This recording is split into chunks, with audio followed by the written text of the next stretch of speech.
Hello, good morning and a warm welcome from Emirates Old Trafford on Lancs TV for coverage of this Royal London one-day cup fixture between Lancashire and Derbyshire. And it's a beautiful sunny day. It's nice and warm and the forecast is clear for the next few hours as well. So we should have no issues with the weather and we should hopefully get a full game in. Of course, Lancashire's last home game at Sundar School, unfortunately, was washed out due to rain and a pretty damp day up in Sundar School. But conditions are better now. We're going to head out to the middle. Keaton Jennings, the Lancashire captain, is just in conversation with the two umpires. I don't think we're going to be too far away from the toss. That's scheduled to take place in the next couple of minutes, so we'll gradually creep out here and have a chat with Keaton once the toss has been done. In terms of where we are in the competition, well, a couple of games in, with Lancashire winning one, and that no result at Sundar School on the back of a good victory at York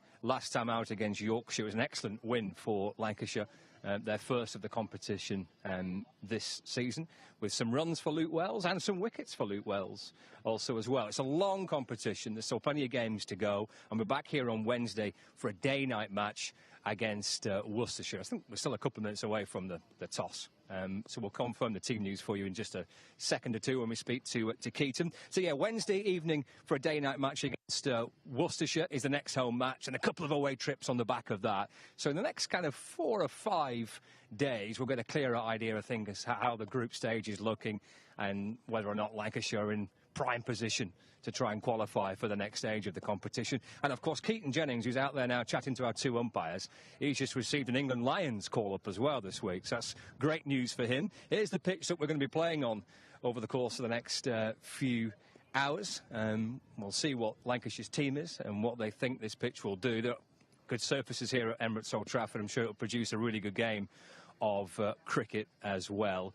And Lancashire looking to try and make it 2 wins from 2 successive matches, and if they can do that, then it will represent a really good start to what is a busy month of live cricket. Actually, we've got a lot of one-day cricket to play over the course of the next few weeks, and Lancashire will be hoping if they can back up a victory at York against Yorkshire with a win today, then that sets them up nicely for a game against Worcestershire before they travel down to Southampton the following weekend, and then on to Neath, just outside Swansea.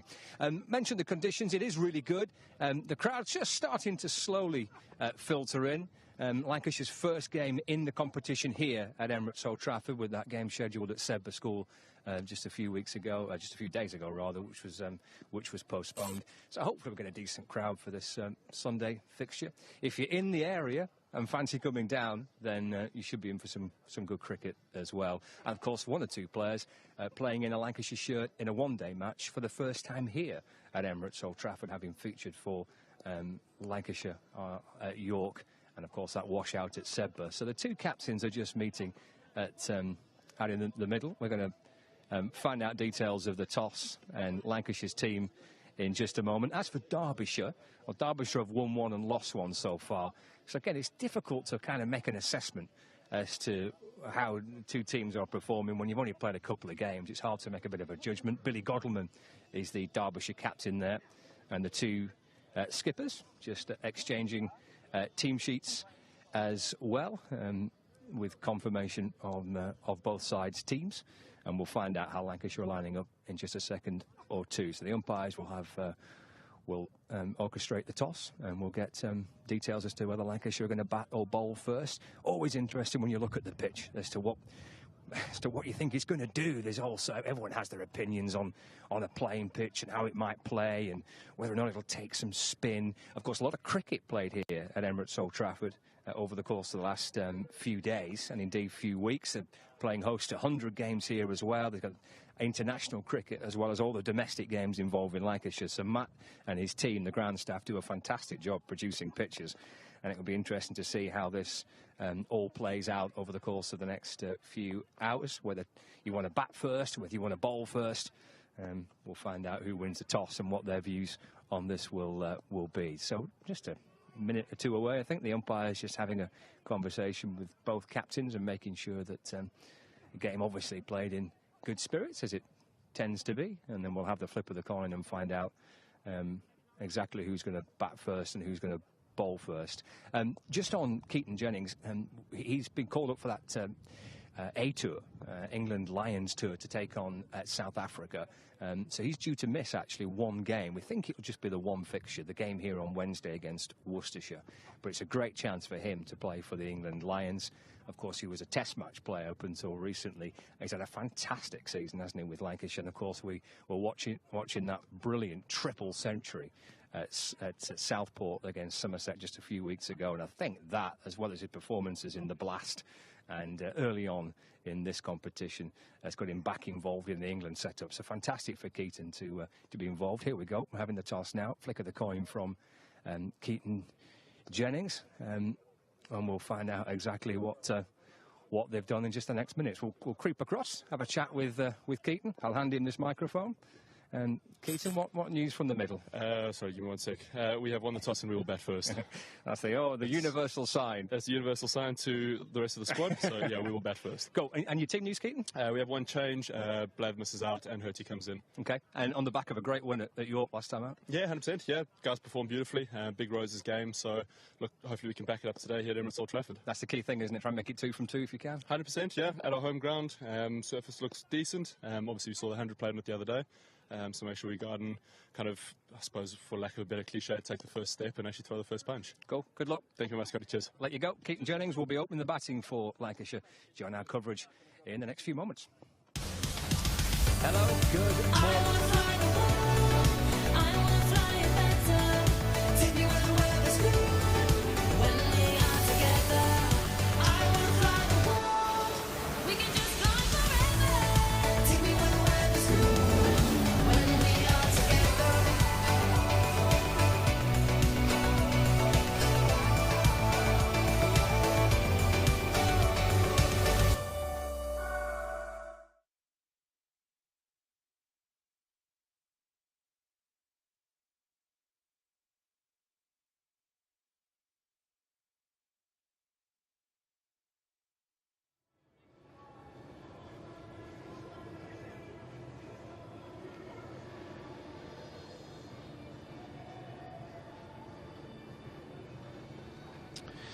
So it's looking lovely on this Sunday morning.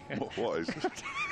Something's looking lovely on this Sunday morning. Splendid. I mean, it's blue It sky is and looking lovely. sunshine. No, That'll it's looking do, beautiful. Yeah, absolutely stunning. We're about 6 minutes away from the start.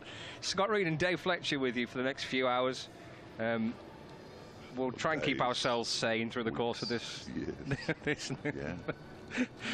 Lancashire win the toss and bat first. If you are just joining the coverage, either via the BBC Sport website and app or Lancashire's live stream on the Lancs TV service, the news from the middle: Lancs won the toss and bat first. They've got Keaton Jennings and Luke Wells and Josh Bohannon and Washington Sundar and Rob Jones and Stephen Croft, George Lavelle, Danny Lamb, Liam Hurt, Will Williams and Jack Morley make up the Lancashire side. Dave Fletcher from BBC Radio Derby is to my left, and you've got the Derbyshire team. I have. They're just in the camera. I think the light was shining off the top of my head and dazzling everybody. Sorry about that. I should have gone into makeup beforehand. I didn't realise I was going to be on television. Yeah, the Lancashire side shows one change from the team that won at Chelmsford against Essex on Friday night. A remarkable win, really. Largely thanks to Brooke Guest and Matty McKinnon. Batting-wise, Lewis Reed's got a half-century as well. There's a definite Lancashire connection there. Shan Massoud is back, and that will gladden the hearts of all Lancashire supporters, because we haven't seen him for a month while he's been away carrying drinks for Pakistan in the Test series with Sri Lanka. And he hasn't been picked in for the tour to the Netherlands, which is upcoming, or in the Asia Cup either. So by my reckoning, he should be here now until the end of the season, which boosts Derbyshire's hopes of finishing in the top 2 of the second division as well, but more of that in September. He comes in and Tom Wood drops out. A little unfortunate, but he was the one batsman really who failed. To put it bluntly, on Friday night he got a 3-ball duck. So Billy Godleman, Shan Massoud, Lewis Rees, Harry Kame, Brooke Guest, Anuj Dal, Matty McKinnon, Alex Thompson, Mark Watt, Ben Aitchison and Sam Connor. So 3 spinners in there, which I always think is important when you come to Old Trafford. They've got the leg spin of Matty McKinnon, they've got the off spin of Alex Thompson and the left arm spin of Mark Watt, who, for those who are watching, and they see the number 50 flashing by. Well, it's unlikely, in all honesty, with Watty to flash by, but it will sort of move slowly by the camera. He's wearing number 50 for no apparent reason, because his number's 51. But there we go. So that's the only change to the numbers as well. And if anybody's listening inside the ground, and I know one or two people do, the 50 is Mark Watt, not the 51, which is what he really is, if that makes any sense at all. Makes perfect sense to me. It's quite a decent number in for this Sunday afternoon. Yeah, quite impressed. It's difficult, isn't it, to when you get to kind of the bigger grounds to judge spectators, the number of spectators. I think there's quite a good turnout. Gentlemen there trying to work out how binoculars work.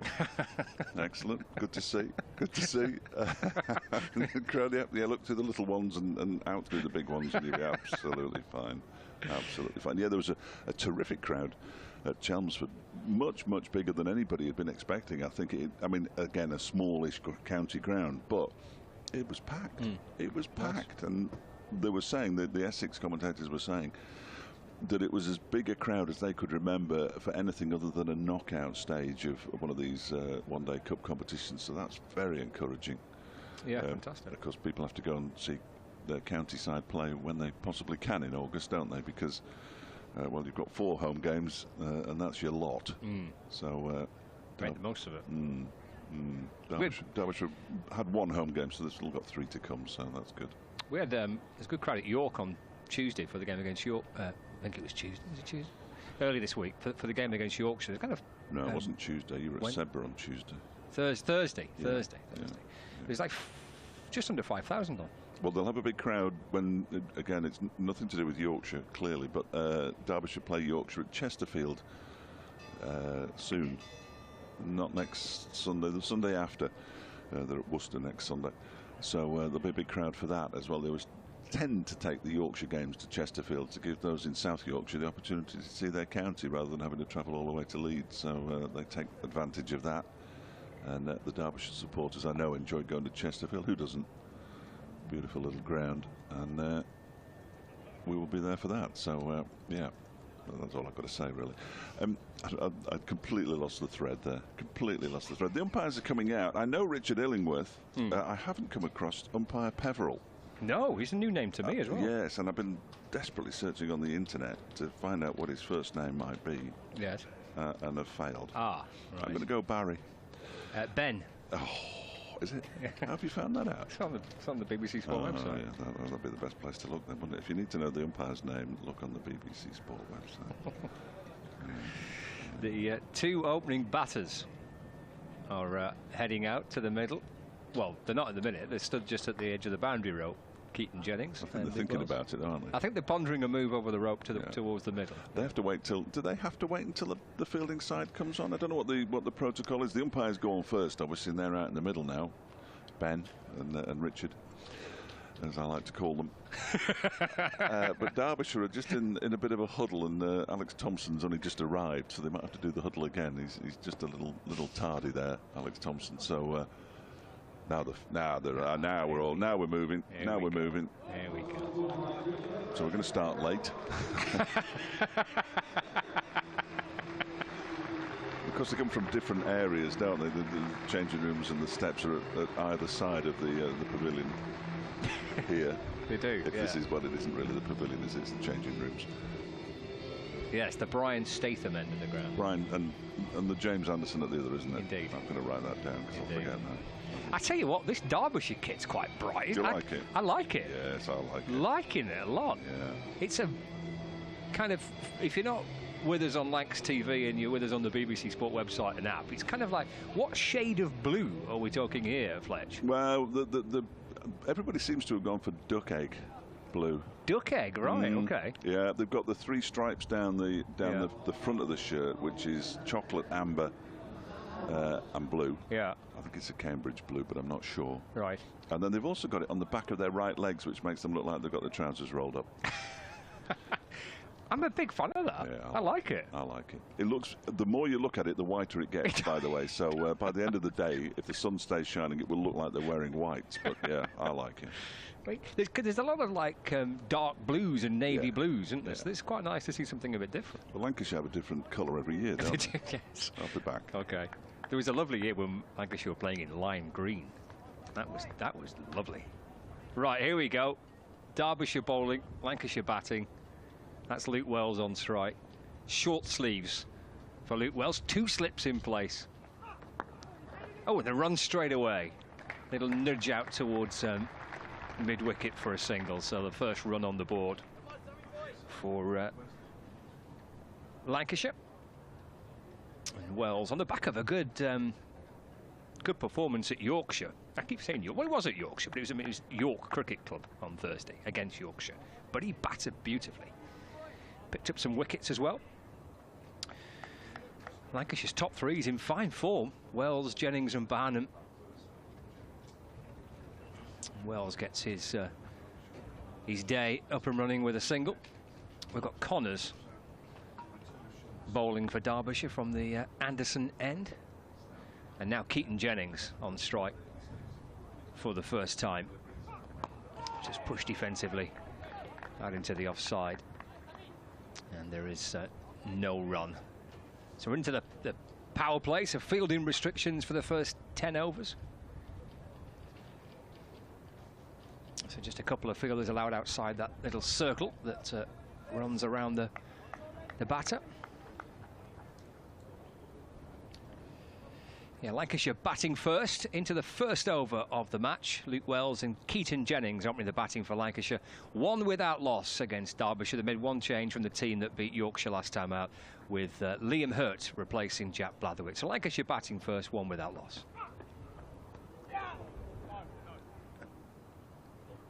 And that's, was that an edge? I think it was an edge, but it dropped just short of Ben Aitchison at first slip. We'll have a look on the replay here. It was definitely off something. Yeah, it was an edge, wasn't it? And then just on the half volley to Ben Aitchison at first slip. They've got 2 slips in,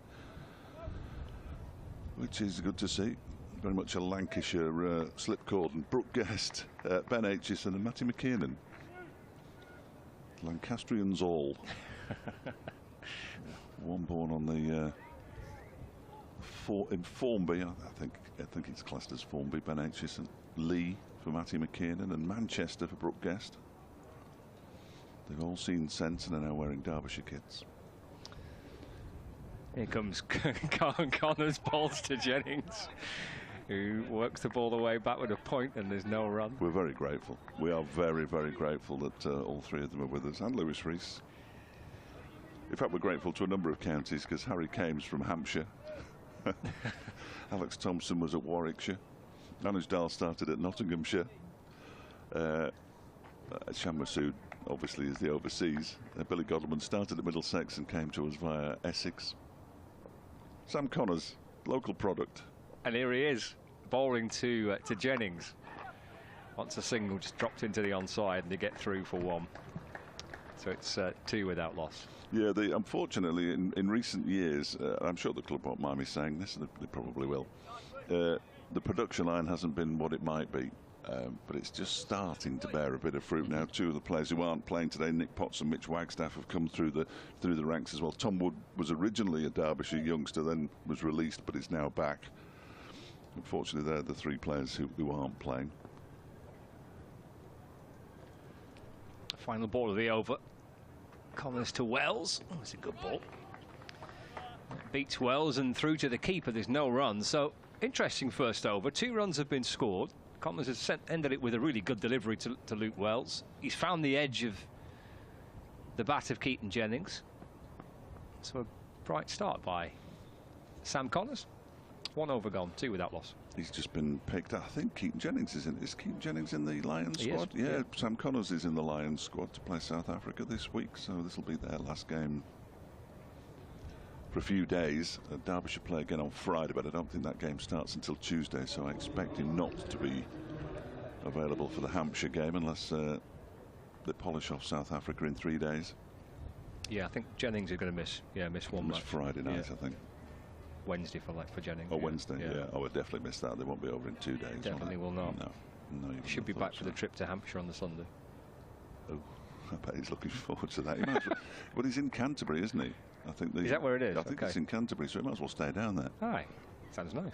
Ben Aitchison from the Bryant Statham end bowls to the left-handed Keaton Jennings, who lets it go through to the keeper. There's no run. Much shorter run up now for Ben Aitchison. It's almost half the distance it was before he suffered the injury that he suffered in pre-season. He's only just working his way back, but he's been very impressive. It looks like he's forgotten to tie his trousers up though. He's sorting that out. You don't want your trousers falling down in your delivery stride. I always think that's unfortunate. This next delivery is clipped into the leg side by Jennings, out towards Harry Kane at square leg. And they go through for another single. No, he's still not happy with that knot that he's perhaps he needs his mum to come and tie them for him. He's still doing it now. Look, he's still not happy. Still not happy with his pants. No, tricky that to get right, isn't it? 3 lights. I can do it. I'm old enough now. I can do it in the dark. Not a problem. Not a problem at all. It's amazing what you can do, Fletch. Oh. Multi-skilled. Still 2 slips. And this one is driven out into the offside, into the ground, and bounces over Shan Masood and goes out to the extra cover boundary for 4 runs. Nice shot straight into the ground off the bat of Luke Wells. And as a result, despite putting his left arm up, Masood couldn't grab the ball, and it raced away to the boundary. First of the boundaries that we will see this afternoon, in Lancashire 7 without loss halfway through the second over. Struck it well, didn't he? Yeah. Hit it firmly. I think most grounds are pretty hard, aren't they? Yep. Outfields are quick. Yep. So you'll get value. Actually, I was here on Friday for the competition. I want you to talk me through a specific shot right. at the moment. It might be the same one, Aitchison bowls. I was listening, and that one is pushed out into the offside, but it's fielded by Anuj Dal. There was a shot from Wayne Madsen. I think it went out towards the hotel, did it? Yeah. And it didn't go for 4. That's it ran it. 3. That's the one I was thinking of. Yeah, it seemed to just sort of, it must have gone quite high, and it did. And just plopped onto the floor. It did, yeah. And he was amazed that he'd not got 4 for it. Yeah. He kind of scrambled a 3rd. But it was a bizarre. It was actually quite slow, the outfield. But the ball did seem to stop quite a bit. Anything that kind of was aerial and landed, it just didn't kind of kick on and bounce towards the rope on Friday. It's Saqib Mahmood talking about the hard balls. He said the balls sounded a lot harder as well, didn't he? He did say that, yeah. So this next delivery from Aitchison, attempt to cut it, goes straight into the ground off the bottom edge of Wells's bat and bounces through to wicketkeeper Brooke Guest. I wasn't stalking you. I had a long trip back from Chelmsford. I thought, I know what I'll do. I'll rewind the commentary, listen to it, and then I must have lost the signal or something, and the phone stopped working. So I gave up in the end. Tricky. Put Planet Rock on instead. Some good tunes. Oh, his Aitchison. That one's dabbed down behind the stumps again by Luke Wells. So apart from that boundary, a pretty good over, excuse me, from Ben Aitchison to begin with. 5 from it after 2. Lancashire is 7 without loss. Do you enjoy York? I've been to York, but I've never been to the cricket ground. Really enjoyed it. Yeah, it was. I mean, we're at Sedbergh on the Tuesday, and it was washed out, unfortunately. No play, which is a real shame. And we just kind of sat in cloud for hours. It felt like we were just not. You couldn't really see beyond kind of 100 metres in front of you. So we went from that to York, and the weather was brilliant, and the crowd was fantastic as well. So yeah, it was a really good day at York. Yorkshire didn't play particularly well, in truth. Connors bowling to Jennings. That's worked off the hip down towards fine leg. Might go for 4. No, it's scooped up by Thompson. So they come back for 2 instead. So the score moves on to 9 without loss. But yeah, it was just a really good day. Good crowd. I mean, Lancashire played really well. Yorkshire looked like quite a lot of young players in their team.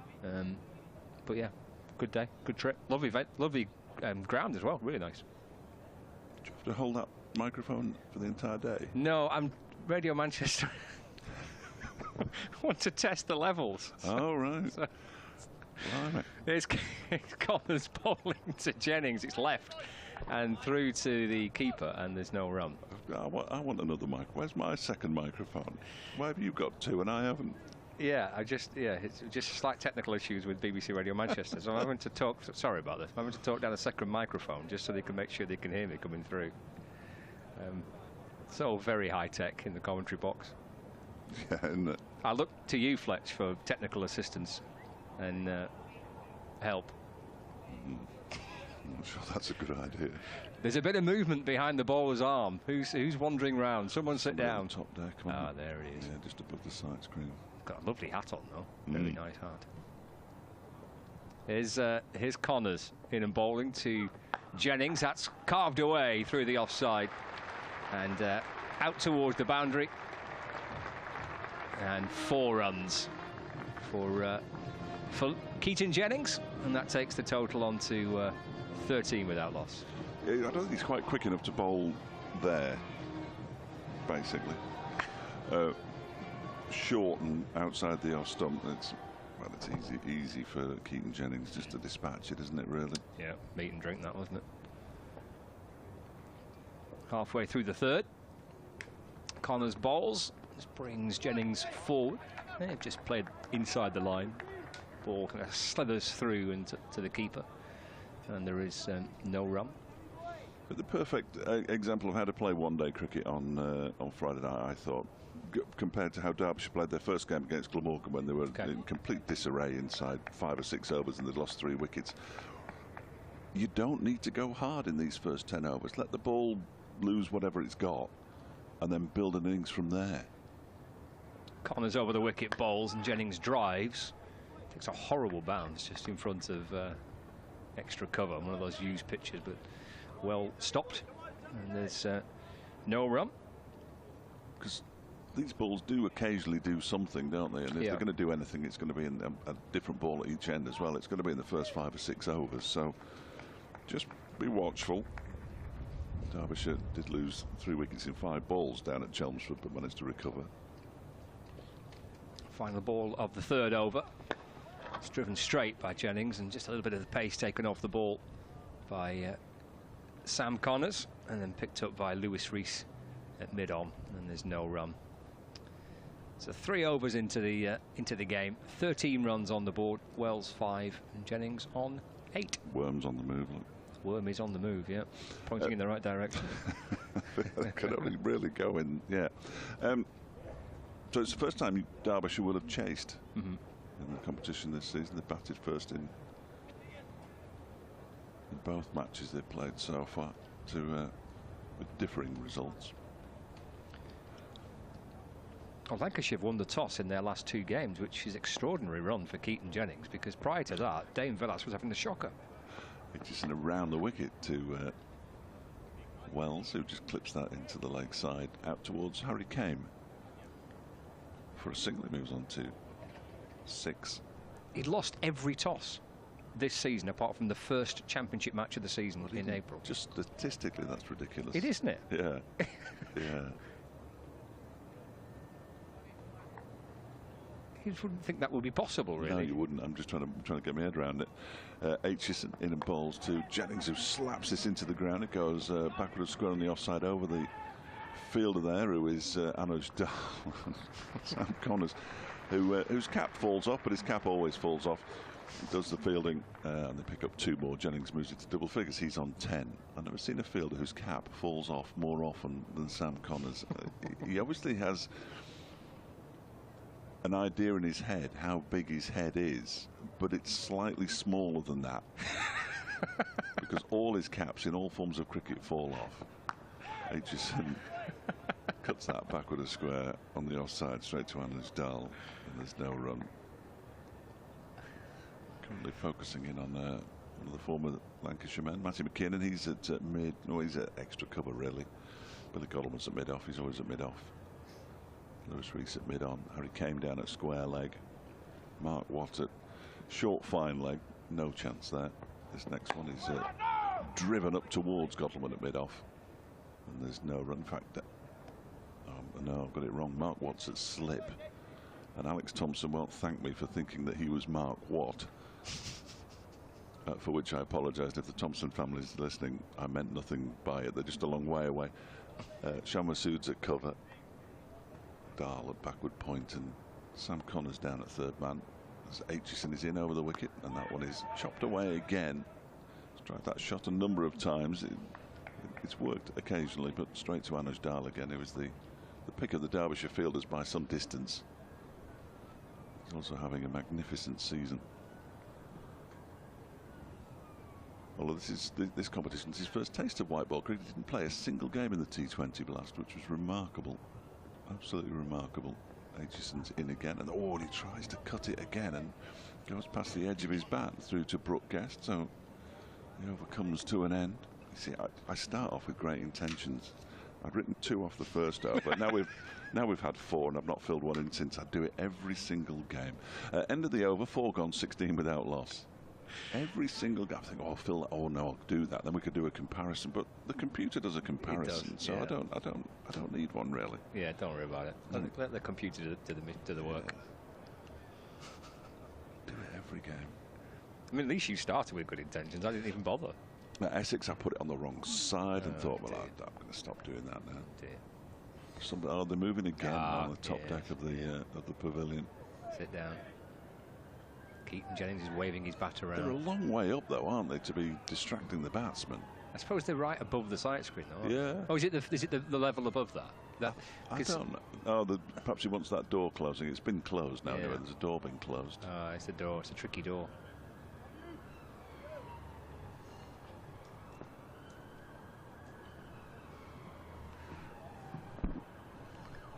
So Sam Connors from the James Anderson end, the old pavilion end, and the first ball is pushed very gently by Wells out into the offside, and the scamper through for a single. He moves on to 17 without loss in the 5th.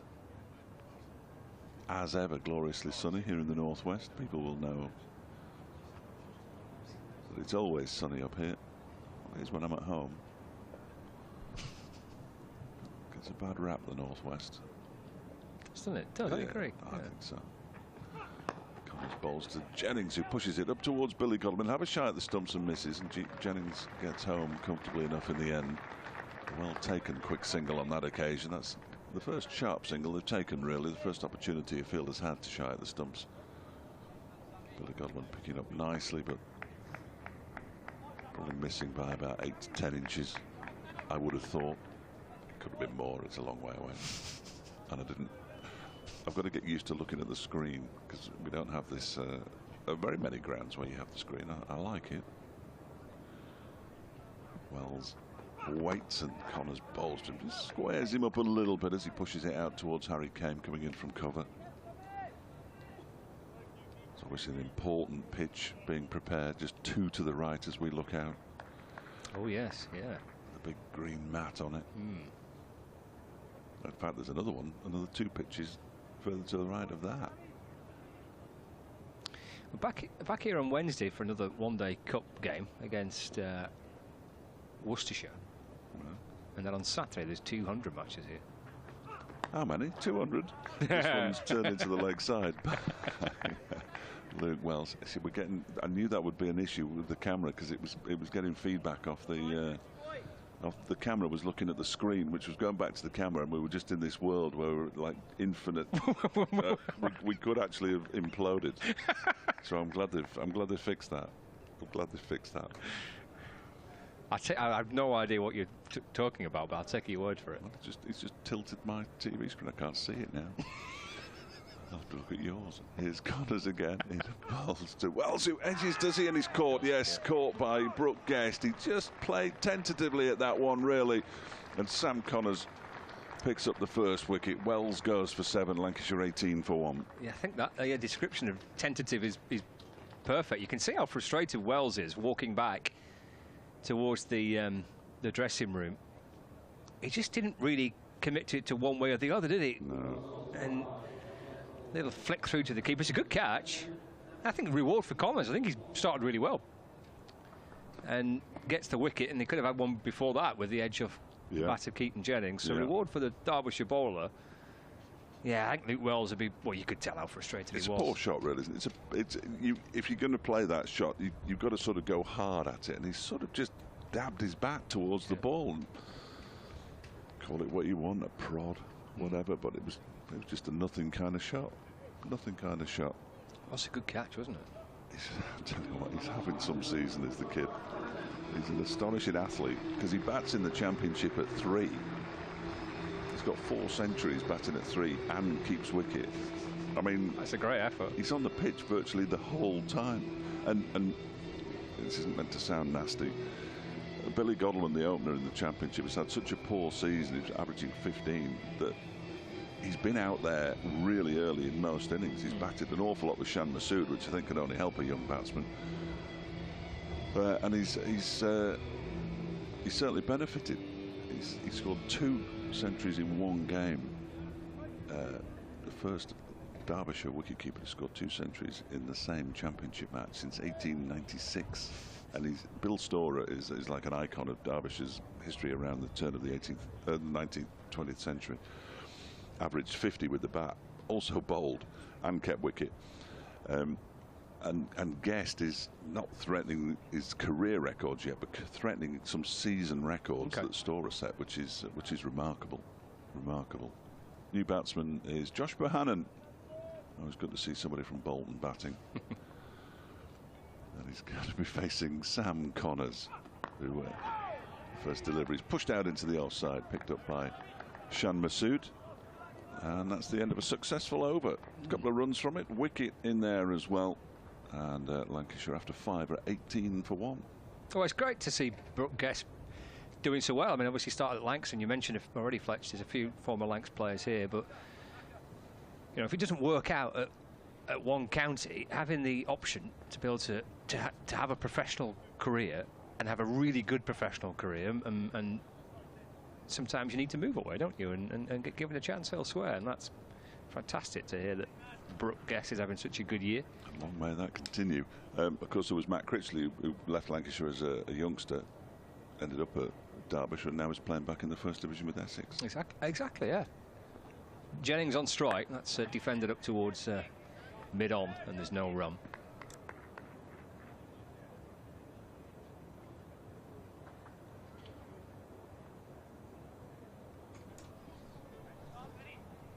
Well, I mean, that happens in so many different sports, doesn't it? Where you might have to drop down and come back up. You see it loads in football, don't you? Yeah, you just hope there's enough counties to do it. Aitchison in and balls. That's cut by Jennings. Good stop. It's a really good stop. Anuj Dal, I think, there at backward point. Ferocious looking cut shot from Jennings. He's a sub fielder, his nudge. Probably saving 4 in that position. 18 for 1 in the 6th. Here's Aitchison round the wicket and balls to Jennings. It's driven. Picked up inside the circle by Shan Masood. At cover, no run. Was it always the plan that he would return then to Derbyshire? Yes, yeah. I mean, he's only here for 1 season as we speak. Right. And I have no information on whether there are talks ongoing to try and bring him back next year, but my word, I hope they do. He's been astonishing. Aitchison balls and left this time by Jennings. My only fear is that he hasn't played much cricket in the last month, because obviously he hasn't been in the Pakistan Test squad. Yeah. Played in the warm-up game and batted down at 6 or 7, which isn't really his thing. He's very much an opening batsman. He's been away since the last of the group matches in the Blast.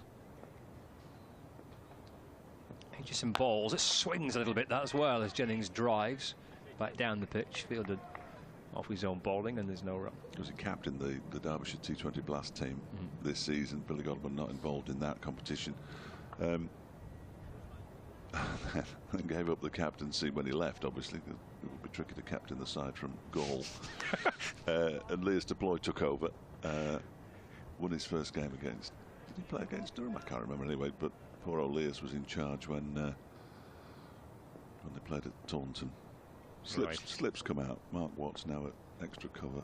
Final ball of the 6th over this as well, just nudged away into the offside by Jennings. Picked up by Anuj Dal, just at backward point, no run. So Aitchison completes his 3rd over. Gone for 8. A wicket for Connors, 1 for 10 from 3. So 18 for 1, Bohannon naught and Jennings on 11. I've just been caught on camera checking my phone. I'm not that kind of person, but I'm getting close to an update. That's the only reason. But I check it constantly. I'm not a teenager. You're always on the speaking of social media. Oh. Well, I heard them say something before, and I thought, how on earth can that work? But go on. So, if I say the if I say TikTok, that's exactly what I heard on a radio before. I was in a lift with one of the production team and heard that we'd been cleared by TikTok. We've got the for clearance. Takeoff. Yeah, we can take off any time we want. We've got the clearance. Right, I'll come back to this. But would you do this over while I disappear? Of course I can. In fact, so I'll mention TikTok. Here's Connors in and balls to Bohannon. That's turned into the onside. Picked up at mid-wicket and there's no run. 18 for 1. We're starting the 7th. So, if you are a fan of TikTok or on TikTok, I'm going to keep saying the word TikTok, then you basically, when Lancashire are fielding, if you want to watch, it's like Player Cam. Remember Player Cam, the old school Player Cam? And kind of Sky introduced this to the Premier League years ago. Connors is in and bowling, and that's played by Bohannon into the offside for no run.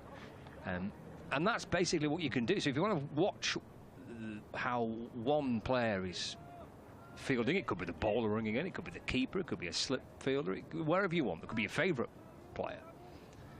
So if you want to watch a particular player and you're on TikTok, you can do that, and you can put your suggestions through to Lancs Cricket on Twitter, and they'll pick a player out on TikTok to watch. Ooh, that gets up a little bit on Josh Bohannon. Blimey, let's hope he's all right. He's instantly removed his glove. Oof, yeah, takes off his helmet as well. That was a pretty vicious-looking delivery. That got big on Bohannon.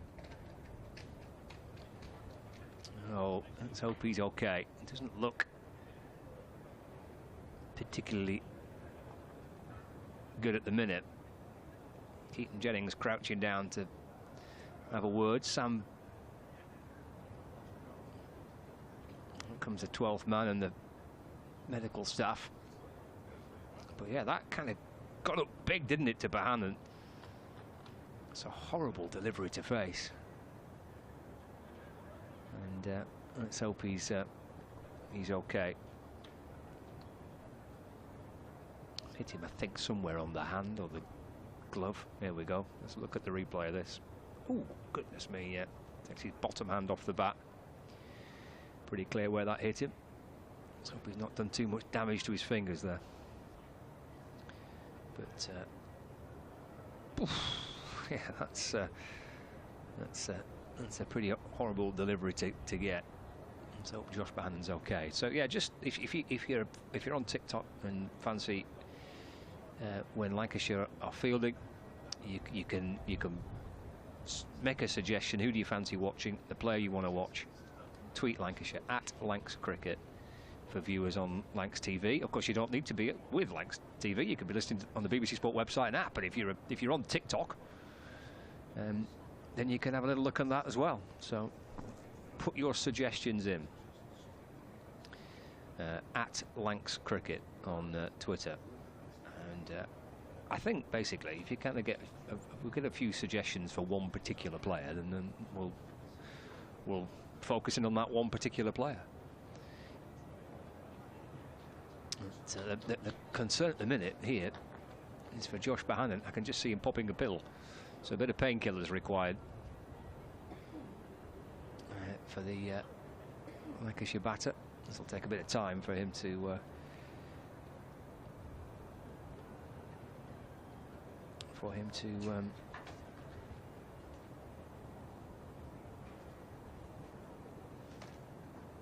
compose himself.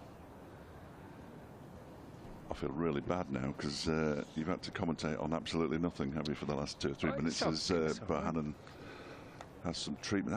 That was a nasty delivery, wasn't it? Really nasty delivery. Yeah, that reared up at Bohannon. Look at his fingers there. Yeah. Not sure whether the Derbyshire side will be pleased or not to see that, but he keeps looking at his hand. I think he's going to be okay to continue. It looks like his right index finger that's the problem. So that's his bottom hand, isn't it? So it's just wrapped his index finger on his bottom hand. He's still looking at it now before he puts his inners on, inner gloves. And he'll be doing that quite gingerly, I fancy. He'll have had some numbing spray, I imagine. Not sure whether that's a good thing or not, but it has given Billy Godwin the opportunity to go to the little boys' room, so he's happy. He's back out there again now. Two of the Derbyshire non-playing squad members out there, Tom Wood and I'm going to say Mitch Wagstaff, but I'm guessing. In fact, I'm probably going to say Nick Potts instead. I'm not sure if I've seen Mitch Wagstaff here today. Youngster who played a few games last season in the Royal London Cup. Did well, got a first bowler on his debut, which is horrible, isn't it, as an opening batsman? Yeah, that's a bit, first bowler. That's a bit of a tough one. But he came back nicely from that, and he's still in the squad now. And the good news is, in that round of applause signifies that Josh Bohannon, they breed him tough in Bolton. They breed him tough in Bolton. He was always going to carry on. I'm not from Bolton, I just live there. That's why I'm not tough. You're just a gentle giant, aren't you, Fletch? Well, I'm certainly giant. Well, Bohannon's taking a little bit of time, understandably so. And Connor's about to complete this. Well, he's got 3 balls left this 7th over. Slip back in place. It's pushed away by Bohannon to Dahl, just back with a point, and there is no run. It's quite a breezy day. I was out in the middle a little bit earlier on. It's pleasant. It's not cold at all. It's a nice day, but there's quite a bit of wind blowing across the ground from, well, as we look here, from left to right from our commentary position. So as Connors is running into ball, that breeze is pushing into his right-hand side. Quite a strong one too. Bohannon turns this delivery back towards the bowler, and there's no run. Yes, it's quite drafty in here, isn't it? I notice I'm wearing shorts, and there is a definite draft. You could have drafted up your trousers. There's a definite. I don't know where it's coming from, as somebody used to say, but I know where it's going to. Some of our older listeners may remember that. Yes. Yeah, we've got the old windows open in the commentary box, and there's also holes in the ground as well to put your cables out, so it could be coming up there. Down the leg side to Bohannon. It's a good stop from Guest, just flicked off the thigh pad, and Guest, having already made a really good catch to dismiss Luke Wales, takes a really good stop there to prevent some more runs to the scoreboard. It's the end of the 7th over. 18 for 1. Josh Bohannon still on 0, chatting to his captain Keaton Jennings, who's unbeaten on 11. I just caught the end of the weather forecast. The heat wave. Oh, another heat wave coming. When this week? That was certainly the East Midlands forecast, and I know, obviously, living up here, that it was even on the 40 degree day. It was a little cooler up here, not much, but a little. Aitchison around the wicket to Keaton Jennings, who thrashes that away to the point boundary for 4 runs.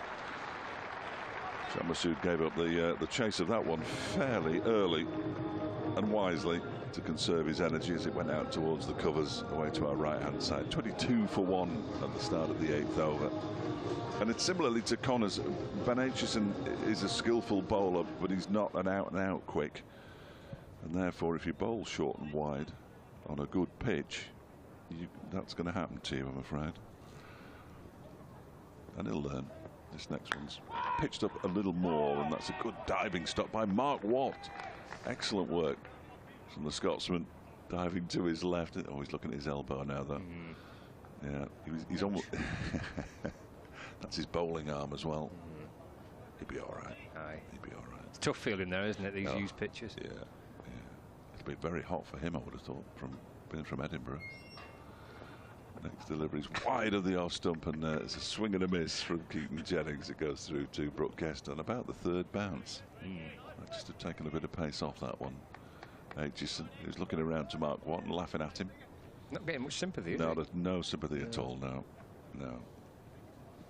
You won't get any from up here either. You're a cruel man, Fletch. Well, here's Aitchison again.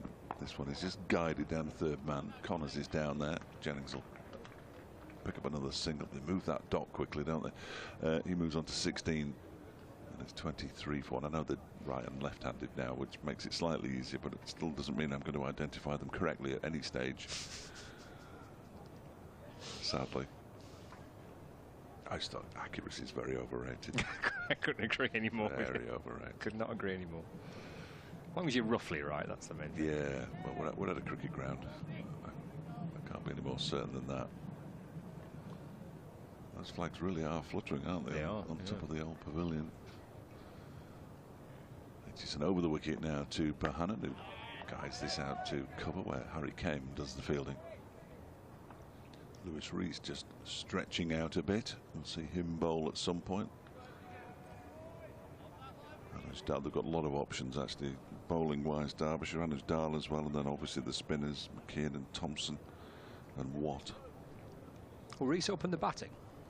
Well, it's a good question, and I'm not sure. He has been bowls this next delivery to Bohannon. A huge cry of no from Keaton Jennings, because the ball went straight to the fielder. So it was a good call as well. End of the over, 8 gone. 23 for 1 with Jennings on 16 and Bohannon yet to get off the mark. He has opened the batting in each of the first 2 games in the competition with Billy Godleman. But I'm fairly sure that Shan Masood will open the batting. So and I've never seen.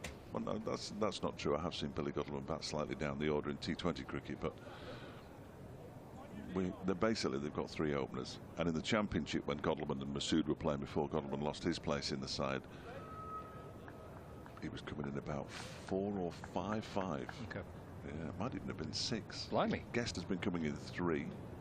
Deploy and Madsen 4 and 5. So yeah, he's been batting at 6. It's Connors to start his 5th over from the Jimmy Anderson end. Jennings gets a single there. This comes off the inner half of the bat, works towards backward square leg. Masood comes up from the boundary to field. Jennings moves to 17. 24 for 1. Oh dear, Durham 28 for 3. That's a shame. That's not in this group though, is it? So it's almost immaterial. Hampshire 49 for 1 against Kent. That definitely is in this group, as is Essex 64 for 1 against Northamptonshire. Yeah, 2 groups of 9 for the one-day cup. Bohannon just pushes away into the offside for no run. So Glamorgan, Lancashire, Hampshire, Kent, Yorkshire, Derbyshire, Essex, Northamptonshire and Worcestershire in the group with these 2 teams. Worcestershire 23 for 2 against Yorkshire at Scarborough. Worcestershire were at the Ageas Bowl on Friday, and today they're at Scarborough. That works well, doesn't it? Goodness. Connors in and bowls to Bohannon. Played up to mid-on for no run. Get on the sleeper train, couldn't you? You could, yeah. Yeah. Have a little snooze. Yeah, I think they stayed down. John Curtis was at the Pirelli Stadium yesterday, and he obviously covers Worcestershire. It was one of his primary jobs, and he said if it had been at Headingley, he might have gone, but he wasn't going to drive up to Scarborough. Bradders has gone up for the weekend. I noticed that. I saw a picture on. Oh, he'll be in his caravan. He's taking his caravan. From fish and chips, as well, by this beach. Yeah. There's Connors bowls to Bohannon. Well, that's edged down to 3rd man, but safe enough as Thompson fields down below us. So Bohannon gets his first run. 25 for 1. 2 balls left to the 9th. Yeah, there's a bit of travelling involved, isn't there, coming up in the next few weeks? And some different grounds. Lancashire playing at Neath. Are they? Yeah. Oh, that's splendid. Never been to Neath. No, I haven't. Quite looking forward to that. Yeah. In Port Talbot, just outside Swansea way, isn't it? Yeah. Jennings on strike, slip in place. It's hit down the ground. Good stop by Connors off his own bowling. It's a great reaction. Low down to his left. All quite nonchalant, really. He stopped it off his own bowling and then just kind of turned around and starts walking back to his mark. I noticed as well on Friday, ordinarily he would have tossed the ball to somebody to shine, but there's no point, is there? So the bowler, if he gets the ball in his hand, he just takes it back to his mark. Speeds the game up. True, yeah. Final ball of the 9th over. Jennings a little step down the pitch towards him, actually just rolls it off the face of the bat down to the backward point. Anuj Dahl's been busy in that position already today, saving some runs. Stops the ball again. 9 overs gone, 25 for 1, Bohannon 1, and Jennings on 17. If you're watching on Lancs TV, the view from our commentary position. I can only apologise if you are watching on Lancs TV. The magnificent Dave Fletcher Oh, there's a camera behind us as well. Is there? What's going on there? What's happening there? I tell you, you're never more than kind of 6 feet away from a camera at Emirates Old Trafford. No, you're not. Some terrific. I mean, the one just in front of us on the balcony down here on the TV gantry is enormous. I was having a go with that before. Aitchison begins anew over. The ball is driven by Bohannon straight to Lewis Rees at mid-on. It's big, though, and it's a big thing. It is. HD camera. Yeah. Yeah. Katie's operating that, and she's showing me how it works. I mean, so you could do it. If you went out there now, you'd be able to operate it. No. So you weren't listening to her. There's too many buttons involved. Yes, yes. Aitchison balls. That's down the leg side. Will be signalled wide. It is. No leeway for the bowlers in white ball cricket at all. They've both been fairly economical, Connors and Aitchison, to begin with. Less than 2.5 runs and over. Sam Connors has conceded just over 3 for Ben Aitchison. He's on his way in again now, and this one is cut away but straight to Dahl. Nothing gets past him. No. Down on both knees and stopping the ball, getting his chest behind it as well. He wears the odd one, but not very often. Anuj Dahl is a terrific fielder. Got a big bandage on his right index finger.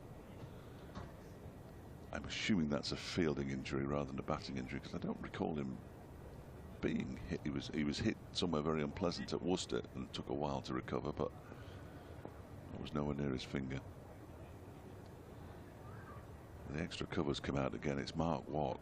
That one is flicked away down the leg side. There's going to be a shot at the stumps from Connors, who misses, and if that had hit, Jennings might have been in a spot of bother there as he went through for the single. You always think there's a single down the short fine leg, because it's the kind of position in the field inside the first power play where you sort of put somebody, but they're not really expected to stop the ball, I never think. And he did stop the ball and had a shot at the stumps, and Jennings got home. He actually missed the stumps, so it wouldn't have mattered in any case. The score's moved on to 27 for 1. Aitchison around the wicket to Jennings, who goes for a quick single, and there is one there this time as it goes to the left-handed Lewis Rees, who has to run around the ball before throwing it into the keeper. 28 for 1. Jennings 18, Bohannon 2. So the TikTok thing's it's a big thing, is it? I don't. No, I don't mean TikTok's big. I do know what TikTok is. Yeah. I'm not on it. You'd be surprised to know. I am quite surprised. But I mean, the Lancashire TikTok's a big thing, is it? And it's on now. It's live now. Is it? Yeah. Well, and if you're on it, you see me and you. Wow. Could finish the platform forever, couldn't it? That one is dabbed back at a square on the offside by Josh Bohannon, straight to Anuj Dahl. I might have to join TikTok now. What? No, I'm not. Well, I don't really understand the point of it. I didn't massively, but it's obviously a big thing, which is great. And Phoebe Graham, who's been part of our coverage this summer, she, as you can imagine, she's right across TikTok. Yeah. This one's turned into the leg side by Bohannon up towards Matty McKiernan. We go through for a comfortable single.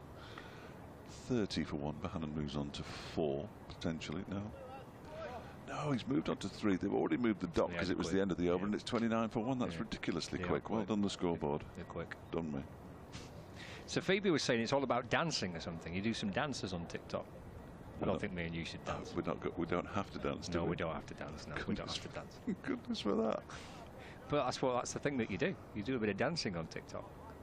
Anyway, if you're listening on TikTok or watching on TikTok, hello from the conference box. So you must be able to stream live things on TikTok. Well, I presume because so, I thought they were really short, sharp video things. videos, but they must be longer if it's a live thing. Must be, yeah. What a world we live in. That's the power play done. What do you reckon? 29 for 1 after 10. Yeah, I think Derbyshire will be pleased. I think they will. Yeah, I think Derbyshire will be pleased. Connor starts his 6th over. Still a slip in place. Bohannon looking to try and force the ball away. Just deflects up towards mid-on where Lewis Rees fields, and there's no run. It feels like quite a... watching the first 10 overs, it feels like quite a tough pitch to try and force shots on. Yes. No, I would agree with that. I'm just looking for the... Bear with me. I'm bearing with you.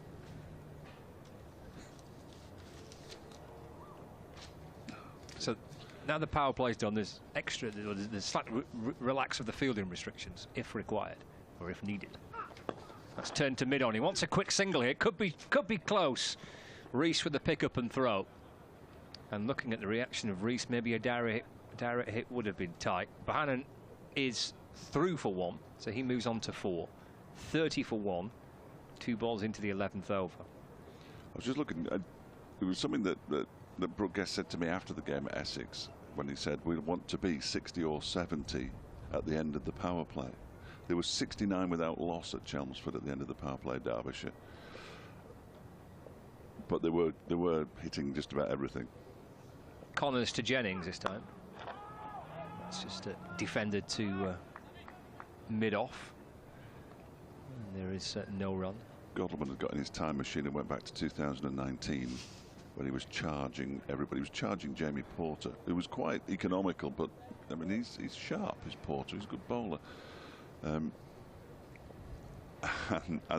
when you've got so many players inside the circle, if you do charge and you hit hard, you're likely to miss the fielders. Connors over the wicket to Jennings, again just creeping forward, then just running it off the face of the bat down towards third man, where Mark Watt fields. So Jennings moves on to 19 now, 31 for 1. Hopefully they'll do the same thing in this game and have the courage of their convictions. We didn't really know whether Billy Goldwyn was going to do it or not against Glamorgan because he was out second ball, but in 2019 when he lost his place in the T20 side, he came back at a game at Northampton and charged down the pitch to one of their big bulky South African bowlers that they had at the time, Northamptonshire, and just smashed him straight back over his head for a 1 bounce 4, and you thought, hello. And he scored 70 odd, I think, in that game. Connors to Bohannon. It's punched up towards mid-off. It's in the air for some time. Yeah, I think this looks like quite a tricky pitch. It does. It looked like he got stuck in the pitch there, didn't it? Just held, and he was through the shot a bit quickly. Josh Bohannon, and his heart would have been in his mouth momentarily. You would have thought. Yeah. Dropped way short of Billy Goldman in the end, and too wide of Connors to grab it in his follow-through. Final ball of the 11th. And Bohannon defending a ball that's angled into him from Connors. He's bowled 6 overs. That might be him done for this opening spell, perhaps. He's bowled 6 very good overs, 1 for 14. It's a good start by Derbyshire with the ball. 31 for 1, Bohannon 4, and Jennings on 19. Definitely seeing a change of bowling because the helmet's been brought out and Mark Watt's going to remove his cap, I think. We're going to see a bit of left arm spin from the Brian Statham end. Trafford traditionally spins, doesn't it? It does turn. Yeah. Especially this time of year with plenty of cricket being played on these pitches. Absolutely. So he's very particular in his field placings, is Mark Watt. He's just sending Shan Masood out to the cover boundary. So he's got a short third man and short fine leg. He's got the man on the backward square leg boundary, a man on the mid-wicket boundary. The long on is out. There's an extra cover. Billy Goldman's at mid-off still. There's a shorter mid-wicket. That's Anuj Dal. And Masood, as I say, is out on the cover boundary, and Watt's going to bowl to the left-handed Keaton Jennings, who very watchfully defends that. There was a little bit of turn there. A little bit of turn for him. Just turning it into the left-hander. How many looks Keaton Jennings will need there? He's just asked the umpire to step back a little bit. That's interesting. I'll tell you why after this delivery, because he's in again now, and Jennings turns it into the leg side. Picks up a single, moves on to 21. Lancashire 33 for 1. He bowls off 24 yards occasionally, not as a matter of course, clearly. But he can't bowl unless he's in front of the umpire. They're the regulations, the rules, the laws, call them what you will. Okay. So he's just asked the umpire to step back a bit because Richard Illingworth at our end, he wants as much leeway to bowl off 24, 23. Certainly a long way behind the stumps, which he does to try to catch the batsman out. And it's magnificent to watch. He's got a slip in place now for Josh Bohannon because he'll be hoping to, well, he will be turning the ball away if he's turning it from the batsman. He bowls to him and he plays and misses at that one, tries to cut it away, goes through to Brooke Guest, kind of missed by much, and now the proper slip field has gone in there was Matty McKiernan originally. Now it's Ben Aitchison, who is much more of a slip fielder than Matty McKiernan, with the greatest respect to McKiernan than McKiernan is. Bohannon waits as Watt from wide of the crease clips it into the leg side straight to McKiernan. The 24-yarder generally comes after a ball that's been hit back to him, so he walks back to his mark, turns and then bowls almost immediately. Okay. Quite interesting to watch, isn't it? Yeah, it is. As he says, you know, slow bowlers have got to try just about everything they can in white ball cricket. That one's been punched down to Lewis Rees at mid-on, deepish. They go through for a single. He's still got those bandages, one at the top and one below his left elbow. Lewis Rees. We'll see him bowling quite often. Wears a bandage on his knee as well. He had operations, 2 operations last winter.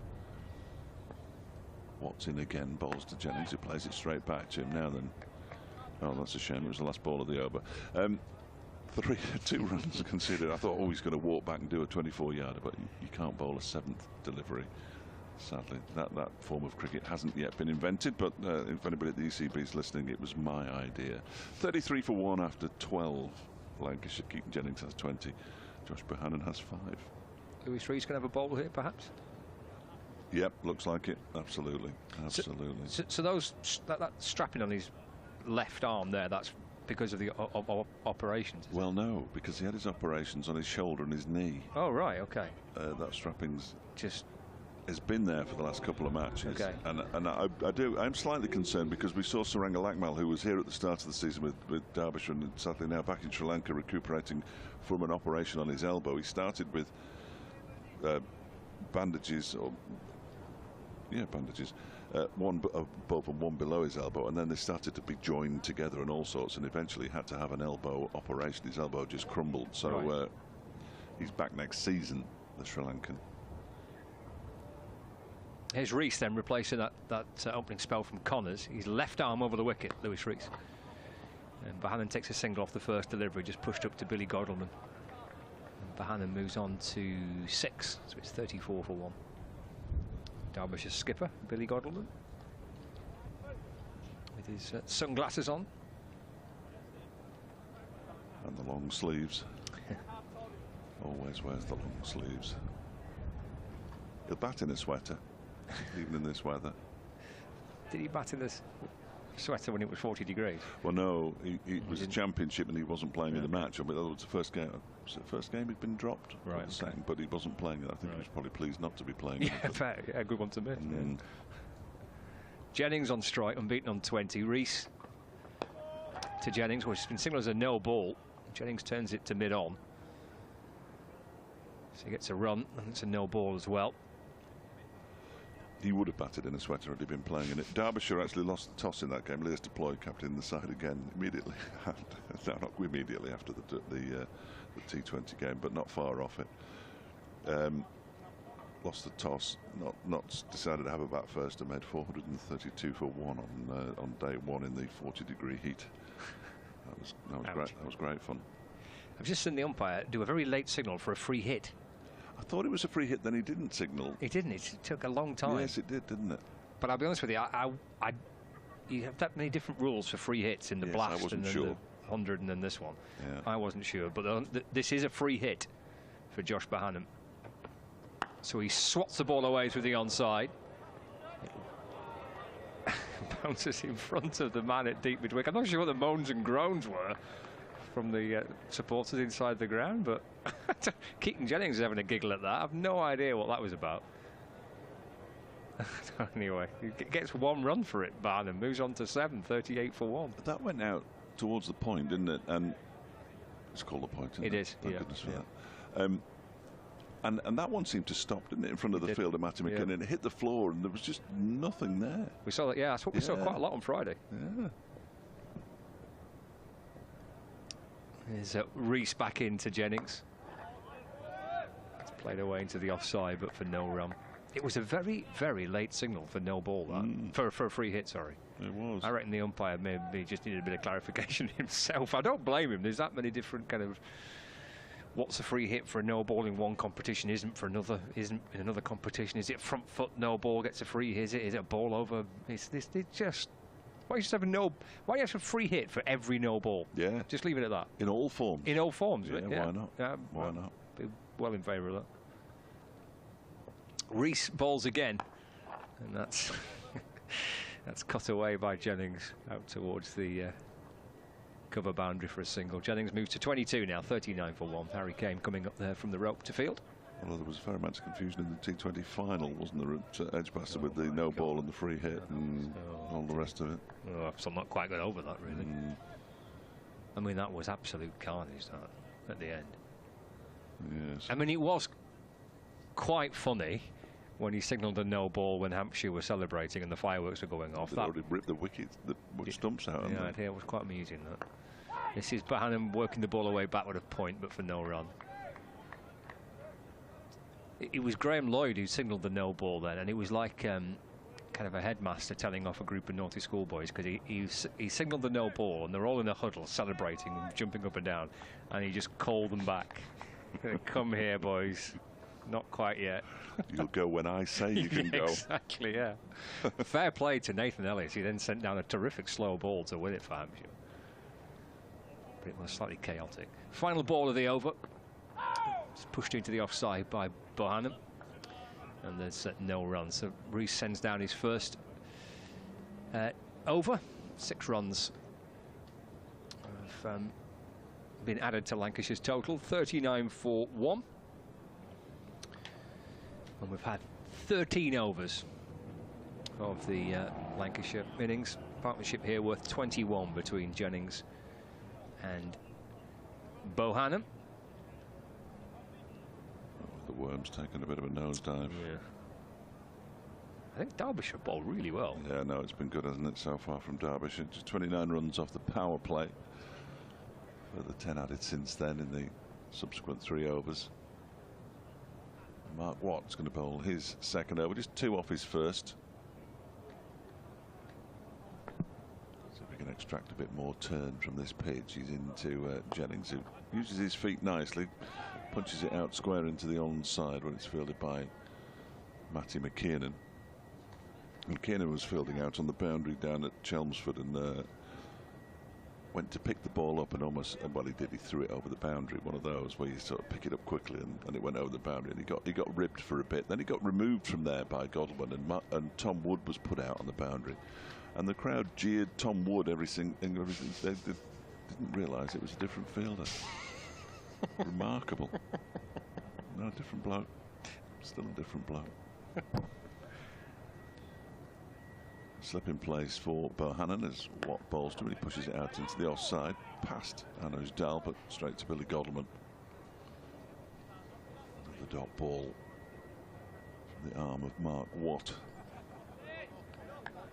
whose stock in trade really has been white ball cricket with Scotland. So you'd expect, I mean, he knows all the tricks. He's a very accomplished white ball bowler. He's a man from Edinburgh or thereabouts. I think he had a year here, didn't he? I think he was one season here. Yes, he did. So another one. And he bowls, and this one is in the air, but just to the right of Anuj Dal, out towards that's Nick Potts is on the field down there below us. Not entirely sure why, but he's on the pitch as 12th man. Got to try and work out who's gone off now. Connors is still there. Aitchison, I think. No, he's still there. Watt bowls a 24-yarder, and it's played into the leg side by Keaton Jennings, who looked a little surprised by it, so it worked. I like it. And as Dahl does the fielding. Keaton Jennings kind of staring back towards the ball. That's the idea, isn't it? To surprise the batter. Absolutely, yeah. Another one. Usually bowled 2 in a row. That one's turned into the leg side by Jennings. That was nicely played. They're going to come back for a second as well. Harry Kane throws towards the keeper. There's a stumps. The bails are removed. Well, the stumps are destroyed by Brooke Guest. And the batsmen do get back for the second, but it was a little risky. It was a good throw from Kane in the end, and it was good work from Guest as well, who isn't very subtle when it comes to run-outs. It never has been. It's terrific. Stumps and bails everywhere. We're going to get a replay of that from side on now. the following Jennings. I wonder if how close to getting in he was. He didn't have to get the dive out, and I think he was in actually. Well, he was in, but so a good decision by the umpire. Look at the time. So, what's the last ball, isn't it? You can do the last ball. Here we go. You can do that. Are you ready? What to Jennings, who well, oh no. It's not helped you. No, that hasn't helped me at all. Now I'm panicking. Got his midday update to do. Yeah, I'm off. I can't risk it. Tries again then Watt to complete the over. And Jennings turns it to mid-wicket. There is no run. So we've had 14 overs of the Lancashire innings. 44 for 1. Yeah, 14 overs gone, 44 for 1. Josh Bohannon on 8 and Keaton Jennings on 25. So the 1 wicket to fall. Luke Wells caught by Brooke Guest for the bowling of Sam Connors for 7. So 14 overs gone. Lancashire 44 for 1.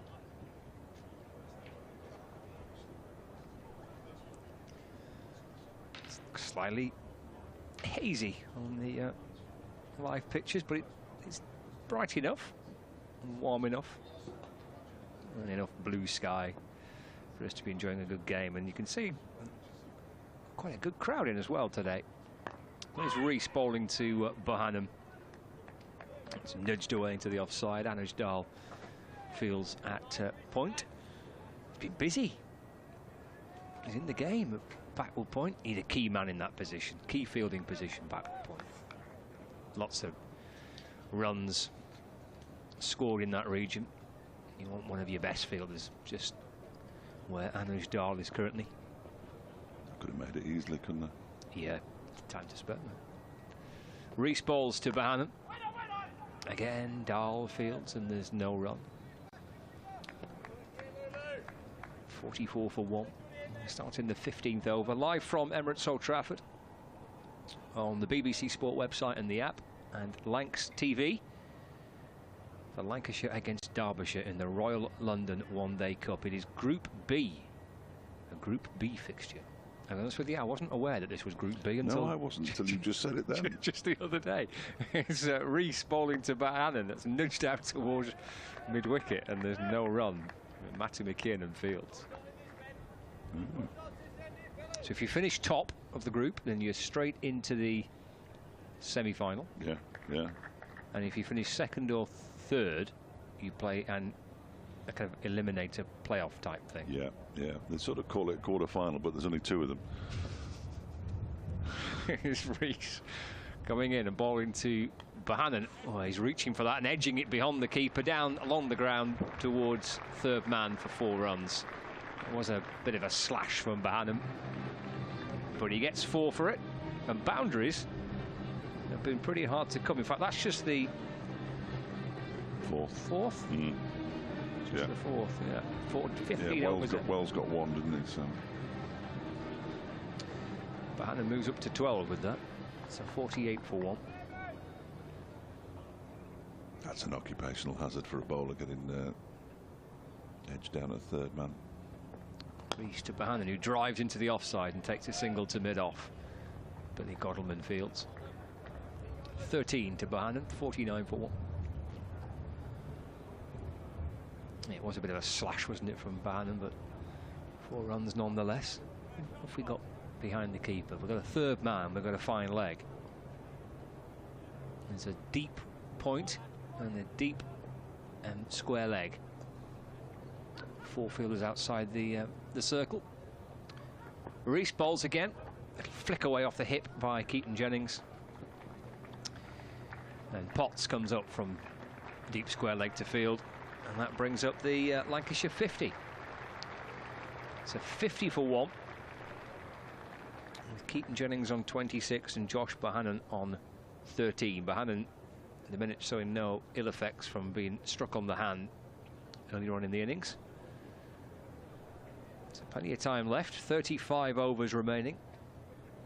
Wickets in hand, and partnership here got Lancashire to 50 for 1. Shan Masood is off the field at the moment. He does come on an awful lot. Certainly in Championship cricket. It was Lewis Rees who was off briefly prior to that. So young Nick Potts, played in the opening game against Glamorgan, gets an opportunity to field them, but he's delighted. Mark Watt, this one's from closer to the stumps. The reverse comes out from Keaton Jennings, but it goes straight to Alex Thompson at third man, short third man, and there's no run. So that one was bowled from very close to the stumps. He went on in a sort of backwards figure of backwards S. This time he's gone wide of the crease. Watt, that's turned down the short fine leg. There's a shy at the stumps that misses. There's Lewis Rees with a shy at the stumps. Jennings gets in. The ball didn't hit the stumps. Loving his variations. It's quite subtle, but I'm sure it's quite off-putting if you're batting. Yeah. There's different approaches to coming in to bowl the ball. Yeah, anything could happen at any moment. It's chaos. 50, pretty much.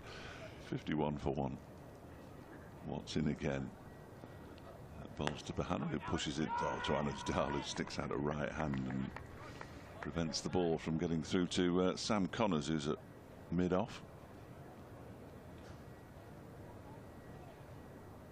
Again, a fine piece of fielding from Dahl. As Bohannon pushes this next one to a sort of gully area where it's fielded by Matty McKiernan, I think this time. It is. And again, there's no run. Now the long off has gone out. He's got a slip, which I think is good. Anuj Dahl has gone straighter at extra cover. Fifth ball of the over. And that one is pushed straight to Dahl, who actually has to move slightly squarer to do the fielding, but there was no force in the shot from Bohannon. He's got 13, Jennings 27. 51 for 1, the partnership worth 33. Now the slips come out. Gone to backward point as a short third man. Final ball of the Watt over is pushed up towards mid-on. Billy Godolman won't have a shy at the stumps. Just bends down and picks the ball up as though nothing was happening. The batsmen get through for what they thought was a sharp single to start with and ended up being a comfortable one. Bohannon moves on to 14. Jennings has 27, and Lancashire, after 16 overs of 52 for 1, having won the toss this morning, decided to have a bat first, and Shan Masood's back on again. It's a good run, that, wasn't it? Quickly taken, well judged. Well, it was, but Billy Godolman didn't really show any signs of that he might actually attack the ball and chuck it at the stumps. We're going to see spin from both ends here. Alex Thompson with his orthodox off spin. There is loads of spinning options in the Derbyshire team, isn't there? Mm. Yeah, well, we will see Matty McKiernan at some point with his leg spin, but this season he's been as useful for his batting as he has for his bowling. I mean, he's got his maiden first-class century up at Graves Road. Nice. High score in List A cricket, his first half century down at Chelmsford. Yeah, no, he's a very useful cricketer. I think his team Lee is playing in some kind of T20 knockout. Farmer Social Circle in it as well. It must be the leagues, the T20 leagues winners are playing today, I think. Here he is then, Thompson to Bohannon. Flicked away to backward square leg for a single. Harry Kane fields. Bohannon moves to 15, 53 for 1. I was talking to him about the Bolton League T20 final, which had a bit of unpleasantness in it. Oh dear. It was at Blackrod. It was between Farnworth Social Circle and Horwich RMI. You can find out online about the unpleasantness. I'm not going to go into it here. Right. But he said, oh yeah, he'd noticed because Lee had won their T20 competition. He plays for Lee when he's not playing for Derbyshire. Two fielders on the leg side boundary there at deep mid-wicket and deep backward square leg. Jennings just looking over his right shoulder there, looking at where the two fielders were positioned. It's Thompson to Jennings. Turns it down the corner, and Mark Watt at short fine leg fields. Jennings jogs through for a single. 54 for 1. I watched that T20 final with a man I guess you'll know, Mike Latham. Oh, yeah. Was a chairman of Cumberland, wasn't he, of Cumbria as they are now, and is now chairman of Lee Rugby. Thompson balls to Bohannon. Oh, he's giving it LBW. Thompson strikes, Bohannon's gone. LBW for 15 off the bowling of Thompson. The bowling changes work to treat for Derbyshire, and Lancashire lose their second wicket. So 54 for 2 in the 17th. Josh Bohannon, LBW for 15. Well, the only thing that I thought there was he hit him outside the line. I've just seen a quick replay, but my eyes aren't great. It just didn't. It was very, very full. Very full indeed. Yeah, I suppose. You can see why it was given, as they say. Here's a man who I'm surprised is playing in this competition. I thought he might be playing in a different competition. You think? Yeah, I agree with you. That would be the doubt there, wouldn't it? Yeah, would hit him, he didn't have much doubt, the umpire. He gave it quite quickly, didn't he? But fullish delivery. Yeah, Stephen Croft has had a great year, hasn't he? Why is he playing in this? I don't know why he's playing in something else. He shouldn't be playing. I mean, I'm delighted to see him. I think he's a magnificent cricketer. But I was a little surprised when I saw his name on the scorecard before. I didn't. Shows you how much research I've done. I didn't realise he'd be playing today. Yeah, I think he's unlucky not to have got a gig with the 100 team. Couldn't agree more. I mean, you could look at some of the ones who have. But he's in Lancashire colours still. He's playing forward to this delivery from Thompson, and he gets his first run. Actually, just flicked away towards mid-wicket. Whatever colours those are. Why are they not wearing red? Well, I mean, the T20 strip is is red, isn't it? Yeah. Well, actually, it's kind of like coral. It's not really red. Yeah, it's nice though. But it's all right. I like that. This is blue there with a little bit of red trimming on it. I mean, I don't know is the answer to the question. Well, no, I mean, I have no idea why Derbyshire are wearing the colour they're wearing, but James goes back and cuts the ball through the offside. Moves to 29. There is turn there, isn't it? That one turned. But yeah, I mean, I heard you. I think I'd just gone to the other end of the room when you mentioned the green kit. I think that was a little bit over the top. Thompson balls and Croft works it across the pad out towards square leg for a single and keeps the strike. He moves to 2. 17 overs gone. 57 for 2. It's certainly divided opinion.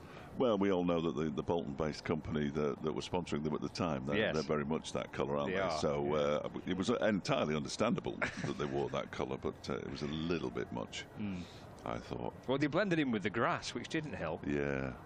But there's sort of, I mean, football teams generally have a different kit every year, every couple of years, but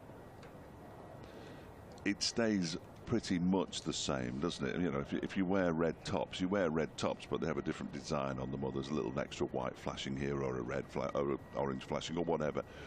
But cricket teams seem to just go, right, and we've had blue, we're going to have green now. Oh, we've had green, we'll do red. You don't know whether you're coming or going. And this is quite a departure for Derbyshire. I like it. I'm a fan. I do like it. But, you know, it was out of the blue, as it were. It's a shade of blue. Hot balls to Croft, who pushes this one out into the offside. Well, Paul was convinced down at Chelmsford that it was white, and if you look at a TV screen, you can understand why people do think it's white. It looks like something I've washed. Croft steps back into the leg side and cuts that one away, but straight to Matty McKeon in a backward point. But no, I do like it. It has its detractors. He's out there with a camera at the moment. But I think that's from a photographic point of view, in that he can't get it to look blue without making the faces look really pasty. So this one is turned into the leg side by Croft.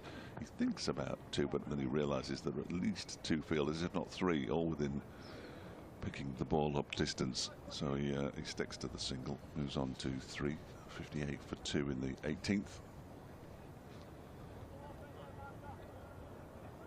Glamorgan have stuck predominantly to their blue and yellow. I've already forgotten what Chelmsford, what Essex's is, and only saw them 2 days ago. This one's turned into the leg side by Keaton Jennings. He'll pick up another single. In off the boundary comes Harry. No, not Harry Kane at all. Matty McKinnon. I've been getting those two mixed up quite a lot just lately, and they're in no way similar. Seems extraordinary. What? Balls to Croft, pushes it out into the offside. Dahl swoops. Croft scampers back into his ground. And Kane is invariably on the boundary, but McKinnon in the T20 fielded in pretty much the same position that Harry Kane now fields in, so that must be why I'm getting confused. I'm going to use that as an excuse. Good enough for me. As to why I'm getting confused between the two. Ben Aitchison is now sort of in the eye line of the batsman at short cover, and Croft cuts it away backward of square out towards Harry Kane. Picks up now, and they initially thought about a second, but he's got a good arm. Got a good arm for a small man. It's a bit like a good touch for a big man, isn't it? He's only slight. Is Harry. Good afternoon, Peter, if you're listening. But he's got a good arm out there, and they stuck to a single. 60 for 2 after 18. Lancashire with Jennings on 30 and Croft on 4. Yeah, Keaton Jennings, the captain of Lancashire in this competition this year because of the injury to Dame Villas. But I wonder whether actually the man he's chatting to there might take over on Wednesday. Keaton Jennings is going to miss the game against Worcestershire with the England Lions call up. Every chance Croft might skip the side in his absence. I always worry when there's somebody comes into the room and lurks. Always worry. They just lurk, don't they? Always concerns me. Here's Thompson in a bowling to Croft. And that's driven into the offside, and there is no run. 60 for 2. Like he wants a word with you. He does, doesn't he? Oh, he does. He does. No, he doesn't. No, he doesn't. Oh, right. He says he doesn't. Thompson balls, and Croft will turn the ball out towards mid-wicket, and there's no run. This is why I could never appear on television, because I'd always be talking about the cameramen, and the illusion is that it's just you and coming out of a screen, isn't it? But I like to get everybody involved. Thompson to Croft. Again, just defended, and there's no run. Well, one of the many reasons I couldn't appear on it. It puts £10 on you now. I thought it put about 15 stone. 3 balls left to the 19th. Croft on 4. Here is Thompson to Croft. Gets a single. This work behind square on the leg side. So 2 balls left of the over. 61 for 2 brings Jennings back on strike. 30 from 50 for the Lancashire captain. But now I can smell food. Got a bit to go yet. 31 overs left yet. Long way to go. It's only me and you. You have to. Well, I mean, you can disappear and get a bit if you want. I could not do that. I could not do that. 2 balls to go. Here's Thompson of this over, that is. Thompson and balls to Jennings. He uses his feet, comes down the pitch and works the ball away towards mid-wicket for a single. I just noticed an increase in pedestrian movement away to the right behind the building site, and I've worked out what it is, so I'm not going to mention it. They're all wearing red shirts and walking up towards a football ground, aren't they? Yeah. What can they chanting? Yes, chanting. Steady on. Final ball of the over. Croft looks to try and reverse it, and it thuds into his pad and deflects back down the pitch, and there's no run. 19 overs gone. 62 for 2. It's a bit rowdy out there. I was wondering whether 1 or 2 might come in and then pop off to Old Trafford for the footy, and then come back for the denouement here at the real Old Trafford, but there might be 1 or 2 doing that. Be a member here and a season ticket holder up there. You can pop in here and spend the morning watching the cricket. 2 o'clock start up there, I think, isn't it? Would you make it free entry today? Try and get a few in at the bar and. Well, there is that. But certainly when they're leaving at if it's 2 o'clock start, they'll be leaving between 4 and 4:30. You wouldn't be surprised to see a few pile in, would you? Yeah, I bet. Yeah. Well worth it. That'd be a good time to throw the gates open, actually, and just basically block that road off and make them walk through the ground. make them on, come to the bar. There's a bar there. Oh, well, we might as well have one while we're here. Mark Watt, beginning is over. There was a lot of discussion about where the field should be. The ball's clipped into the leg side by Keaton Jennings. And he picks up a single. Yeah, no, it wouldn't be a surprise to see a few red shirts in here later on. That's why Lancashire are wearing blue, so they can differentiate between the football fans and the cricket supporters, presumably. Who are they playing, United? Brighton. Oh, right. I think. Round the wicket is Watt. That's speared down the leg side, thuds into the pad of Stephen Croft, but not until after it's hit his bat. No, oh no, leg bye is eventually signalled by Richard Illingworth. See, the scorers had switched off as well, because I didn't think he was going to signal anything. He does signal leg bye. Croft remains on 5.63 for 2. That might have been a 23.5 yard. He's a little bit closer to the crease than he often is. I love it. And I tell this story a lot, but we've got a fresh audience, so why not tell it again? Now, this one's one of his reverse S's. It's clipped into the leg side for another single by Keaton Jennings. He moves on to 33.65 for 2. So he played in the World Cup, obviously, for Scotland, and he played for Derbyshire prior to this season. So we're all very used to it. And they couldn't believe it on the television, the TV, the ICC feed. Oh my word, it was incredible. Look at this, watch this. Well, yeah, he does it all the time. He hasn't done it this time. And back into his crease goes Stephen Croft. He kicks the ground, does Mark Watt. Not happy with that delivery. Singles taken. Croft moves on to 6.66 for 2. So he played a couple of first-class matches for Derbyshire earlier this season, one at Chesterfield when he made his debut. And he didn't bowl a single 24-yarder in the first innings that he bowled in. And I asked him about it. He said, "You've got to respect the game. Got to respect the game." This next one, he's clipped into the leg side. That was his answer. I nearly fell over. No run off the final ball of the over. 20 gone, 66 for 2.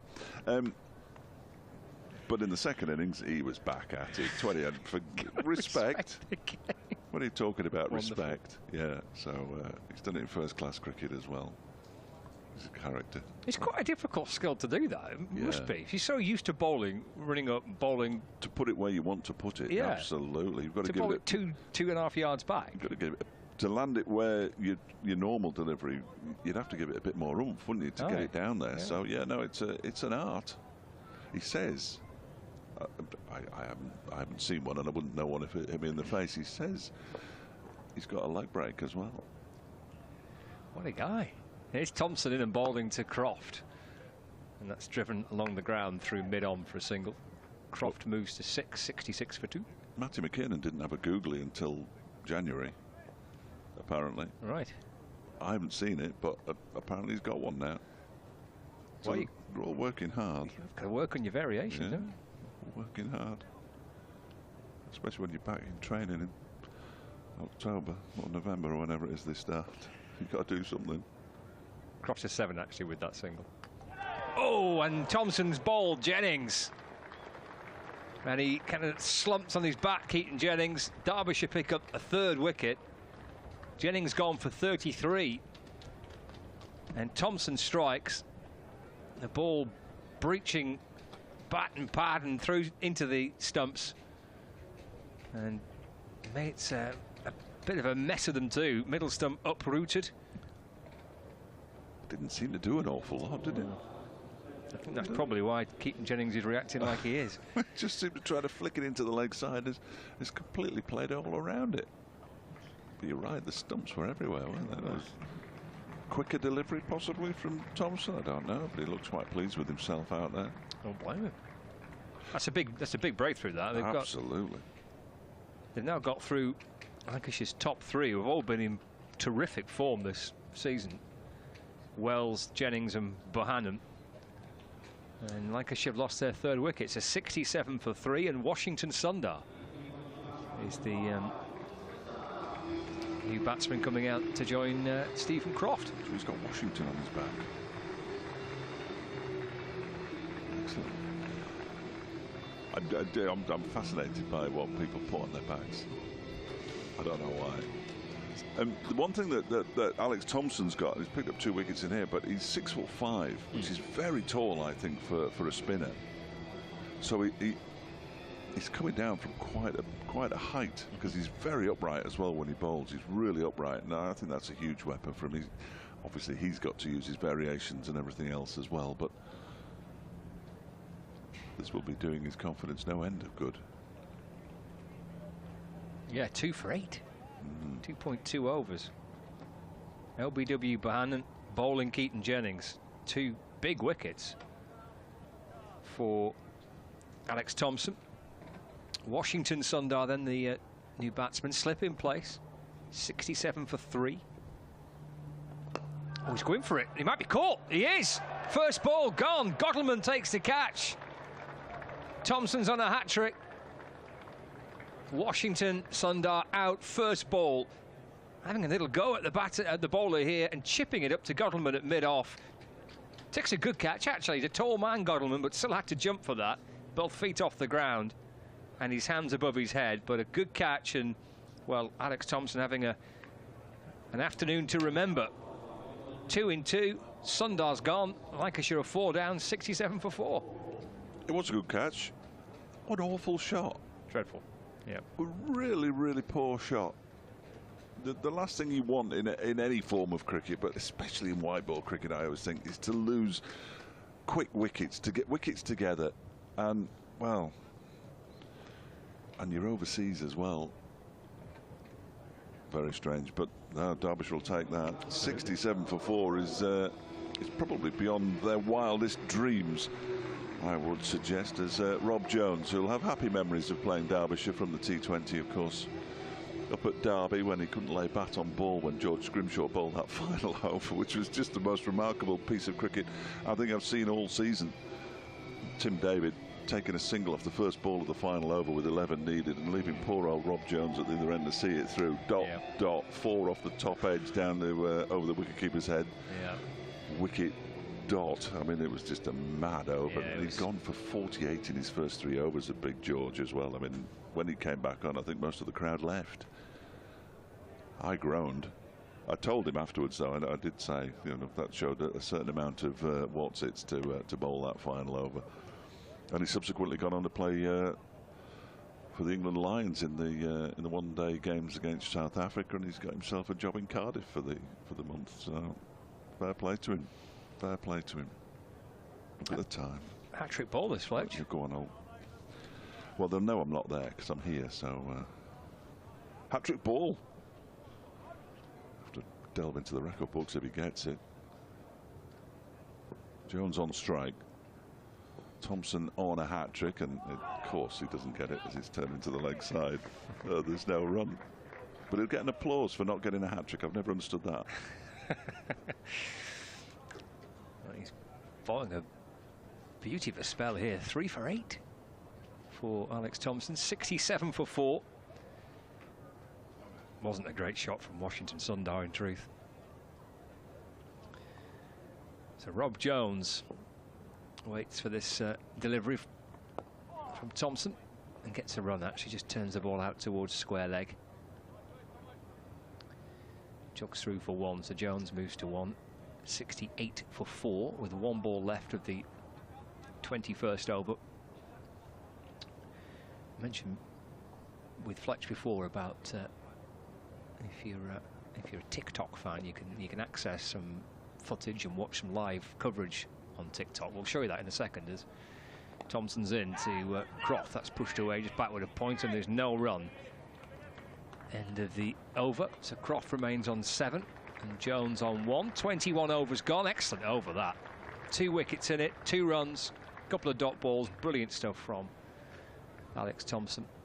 He's bowled 3 overs, 3 for 9. 68 for 4, Croft 7 and Jones on 1. 21 overs gone, so that's what it all looks like for viewers on Lancs TV.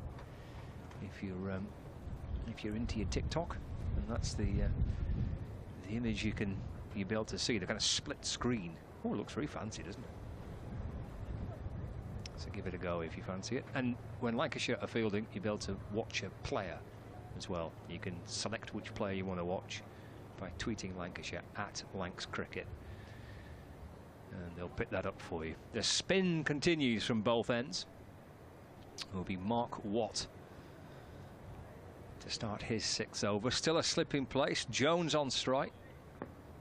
And Lancashire with some rebuilding work to do. It's another delivery from 24 yards from Mark Watt to start the over. Cut away by Jones out towards the fielder at deep point, Harry Kane. And there's 1 run.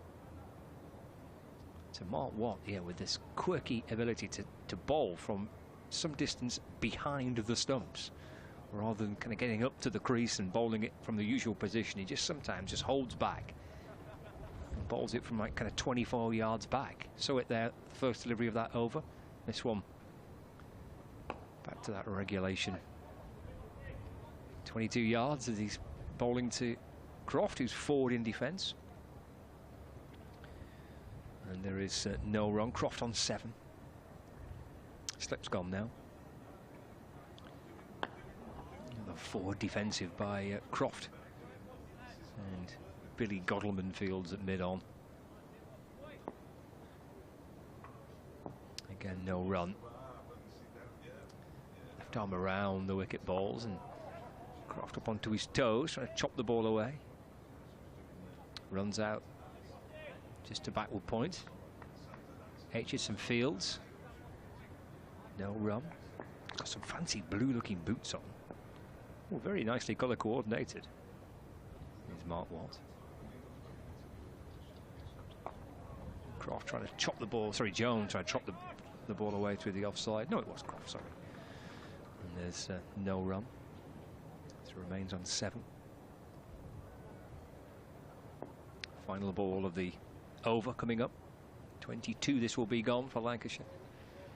Got a man close in on the offside as well now for this final delivery.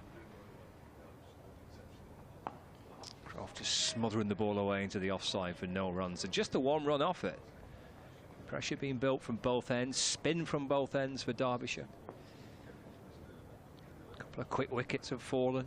Thompson's taken 3 for 9. He's already removed his cap. He'll be eager to continue. I don't blame him. 3 overs, 3 for 9. So he's going to carry on from the Jimmy Anderson end. Rob Jones on strike.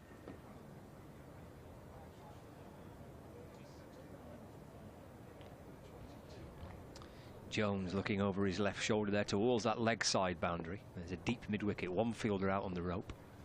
Thompson balls, swept by Jones, but picked up by Watt at short, fine leg.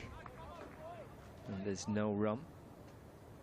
I think Watt's boots are almost completely colour coordinated, not just the kind of shade of blue on it. Almost looks like the laces have got a bit of yellow to match that stripe. Swept by Jones, good looking shot, 4 runs. Hit firmly by Jones on the sweep. Boundary for Lancashire. Fielder there at square leg, went to his left-hand side. Matty McKiernan. Ball disappears in towards the temporary stand. Jones moves to 6 with that. Nice shot. 73 for 4. 5 boundaries in 22 overs and 2 balls. Tells a story, that, doesn't it? Thompson over the wicket to Jones, using his feet, comes down the pitch and chips the ball out towards deep mid-wicket. Again, it hits the grass and doesn't kind of spin on at all. Picked up by Harry Kane, and Jones comes back for 2, so he moves on to 8. 75 for 4. It's all useful information for the Derbyshire batsmen, though, isn't it, when they get in, that it's not going to be easy, and even if you hit it over the top, it's not necessarily going to go to the boundary. Thompson to Jones, just goes back this time and eases the ball away into the offside. And Jones adds another run to his total, so he's 9. His mum's in. 76 for 4.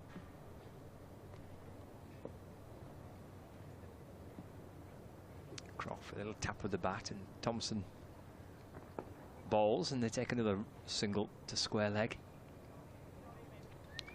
McKiernan coming up from deep backward square leg. Croft moves to 8. Ball left of the over.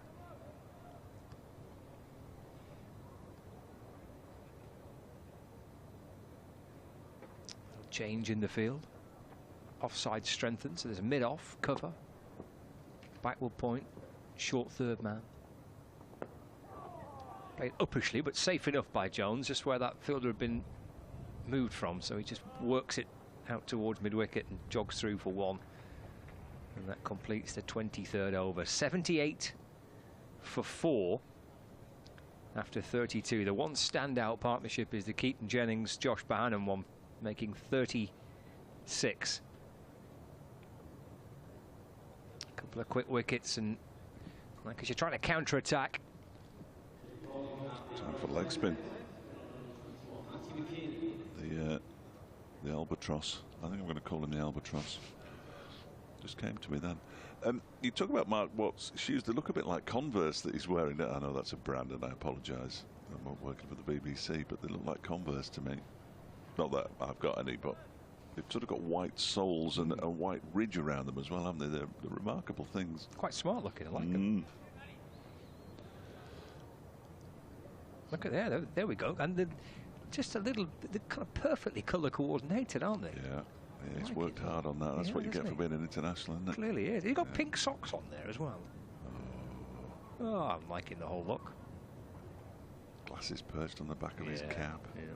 That's that's in the regulations these days, isn't it? If you're going to have sunglasses, you can't wear them. You've got to put them on the back of your head. Lewis Rees is just trotting down to long on for Matty. You haven't missed anything. Matty McKinnon's just been turning his arm over.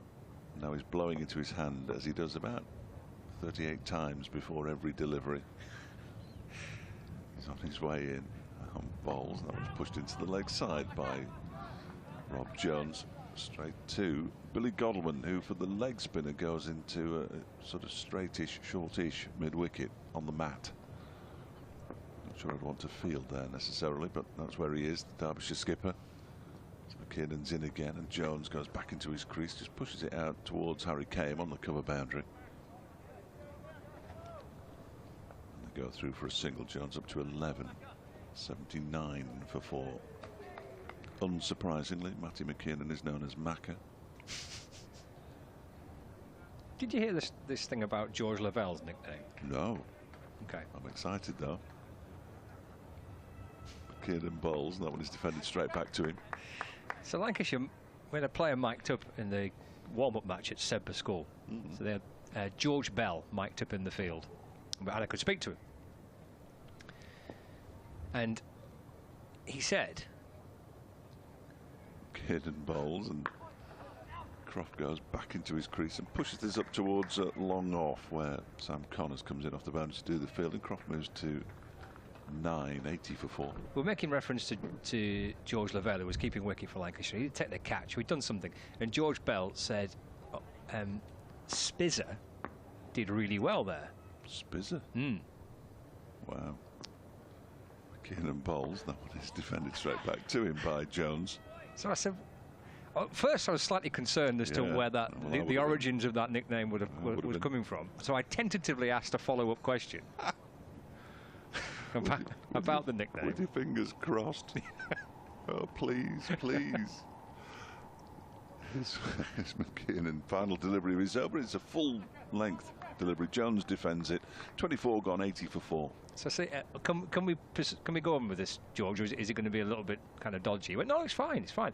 The nickname for George Lavelle comes from Spirit Level, Spirit Lavelle, Spirit Spizzer. Wow, that's good. It's quite creative, that, isn't it? Yeah, no, I like that. Because normally they're not very imaginative, are they, really? No, they're not imaginative at all. No, like he's George Belly's belly. But George Lavelle, Spizzer. Yeah. There's a bit of thought put into that, isn't it? Yeah. Which is very unusual. See, there must be, Brooke Guest is Guesty, but he should be House, shouldn't he? Should be House. It's Thompson, 3 for 18 with Croft on strike. It was Tomo, by the way. That's nice, reassuring. Croft sweeps, and sweeps for 4. Plays that so well, doesn't he, Stephen Croft? Really connects with it sweetly. Bat coming across that pad. And the ball ricochets down towards the boundary. 4 runs to Stephen Croft. He moves to 13. 84 for 4.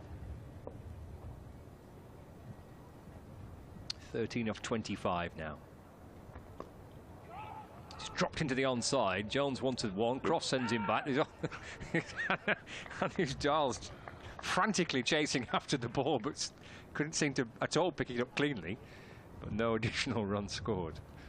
Sort of picked it up, and I think he was thinking about throwing it to the non-strikers and how logistically he could do that, which would have been very, very tricky, and just lost it. Thompson to Croft. This time they do get 1. Just turn around the corner to backward square leg. Connors stops it, but doesn't stop the run. Croft moves to 14. Now that the sun's gone in, the outfield at Old Trafford is remarkably green. It's a lot greener than many, but certainly a lot greener than Derby. It's a lot greener than well, Chelmsford was like a dust bowl. They haven't had any rain down there for about 5 years, apparently. But this is beautiful. Didn't notice it before. Thompson from the Anderson end, balls to Jones. Might want 2 here. He kind of thought of the idea. He just pushed it up towards mid-wicket at the edge of the circle, and Harry Kane having to come up from the boundary. Jones played it there with the intention of coming back for 2, but he was quick across the ground, the Derbyshire fielder. So just a single, 86 for 4. Croft angles it away to mid-wicket, and there's no run. Sun's back out, it doesn't look as green anymore. Where's all that green gone?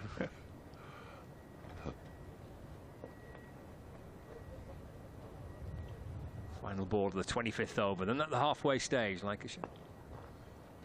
And Croft turns it to the leg side and keeps the strike. So he's 15 not out. Rob Jones unbeaten on 12. That is the halfway stage. 25 overs gone. 87 for 4 after 25 overs. With 3 of those wickets for Alex Thompson. Yeah, really good effort so far from Derbyshire. They've got to make sure they keep their foot down here. Billy Godleman and Brooke Guest in conversation, so that's the captain and the wicketkeeper. You often see that, certainly in one-day cricket between the pair of them. Saw it a lot down at Chelmsford. Brooke Guest wanted to have his input. You can see everything that's going on, of course. Ben Aitchison is just stretching out at the moment, so interested to see when he's reintroduced. Here's Matty McKinnon beginning a new over, bowls it to Stephen Croft, who goes to drive and almost again threw the shot too early. Squirts way off an edge down to Aitchison at backward point. There's no run. Tosses himself a catch. McKinnon bowls full delivery, driven out into the offside, half stopped by Anuj Dal, but not sufficiently to prevent them from going through for a single. And Croft moves on to 16, 88 for 4. Another tram has clearly arrived because the flow of pedestrians up towards the football ground has increased again. There might be some chanting. There we go. There's McKinnon in and balls again full length and driven out straight to Dahl. This time it goes down on one knee. Lewis Rees just removed a plastic cup from the field down below us. It was blowing around in front of him. I've seen a crisp packet as well, presumably that's left over from Friday. McKinnon bowls, and that one is cut away backward and square on the offside by Jones, and they're only going to get a single again. That's good work from Harry Kane out in the deep on the cover boundary, getting up towards backward point, getting the throw away quickly and preventing the batsman from coming back for a second. Anuj Dal warms up now. We haven't seen him, of course, yet. Anuj Dal had 5 bowlers, I think, so far. As McKinnon is in, and that one is pushed out to the offside by Croft. Straight to the man who was warming up a few moments ago, Dal. Deceptively slow in white ball cricket, Dahl. Deceptively quick in red ball cricket with his bowling. Kieran's in again. That one just turned a fraction, but nothing too serious as it's pushed away into the offside by Jones, who moves on to 13 at the end of the over. Croft has 17. Was that Croft? That was Croft. See, they moved the dot. Croft has got 17. He's moved on to that. And Lancashire after 26 overs and 90 for 4. Dear, oh dear. Numbers and names on their backs and everything. Chaos. Still got no idea who they are. And here is Anish Dahl. Here's your man, right on cue. I was asked if I was peeling, if I could peel some courgettes when I did my update at How 12. They're doing this gardening feature. They were talking to the gardeners. He interrupted. He said, "We're just going to go and see what the cricket is." He said, "Oh, well, Dave could peel some shallots while he's doing nothing." It's an unusual request. Doing nothing. This is hard work. I'll have you know. Doing nothing. Peel some courgettes. Well, then Elaine, who's one of the potty plotters who does the gardening feature with Dean Jackson, said, "Well, there's probably people in the crowd knitting." And at Worcester, in the championship match, a lady sat not too far in front of us and she was knitting. And I went down the second day and she was still there knitting. And I said, "I've got to ask, what are you knitting?" Santa hats. She was knitting Santa hats in July. Like it. Forward planning is that. Yeah. Get it done nice and early. Get your Santa hats prepared nice and early. But she was so proficient at knitting that she could knit and watch the cricket, because she wasn't looking at her fingers. She was just knitting away. It was remarkable. Like it. Yeah. So Anish Dahl then from the James Anderson end with Stephen Croft on strike. And bowling to Croft, who's driving into the offside. Good stop at extra cover for Aitchison. Yeah, it is. Tall lad, isn't he? He's got down well there. Known as the Big Un, that's his nickname, Big Un. Yeah, even though he's shorter than George Scrimshaw, he's still called Big Un. Steve the Big Un. 90 for 4, we're starting the 27th over. And he's Darling and balls to Croft. Angled into him. Squirts the ball up through mid-on. Mark Watt comes up from the boundary in front of the point. See, they're not really nicknames. I'm just going to say he's Watty. They're not really nicknames, are they? They're just what you say to somebody. Yeah. I do like a proper nickname. 91 for 4.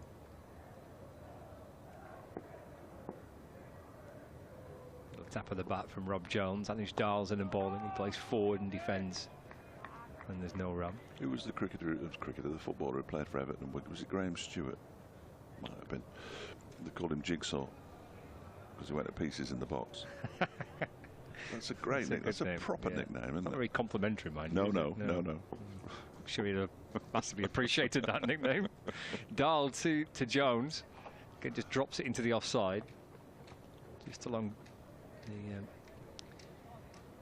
edge of the square out towards point and Lewis Rees Fields. 92 for 4. I take it you had a game yesterday, were you on football duty yesterday? Very kind of you to remind me. Oh dear. Yeah, I was. Burton Albion? Yeah, I was, yeah. I take it this didn't go very well. No. Darling and balls to Croft. And that's driven through the offside for 4 runs, and Croft moves to 19, 93 for 4. Well, opening day, they lost 3-0 at Wickham, who were a decent side, and you think, well, they didn't play very well, but you thought, well, they'll get better, won't they? Yeah. 30 seconds in yesterday when the red card is being shown to their central defender, Conor Shaughnessy. Oh dear. Followed by the free kick being put straight into the back of the net. Dahl to complete the over. Flicked with a bit of bottom hand by Jones to mid-wicket where Connors fields and there's no run. 27 gone, 93 for 4. You sort of think, well, this could go wrong here. And when it was 4-0 at half-time at home in their first game of the season at the Pirelli Stadium, and they were booed from the field, you thought, yeah, could be a long season, quite a long season. What did it finish? It finished 4-0. Okay, good second half then. Well, yeah, I mean, it was 3-0 at half-time at Wickham and finished 3-0. When you're 3-0 up, you just sort of stop. In fairness to Bristol Rovers, they didn't stop. Joey Barton's Bristol Rovers, as they're officially known. They did try to score more goals, but couldn't. So I suppose that was a triumph of sorts. But Jimmy Floyd Hasselbank assured me at the end that he could turn things round. only after I'd asked him, of course. But blimey, you're only 2 games in. You're asking the killer questions. Well, are you the right man for the job? Was that the question? I didn't ask him that question, no, and I was 2 never. games in? No. They've now won 3 out of their last 20, though. Ah, right. So it's a hangover from last year. McKiernan begins anew. Well, that one goes underneath Stephen Croft's bat and into the hands of Brooke Guest. Everybody nearly ended up on the floor then. Bowler, batsman, wicket-keeper. It was a bad day for Radio Derby Sport yesterday. As Derby County lost to Charlton in League One as well, so not a great day. McKiernan is in, and that one is slapped out into the offside by Croft. Kame is there. They come back, go through for a single. Croft moves on to 20, 94 for 4. Smells like fish to me, that. Fish pie, what do you reckon? Yeah, a bit of fish pie. Save us some down there, will you? Save us some. McKiernan's in again, bowls. That was backward square on the offside by Jones. I wasn't quite sure what you were referring to when you said it smells like fish. I thought, well, what's going on? So I can just, my mind is consumed with the smell of food. Did you talk about my fish finger story? No, but I'm looking forward to it already. That one is turned into the leg side by Jones. There might have been some bat in there, was there? We'll just wait 5 minutes for the umpire to decide whether he's going to signal or not. Yep, came off the bat. Jones moves to 15, 95 for 4. A fish finger story. Wow. The Kiernan in again. Croft pushes it out into the offside. Dahl fields. So far, just 2 runs off this over with 1 ball to go. McKiernan wants a slight alteration to the field. Asks his captain, Tony Polite, and nothing changes. He said, Macca, get on with it. It's the last ball. He's in and bowls, but in a slightly southern accent, London accent. That one goes to Billy Godwin, and there is no run, so just 2 runs off that over. Good over from Matty McKiernan, who's bowled 3 overs for 7 in this spell. 95 for 4, Lancashire, after 28. Well, they say double it at 30. It's probably more like 33 these days, isn't it, with the way that they go after the bowling. But I don't think Derbyshire would be too disappointed if Lancashire only made a couple of hundred. Well, absolutely not, no. No, it can take a bit of rebuilding here, isn't it? You haven't forgotten the fish finger story, I had forgotten the fish finger story. So, yeah. I hadn't. so it's Anush Dahl running in from the Jimmy Anderson end with Rob Jones on strike. Balls to Jones. It's flicked up towards mid-on for a single. 97 for 4. Might be able to pick this up on the cameras as well. But out towards the city centre, away to our right-hand side, you see there's like 3 kind of tallish buildings. Relatively, not the big Hilton hotel building, the other 3 that are that's stuck up there. So when they were building those buildings, as Croft drives to mid-on and moves to 21, 97 for 4. I was in a taxi going into the city centre. I've gone back a few years now. In a taxi going to the city centre, and the taxi driver was looking at was making remarks about the work that was being done in the city centre and all they're always building something. And he said, you see these 3 that they're building now, these 3 new buildings?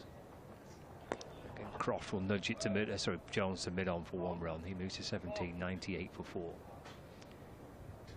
He said, do you think they look a little bit like fish fingers? Those buildings there. So there's like there's 3. There's the crane in front of one, the 3 behind, kind of.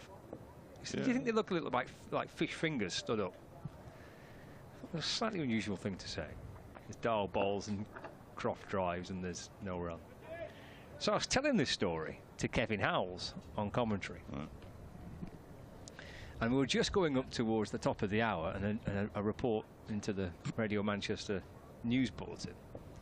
So I was referring to those buildings and how the taxi driver said to me they look a little bit like fish fingers. Dahl's in and balls to Croft. Croft drives. It's a good stop at mid-off by Billy Godwin. Got across the ground well to his left-hand side. Croft moves to 22, 99 for 4. And just as I was telling this story, Radio Manchester were about to hand to me for an update. And Kevin said, why on earth did he call them, did he say they look like fish fingers? And Dahl comes in to complete the over, and that's chopped down to short third man by Jones, and he'll scamper through for a quick single. And that's 29 overs gone, and that's the 100 up for Lancashire as well. 100 for 4 after 29 overs. Jones 18 and Croft on 22. He said, I don't quite work out why the taxi driver would say that they look like fish fingers. Do they smell like fish fingers?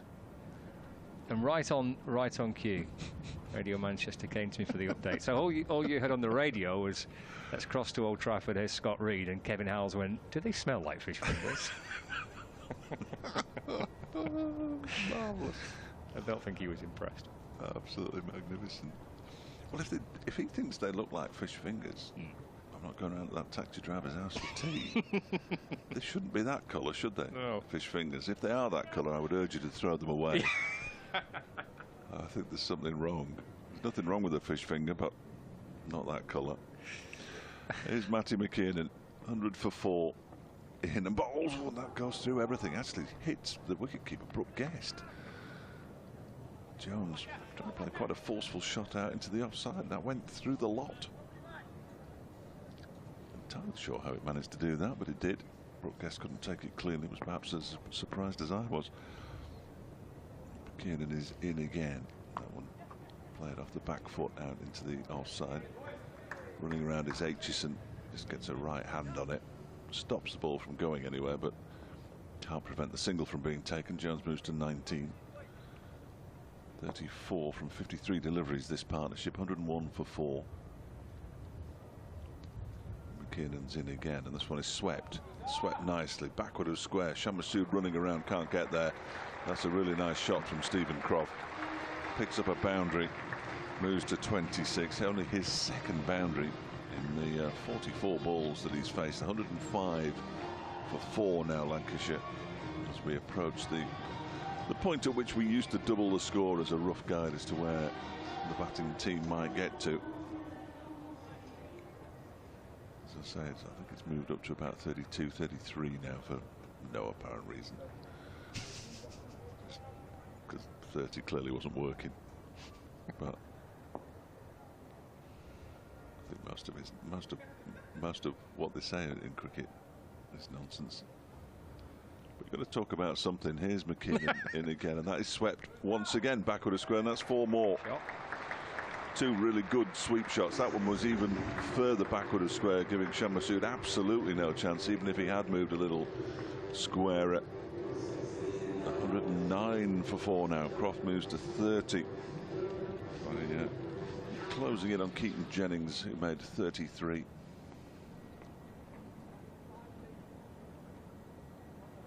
Such a good sweep with the ball, isn't he, Croft? Plays it so well. 2 really terrific sweep shots, and I'm sure McKiernan will throw this one a little further outside the off stump, so Harry Kane could be in business on the cover boundary here.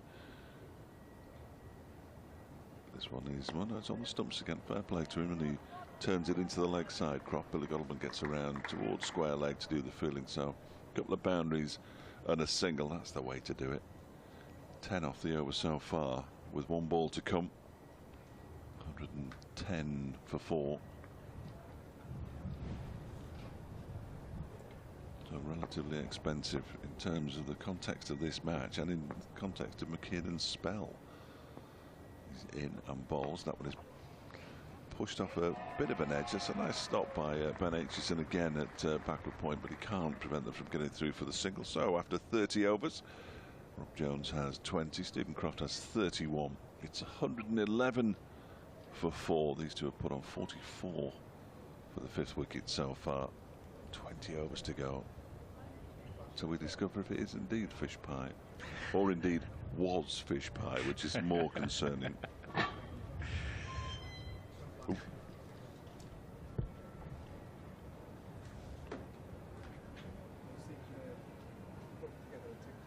Yeah, good partnership here, Jones and Croft.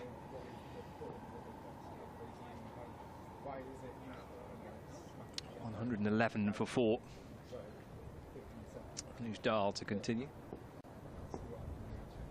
don't know if the want to make a choice, but I'll figure it out. Jones looking for more runs, forced away through the covers. Masood doing well. Bit of ground to make up there on the cover boundary, and Jones comes back for 2. 20 from 26. Partnership is worth 46.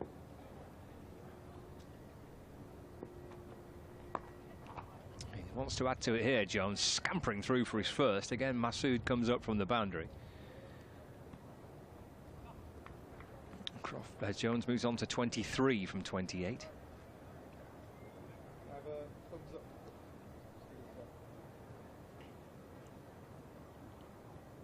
Stephen Croft on 31.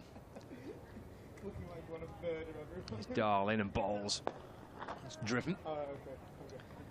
Codleman fields at mid-off and there's no run.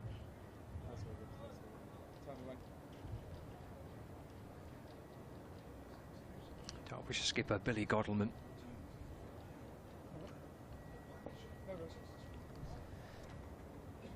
Pretty happy so far, I'm sure, with how things have gone.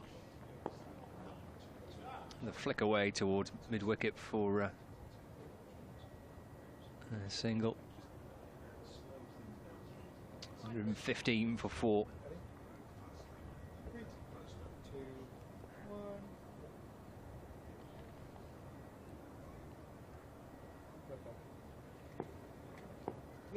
Two balls left of the over. Dahl in and bowls, and Jones plays forward in defence.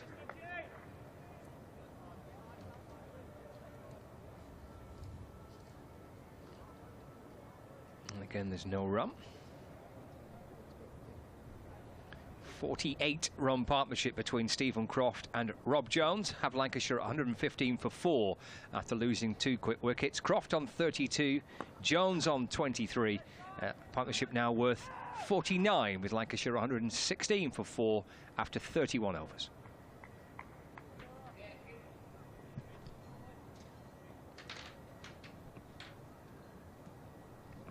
Nicely done.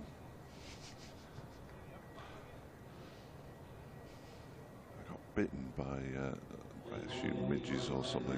I was wearing my shorts on Friday, of course, and it was about 9 o'clock when I was doing the interview, so the midges were out, and my left leg has got absolutely destroyed by a few bites there. 3 bites, and it's very unsightly. 116 for 4. It's on the brink of a half-century partnership, these two. Done well, haven't they? Yeah, they have.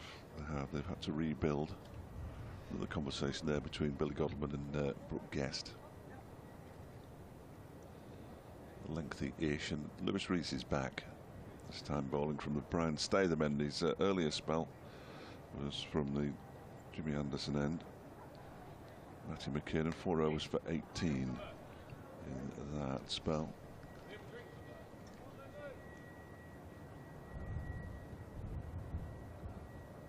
Got 3 fielders in a ring on the edge of the 30-yard circle, but not quite on the edge. Anaj Dahl, who's at extra cover, but backward point and a short third man for the left-handed Lewis Rees, bowling to Rob Jones, who defends the first delivery back to him. And there is no run. This is not the only game going on in the Royal London Cup, as apparently we're supposed to call it. Also in this group, Hampshire are 209 for 1 against Kent after being put into bat at Beckenham.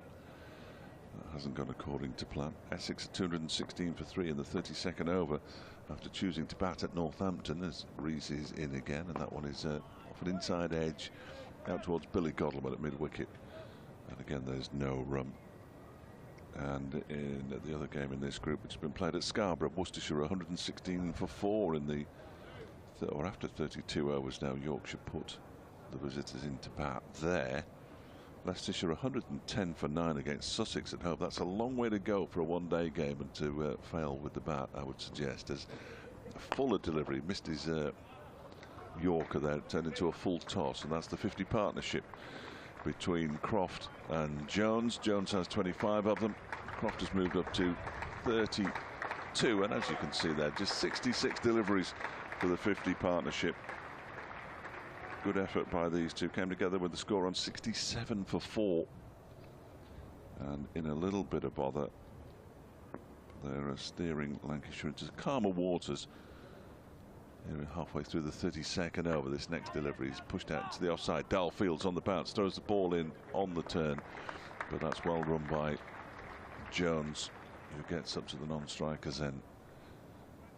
Croft moves to 33 with that single. And Lancashire up to 118 for 4 now. A good bit of fielding by Anuj Dahl. Got those darker blue last season's one-day cup colours. Arm protectors, elbow protectors. Next delivery is pushed to Dahl by Jones off the back foot, and Jones immediately swings his head back and looks to the sky.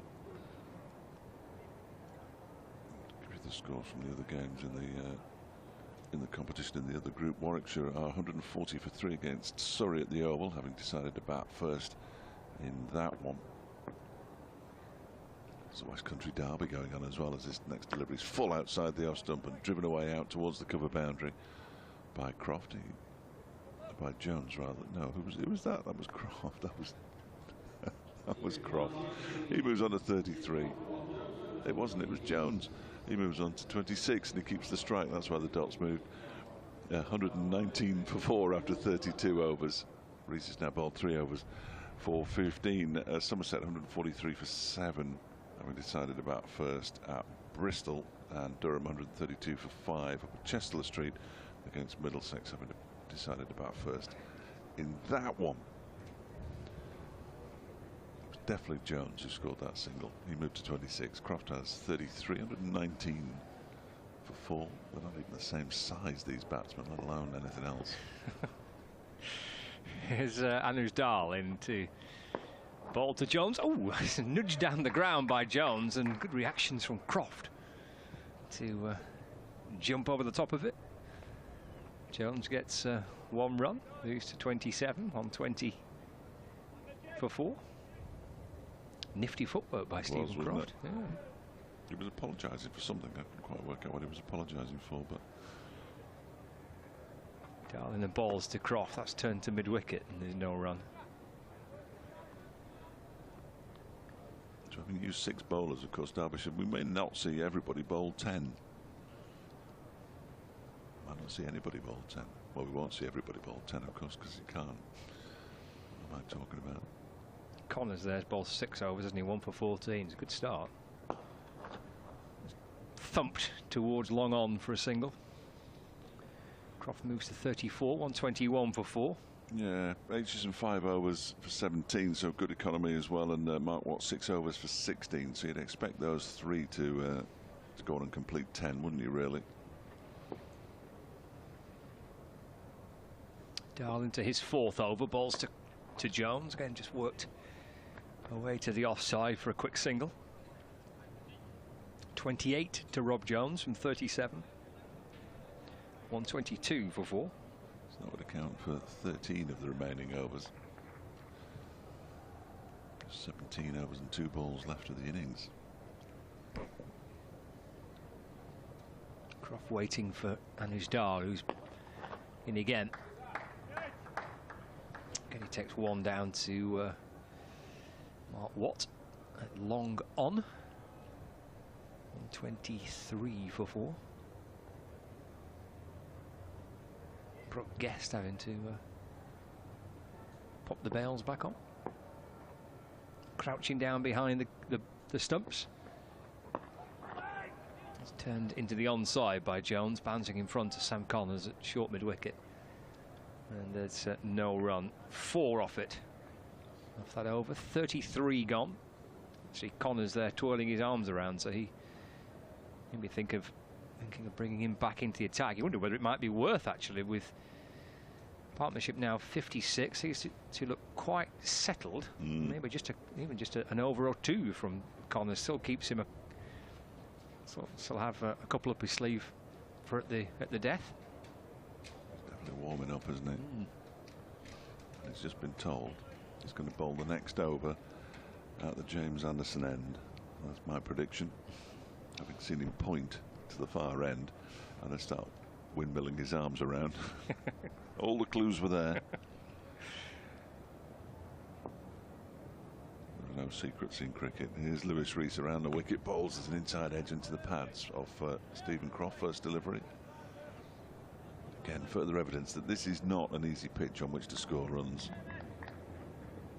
It doesn't make it any less of a fascinating cricket match, though, does it? A low score, which you would expect. I mean, if they get to 200, I think they'd be delighted. Yep. Rees in again, and that one's driven out towards Harry Kame on the mid-wicket boundary. No, the cover boundary.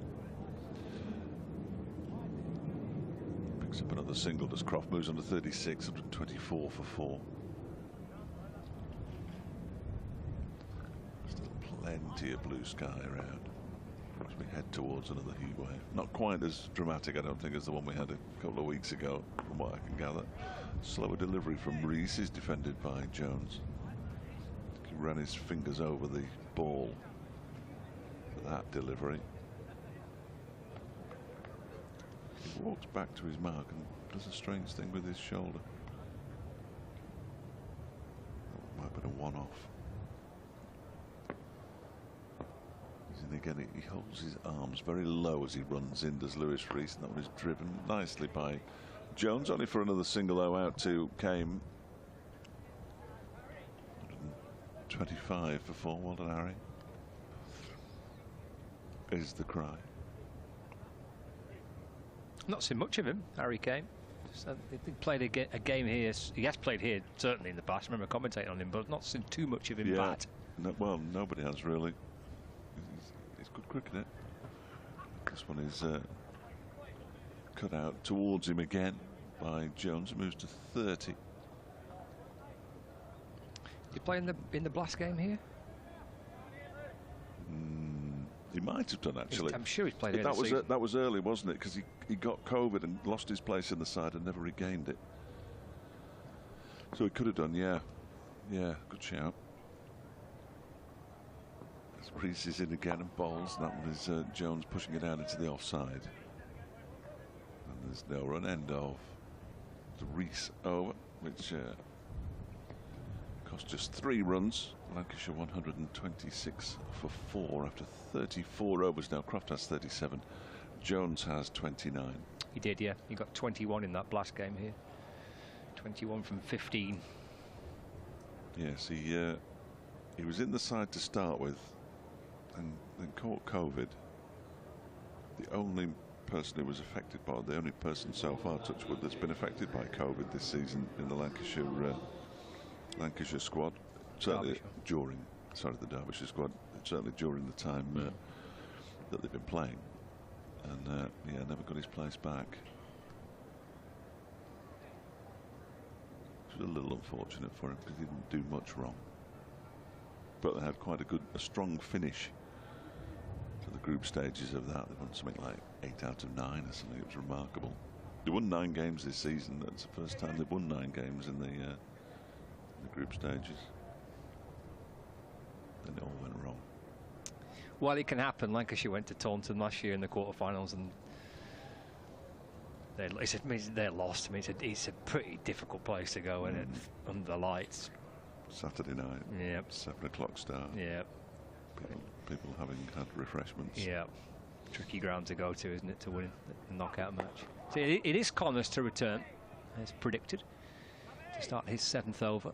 Bowling to Croft, that's driven to Godalming at mid-off, and there's no run. 126 for 4. So the likes of Harry Kame for Derbyshire, and I'm sure there's more in the Derbyshire team, and there's certainly plenty in the Lancashire side. This is the competition that quite a lot have been waiting for, because this is perhaps going to give them that bit of exposure. Yeah. Connors into Croft again. Just dabs the ball away into the offside. There's no run. He has played the last 2 championship matches as well. He came into the side because Shan Masood was away, obviously. He came into the side because Billy Godwin's form was such that Mickey Arthur decided to leave him out of the Derbyshire side. So Kame was his replacement. Did pretty well. Did pretty well. On 26 for 4. Croft waiting. And driving again. Hit firmly.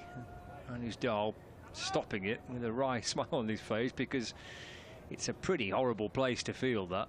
There's a couple of pitches that are covered up, one with a green matting, one with a brown matting, and it's a hard, bobbly surface, and the ball bouncing off those huge pitches, and tricky. Well, the green matting doesn't look very green on the telly, does it? Connors in to Croft. That's worked just behind square on the offside. There's no run. You check it out next time the camera's on the green matting. It looks brown. The one on the right's the green one. It is, yeah. Doesn't look as green as it looks from here. No. What pitches they're going to be saving there? Whether perhaps one for Wednesday. I mean, there's 2 matches on Saturday. There's a women's 100 match followed by a men's 100 match here on the Saturday. It's Connors to Croft, flicked away towards square leg for a single on 28 for 4. Ground staff are, I mean, you're doing well to keep producing pitches, and come September with so much cricket, domestic and international games being played. Because obviously the 100 and the international matches have to be very central for the cameras, don't they? So you can't go to the extremities either, which is always the answer at Trent Bridge, clearly. On 27 for 4, final ball of the over, the first one back for Connors. Jones takes a single. This ball just angled into him, and he just flicks the ball away towards backward square leg. Comes back for 2. Well run by Rob Jones. Harry came coming across to scoop the ball up. Jones runs a couple. He moves to 31, so 35 overs gone. 129 for 4. So 15 overs remaining. 3 off that over from Sam Connors. Yeah, they'd be happy with 3 and over from here on in, wouldn't they? Derbyshire. Another 45 runs. They'll take that. 175. They will have a target, I'm sure.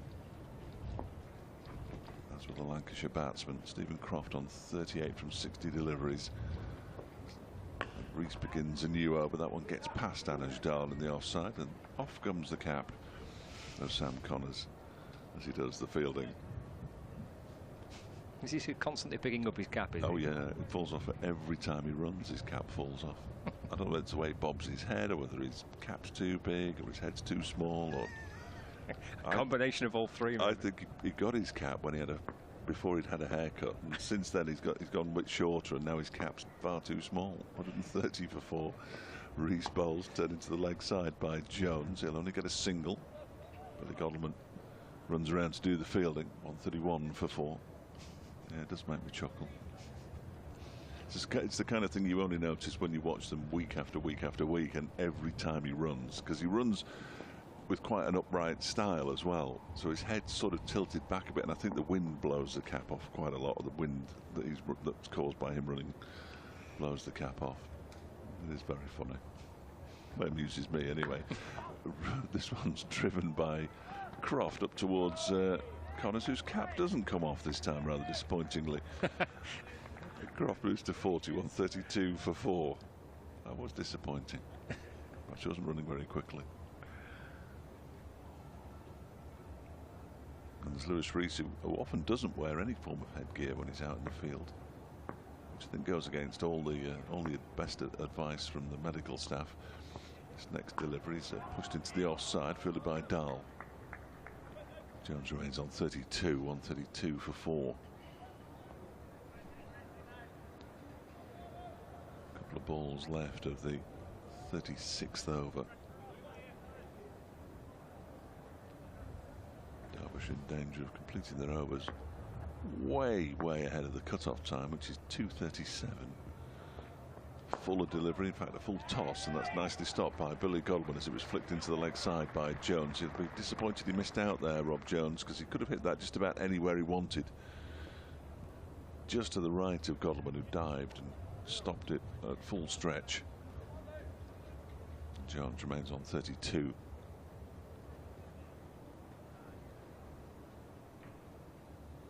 He turns at the top of his mark and past the umpire now. Left arm round the wicket, bowls to Jones, who pushes it straight back to him. 3 off that over. And Lancashire are 132 for 4 after 36, with Croft on 40, Jones on 32. The partnership worth 65 now off 93 deliveries. The half-century partnership came up off 66 balls. Mainly, I think, because of those 2 swept 4s, and there have been so few boundaries in this innings. In total, we've had 8 4s in 36 overs, which in a white ball game is almost unthinkable, isn't it, really? Yeah, it's been difficult, hasn't it? Trying to force shots and force the issue.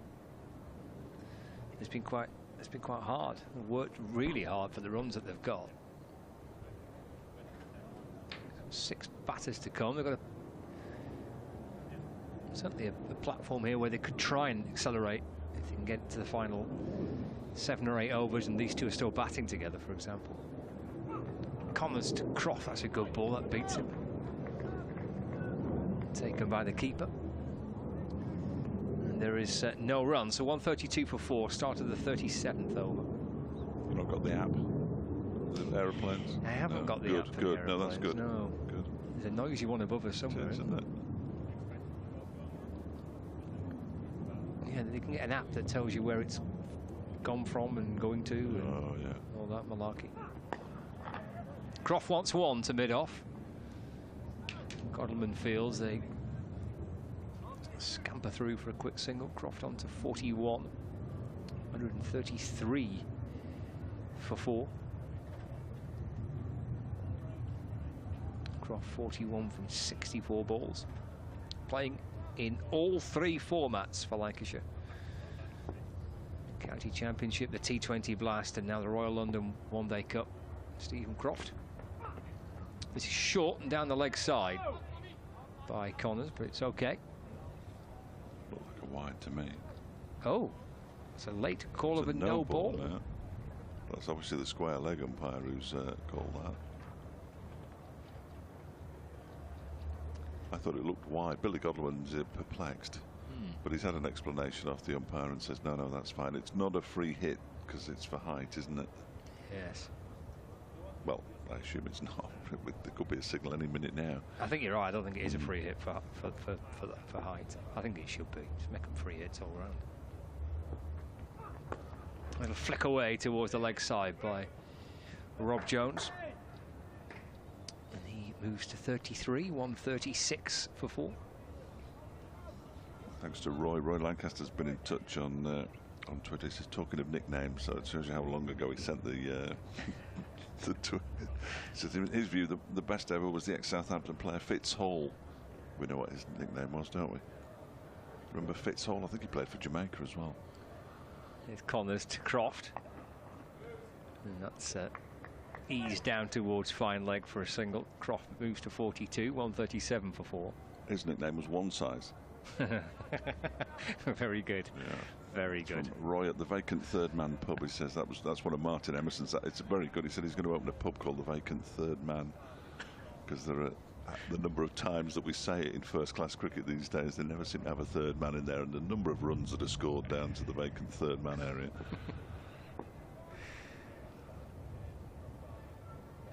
Connors has got 2 balls left of this over, and he's got 2 remaining. It's chipped up to mid-on by Rob Jones, and he scampers through for a quick single. 34 to him now, 138 for 4. Whether they'll give Connors another one or hold 2 back towards the end, I don't know. It's worth a go to bring him back in to try and break this partnership. Yeah, yeah. Aitchison's got 5, hasn't he? So he'll definitely bowl at the death. Final ball of the over. Connors to Croft. Oh, that's edged past the keeper. Down towards the boundary. 4 runs for Stephen Croft. 142 for 4. Brooke Guest leaping away to his right. There's a slightly frantic look over the shoulder from Croft as that came off the edge of the bat. He gets 4 for it. We'll see Guest here, the keeper, flying after it, trying to get a glove on that. Went low down to his right-hand side. It may not have carried anyway. I think he was just trying to stop the ball, Brooke Guest, rather than take the catch. Yeah, I think even if a first slip had been in place, it might have dropped short. Well, it would have dropped short of a first slip, wouldn't it? Because he usually stands behind the keeper. So It would have been a good stop, wouldn't it? Yeah. Well, yeah, just about catchable height, but only to a wicketkeeper who is 7 foot tall. And there are so few of those here around these days. There's never been many.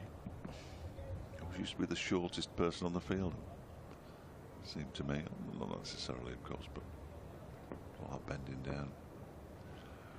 142 for 4. Jones on strike as Lewis Rees begins a new over, and he pushes this out into the offside for a single, fielded by Harry Kane. Rob Jones moves on to 35, 143 for 4. Sean Masood down on one knee at square leg, stretching his back out.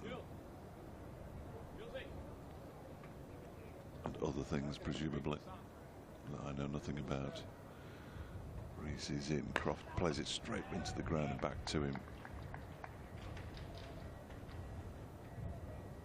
Rees collects at the, not quite at the end of his follow through. He's got a close up of the Derbyshire shirt. I should have noticed this before, but even on the collar bit, it's not the collar, is it? What's that bit called there? We've got the club colours where the buttons are. What that bit's called in his shirt? Spruce out. What's it called? I don't know. No, I don't know. Like the V bit.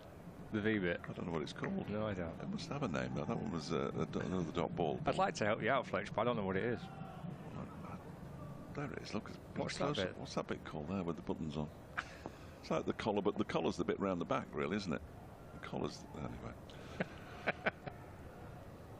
Which hadn't started. Rees bowls. That's driven by Croft for a single up to Sam Connors at long off.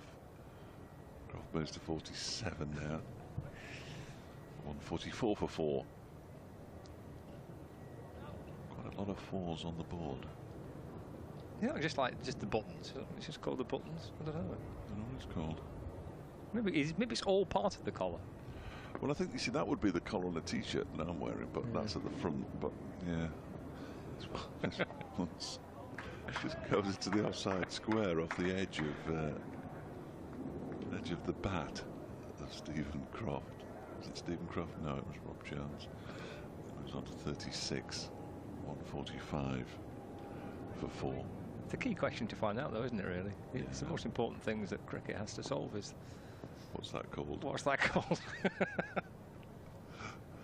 Rees in again, balls. That one is pushed into the offside. Final ball of the over by Stephen Croft. He remains on 47. Jones has 36. Lancashire after 38 overs of 145 for 4. So just 12 overs left.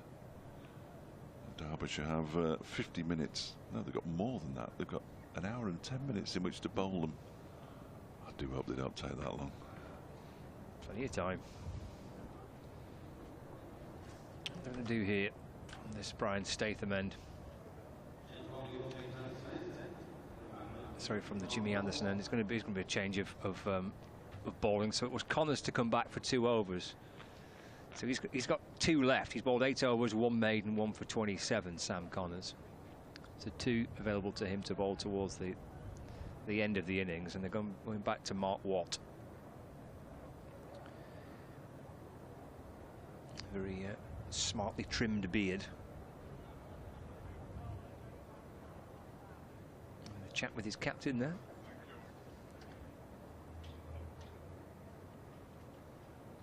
Former Lancashire man. Had a season here at Emirates Old Trafford a couple of years back, Mark Watt. Fielder's buzzing all over the place here. What's he got? Well, behind him, and long off and long on, the 2 fielders behind the bowler, in front of the pavilion and underneath the point. And there's a deep mid-wicket to the left of screen there. There's Watt, he's in and bowls to Jones, who will push it up towards the long off fielder, Lewis Rees. And Jones gets a single, takes him to 37. will Watt be bowling any of his deliveries from 24 yards? We'll find out through the course of this over. He does mix it up with these slightly quirky run-ups. Kind of a curvy run-up and then a straight run-up and then one sent down from distance. Regulation one this time. It's Croft who's playing it away into the offside, and there is no run.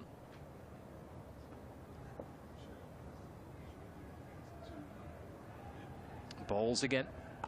Croft goes back and cuts the ball out through the offside.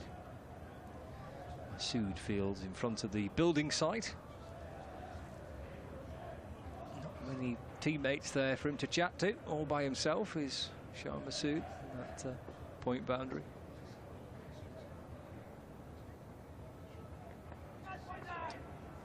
Cut by Jones, but fielded by McKiernan.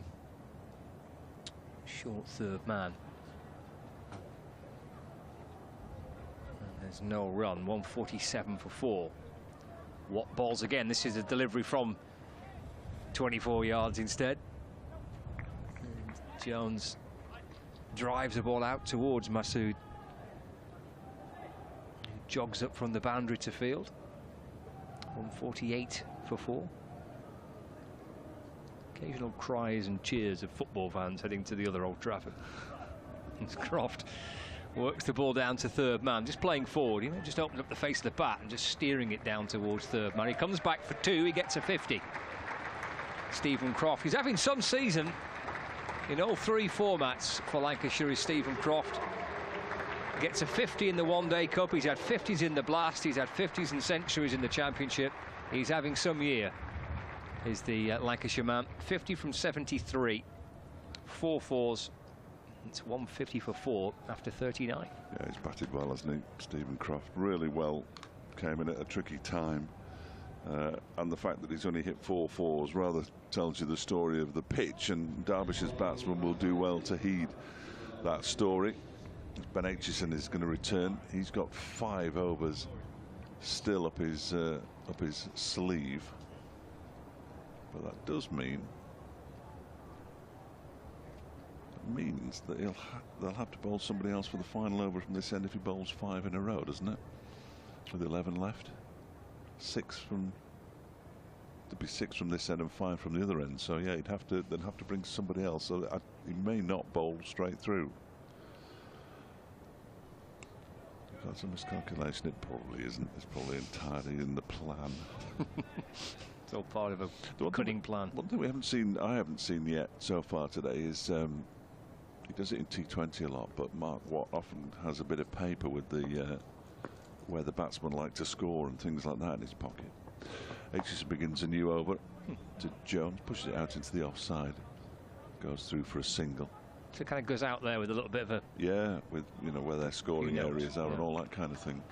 So... not wrong with that, is there? Well, no. Good idea, though. Yeah. But he very obviously takes it out of his pocket and looks at it when he's out on the boundary. Or I suppose other fields, but I'd write it on my arm. You know, like he's cheating in an exam. I never cheated in an exam, by the way. That one is pushed out into the offside by Croft, fielded by Dahl. I didn't actually. I don't recall ever cheating in an exam. Never really saw the point. No. You're only cheating yourself. Quite. Aren't you? Wise words from you, Dave Fletcher. Why would you do it? Well, apart from get a better grade, but... There's Aitchison. And balls on, that's pulled quite violently straight by Croft, but straight to Alex Thompson. That was as violent a shot as I think we've seen. It's good, wasn't it? Yeah. Sounded quite nice as well, but the direction wasn't what he was looking for. I think he was, again, perhaps through the shot.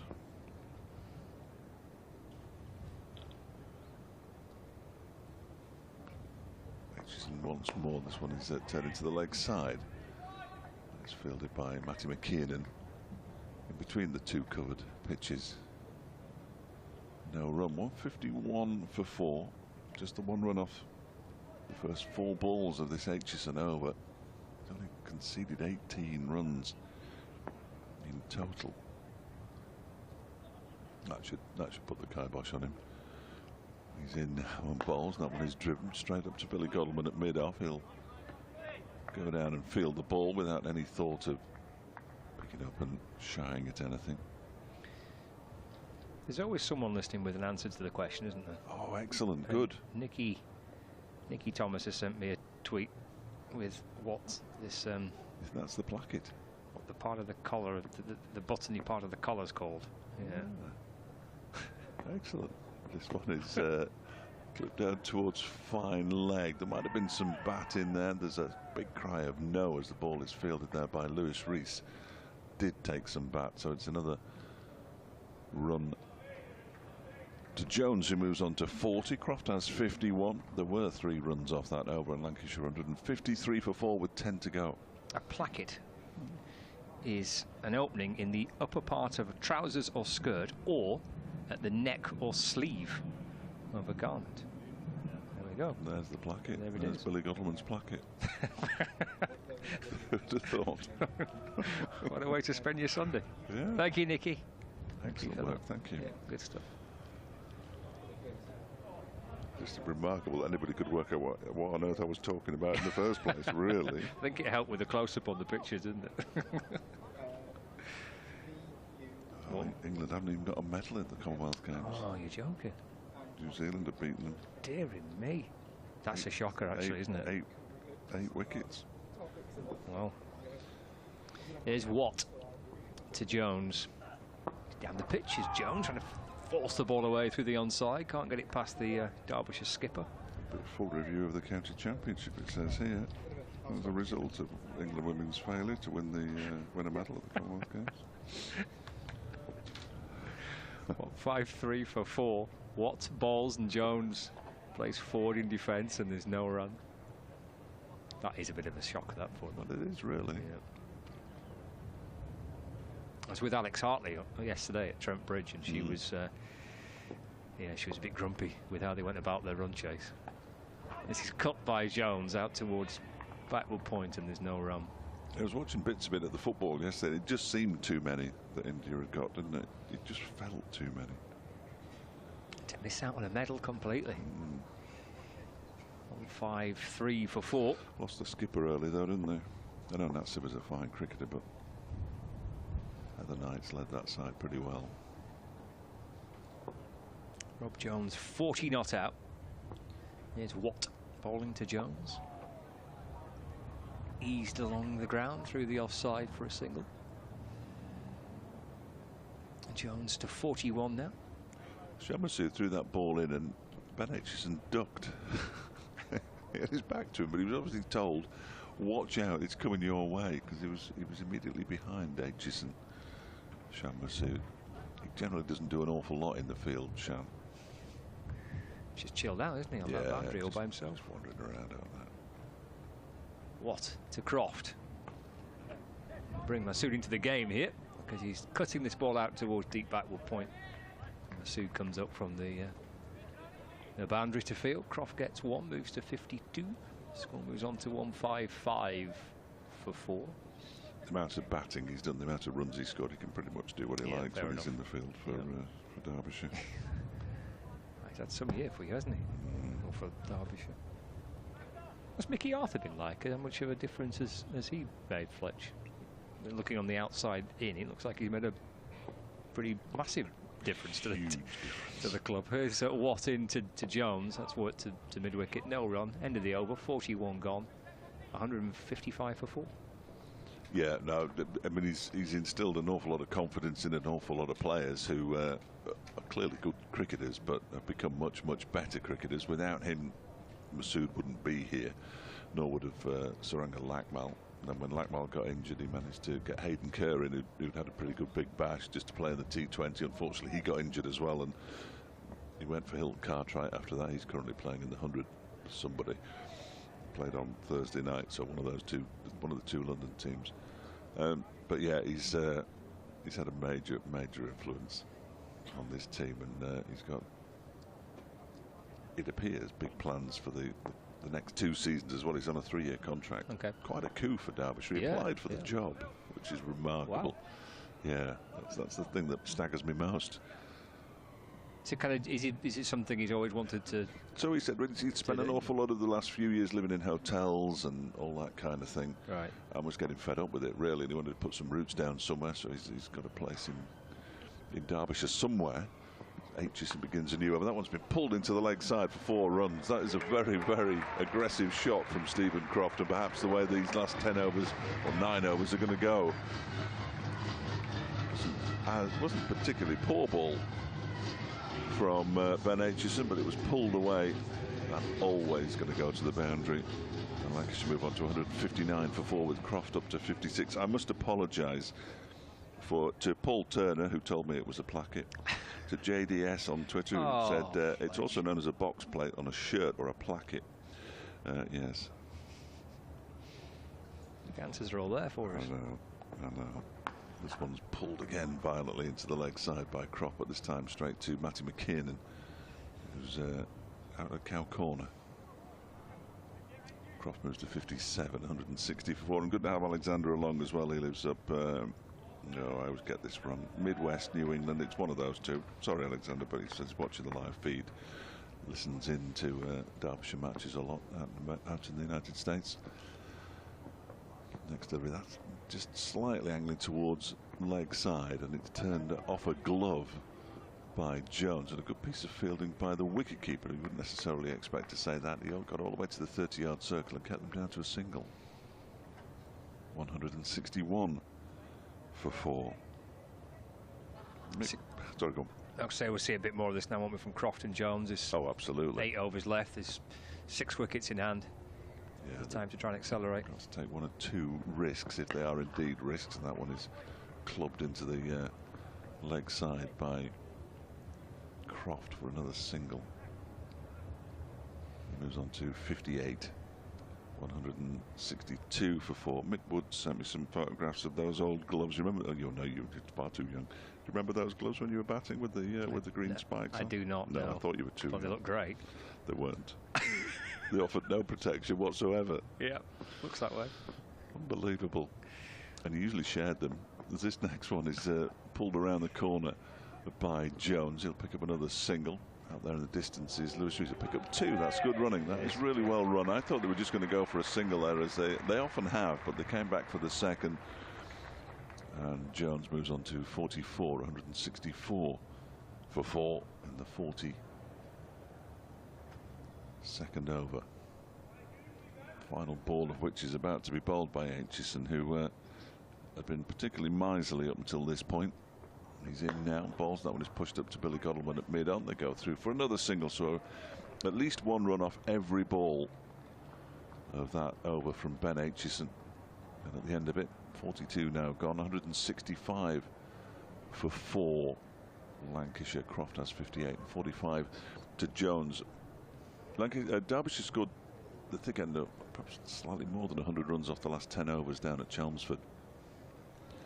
And from the final, I think it was 84 deliveries, somebody told me, they only didn't score off 2.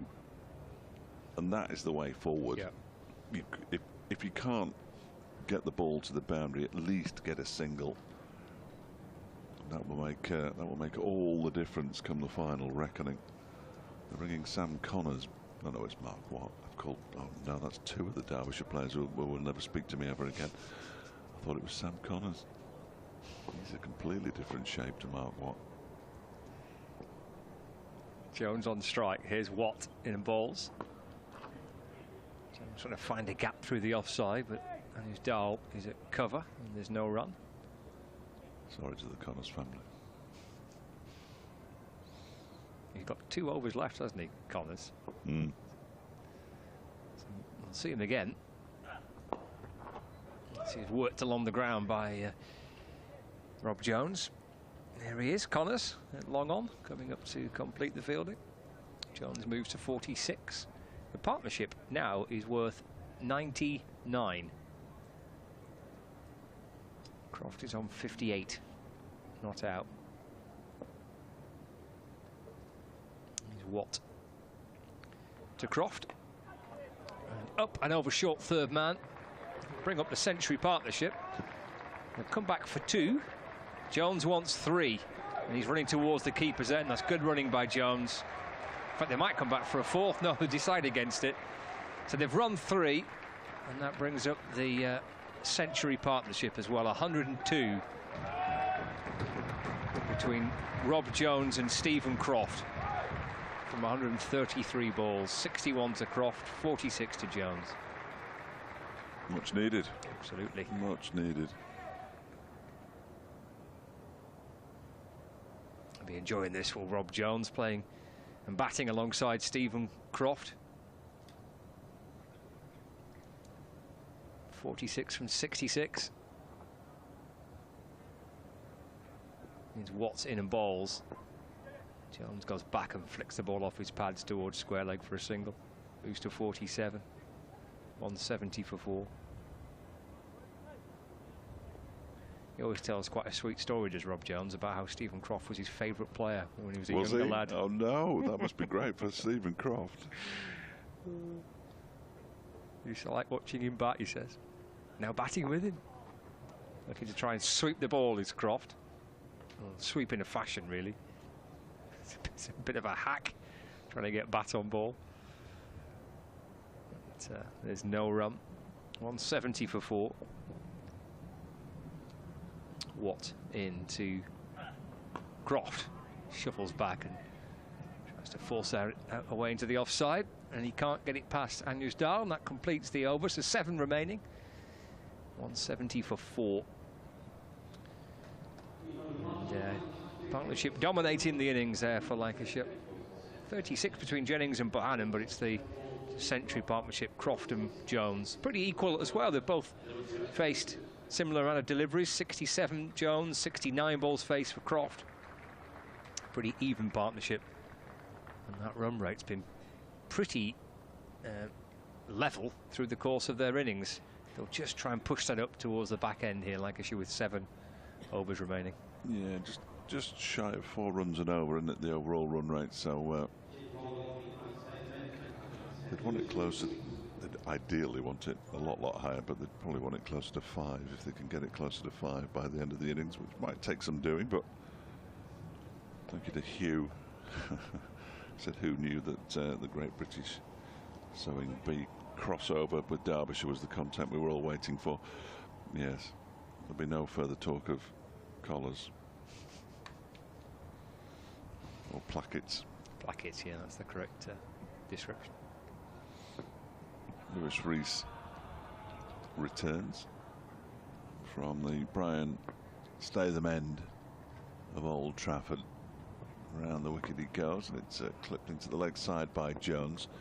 Rees chases after it himself and gets all the way to the edge of the 30-yard circle, and the batsman decide that one's enough. Jones moves to 48, 171 for 4. He's doing some kind of sponsored walk the other year, wasn't he, Lewis Rees? Or sponsored run or something? He was doing something to raise some money for charity. They all did something during. Was it a lockdown thing? It was either during or just. Yeah, their exercise was getting dressed up as in full kit. Finn Hudson Prentice did it round Nottingham where he lived. That's what I saw. I think some pictures of that. Yeah. Rees is in around the wicket. There's a little scoop there, and that might go all the way for 4. That was a nice shot by Croft. It's being chased down, and it is chased down by somebody resembling Mark Watt. And they get back for a couple. Croft moves on to 63.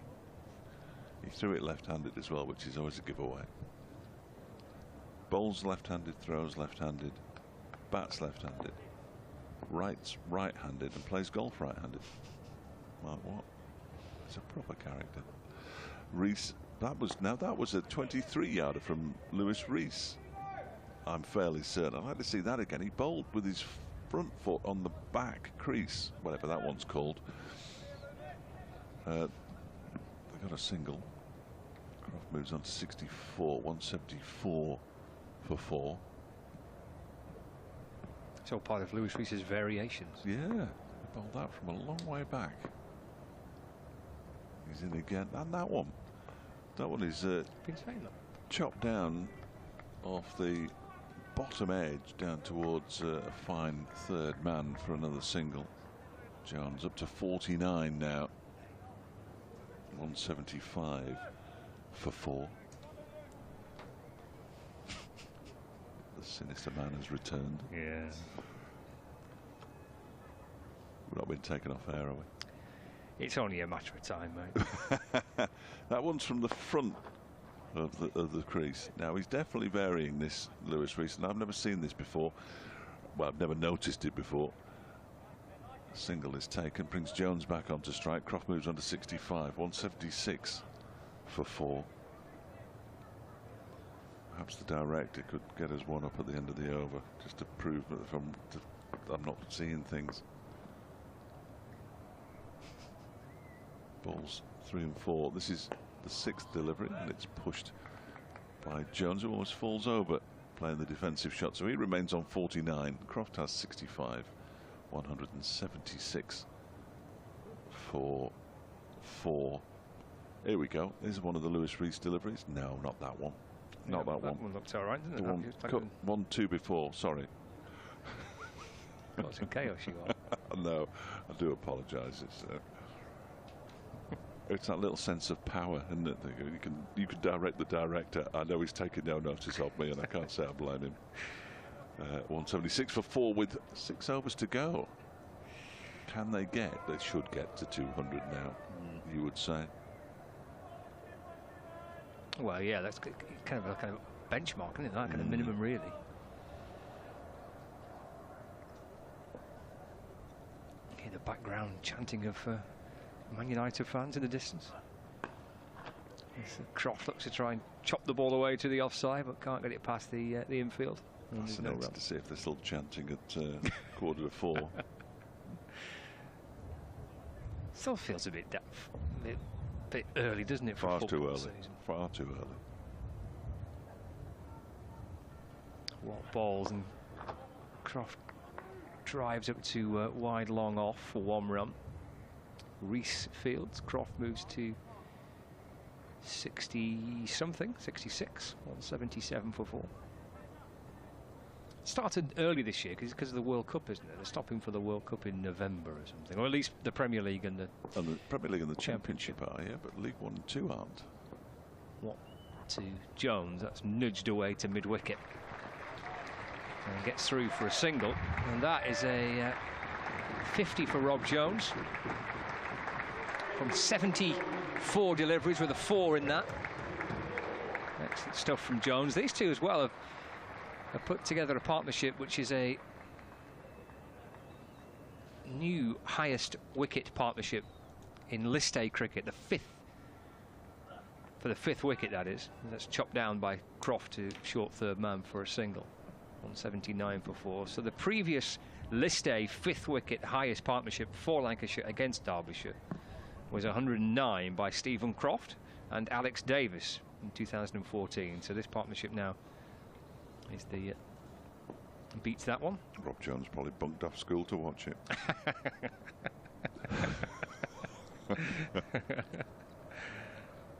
What's in? Oh, yeah, ball's another one from 24 yards. And Jones is going back and cutting the ball out towards Masood on the far side for 1 run. Moves to 51. It keeps him amused himself, I think, as much as anything. Bless him. Why? He does it quite a lot. But not this time. Croft is taking a single through mid-wicket. Harry Kane scampering up from the boundary. Does ever so well, actually, because it's played with that kind of soft hands by Croft, with the intent of trying to come back for 2, just working it towards the edge of the circle, but doesn't get to 2 for it. That completes the 45th over. It also completes Mark Watt for the day with 10 overs for 33. It's 181 for 4. Yeah, it's a good effort, isn't it? It's not all about wickets. Not all about wickets, and to go at just 3.3 runs and over for a left-arm spinner is a pretty decent effort. You mentioned Jones's the numbers there, and 1-4 in a 50. I mean, it's remarkable. You'd expect more than 1-4 in a first-class half-century, wouldn't you? But just the 1-4 shows you how difficult it's been out there. As Rees is in, that one is turned out towards backward square leg, where Shan Masood will do the fielding. And they go through for a single. Croft moves to 69. 182 for 4. I didn't realise you could hear the crowd inside Old Trafford quite as clearly as you can. Yeah, it's pretty loud. It is loud. You'll be able to hear some cheering later, I would think, if there's someone scores. What do you think? A lot of Brighton fans will be there. Here's Rees. Oh, now then, the reverse has come out and he's missed it completely as Rob Jones went for the reverse. Something ended up just missing the ball. The bails were whipped off by Brooke Guest, who's asking quite correctly the umpire if the stumps are straight, because he may well have moved them about a bit as well, as is his one. He waits now as Rees is in again, and Jones this time a conventional slog sweep out towards the square leg boundary when Masood's in action once again. 52 to Jones now. Croft back on strike, has 69. 183 for 4. 4 overs and 3 balls of the Lancashire innings to be bowled. I'm going to ask for a special dispensation not to go on air at 2:30. It comes Rees again. Oh, this is pulled down towards the long on where Matty McKiernan does the fielding. The music's loud as well, isn't it? It's remarkable. I am genuinely staggered because it's quite enclosed, isn't it, as well? And yeah, I'm surprised you can hear it that loudly. So we'll hear the cheers at various points through the Derbyshire batting innings, presumably. As Rees is in, that was a half. Oh, and it's gone straight through everything. It's gone through Brooke Guest as well, which is a little disappointing because that will be a bye. And it is a signal now, and that's a bit of a blight on the wicket-keeper's record. I don't know whether it's deliberate where Rees is bowling from, or whether it's just that he keeps getting his run-up wrong. But that one was in between the two crease lines. This is fascinating. He's in again now and bowls. And that one, oh, that was a slower ball. He was through the shot so early there, Stephen Croft. He kind of bends his run, doesn't he, too, as well? He's almost coming from behind the umpire until the last moment. That's a curved run. Bowlers have got to find ways, haven't they? That's the thing. In this form of cricket, they have to find ways to stop batsmen scoring, because at this stage, there's a full over here, and that's not even up to the crease. That one's behind. Right behind. So he's doing an awful lot of that. And obviously we've seen Mark Watt with his 24-yarders. I must ask him if it's something that he's thought about since playing with Mark Watt and seeing Watt do it and thinking, well, that could be a way of varying the length and that kind of thing. And because that one we saw just then, that was quite some way behind, wasn't it? Yeah. And of course, the batsman doesn't necessarily see that, because obviously at ground level it's difficult to see it, so the ball would take that fraction longer to get there, by which time you threw your shot, which is what happened to Croft with that last delivery. So marvellous. I'm enjoying this. And it's having the screen from the stream that has enabled us to just go back and check that. That's very good. Well done, everybody. Well, everyone's done very well. Yeah, well done, everyone. 4 overs remaining. Like they don't know what they're doing. Yeah. Well done. Well done, everybody. 185 for 4. Right, here's Connors. So he's going to bowl 2, isn't he, from that top end? And Jimmy Anderson in. And, well, they've got options as to who bowls the other 2. Connors to Jones. And the square leg umpire taking evasive action there as Jones looked to try and pull it. To get out the way of that pretty quickly.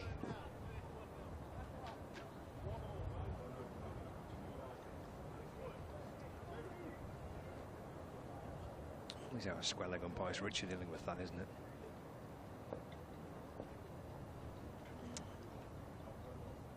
Here's Connors. Swing and a miss from Croft. And through to Brooke Guest. So Croft 70 from 95.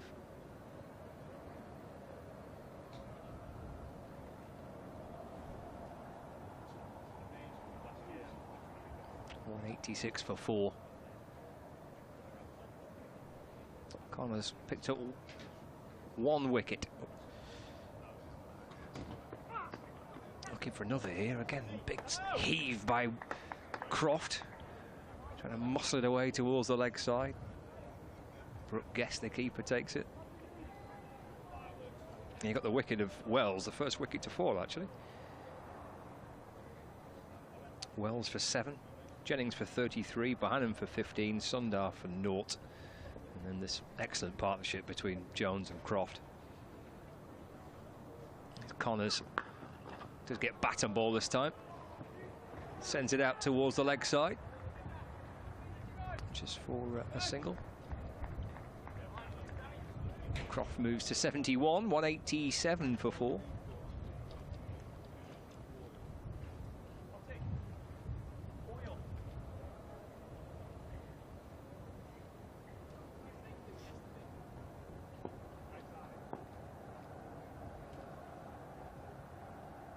Connors to Jones, a full ball which is swatted up to mid-on for a single.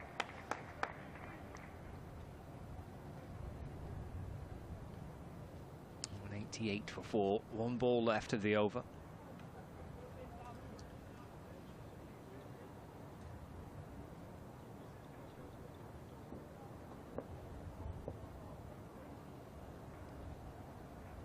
To be sent down by Sam Connors. Croft waiting.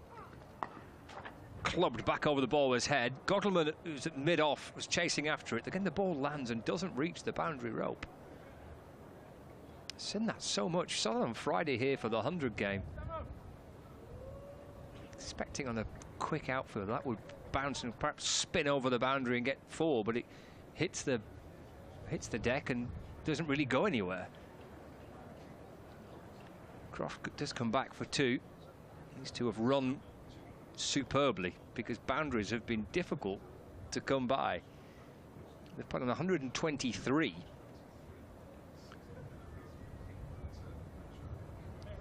Jones has only hit 1-4 in his 54, and Croft has only hit 5 boundaries in his 73. So it's been a partnership with an awful lot of running. It will be Rees to send down the 48th over of the innings. Left arm round the wicket, bowls. Jones sends a ball high out towards the leg side. Masood fields it deep square leg. Jones moves to 55, so 191 for 4. Gets Croft back on strike.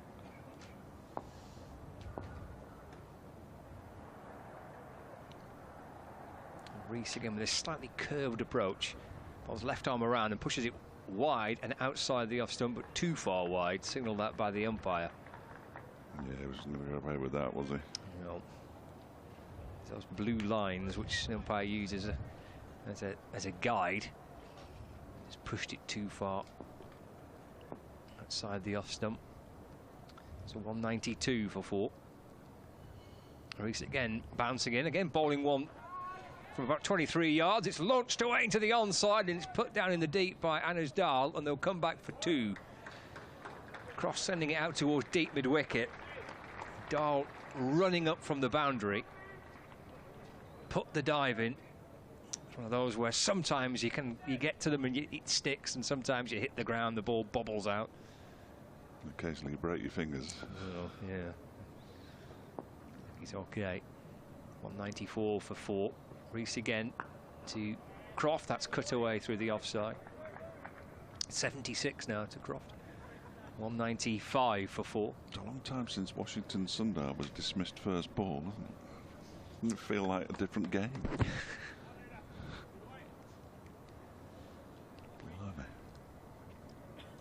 They're creeping towards 200 here, Lancashire. This might bring them 200. Hit back over the bowler's head. 1 bounce and 4, I think. No, 6. It's gone for 6. I think that's the first 6 of the game. And Rob Jones hitting it back over the bowler's head, down towards the boundary, over the rope to bring up the Lancashire 200. Missed his Yorker, didn't he? 201 for 4. Reese back in to Jones. That's slashed up towards mid-off. Jones now 62 not out. And Lancashire 202 for 4. And there's 1 ball remaining of the 48th over. With Stephen Croft having faced exactly 100 balls. And he's got 76 runs. Croft waiting. Reese's bowling. Swing and a miss from Stephen Croft. It's stopped by the keeper, Brooke Guest. And that concludes the over. And there are 2 remaining in Lancashire 202 for 4. Yeah, 12 off that over, and the run rate just creeping up a little bit, but it's still less than 4 1/4, which will you would expect be okay if Derbyshire can hold on to their wickets when they bat. They will be pleased with the way things have gone so far. And they've just got to make sure they finish this off with a couple of overs left. Sam Connors to bowl the first of those 2 from the Jimmy Anderson end. Does he bowl from his own end? He does. Yeah, he does. Yeah. Bizarre. There's nothing on it that says it's his end. Though, there is. Oh, is there? Okay. Oh, I can see it now. This one is played. Oh, and it's dropped. That was a poor attempt, really, at a catch from Ben Aitchison, as it was pulled fairly straight by Rob Jones. Aitchison would have expected to have caught that. I don't think there's any doubt about it. And the ball dribbled away, and they came back for 2. Disappointing for Aitchison. Jones moves to 64, 204 for 4. They will take. Oh, there it is. Of course it is. Thank you very much. Underneath the clock. As in comes Connors again and balls. That's a good delivery, a Yorker, and sits Jones down. Taken by Brooke Guest. Standing a long way back. You can barely see it. Yeah, you've got to look closely. You've really got to look closely. I said this on the left turret. I said this. It needs to be bigger than that. You know, it's Jimmy Anderson. It's Jimmy Anderson, and it needs massive sign on it. Must be a bigger sign for the Brian Statham. No, it's the same size. Is it the same size? It's the same size. Dear, oh dear. Here comes this next delivery from Connors, and it's mistimed up towards Ben Aitchison, who fields just inside the 30-yard circle. Now he's going back to long on for Stephen Croft. Yeah, there's the Brian Statham. No, it's exactly the same, isn't it? If that's a fully grown human being, it's really tiny. I think it was a child. Yeah, they could be bigger. Come on, Lancashire. Next delivery from Connors strikes Croft somewhere as he went for a very expansive looking drive that would have had Aitchison interested, as it sailed over his head, I fancy, because he really whipped through that delivery. That shot from the Connors delivery.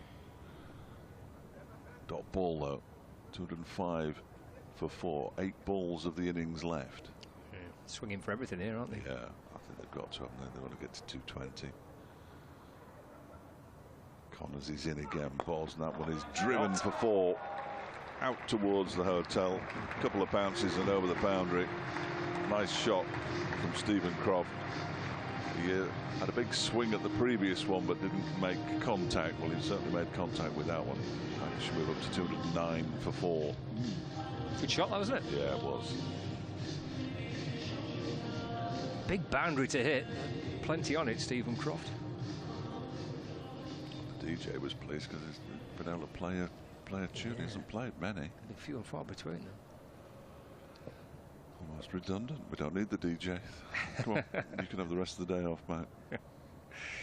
Here's Connors to complete his 10th over, and that one is up in the air. Is it going to go over Billy Goldman? It is, and it's not going to get all the way to the boundary because it was more up than distance, really.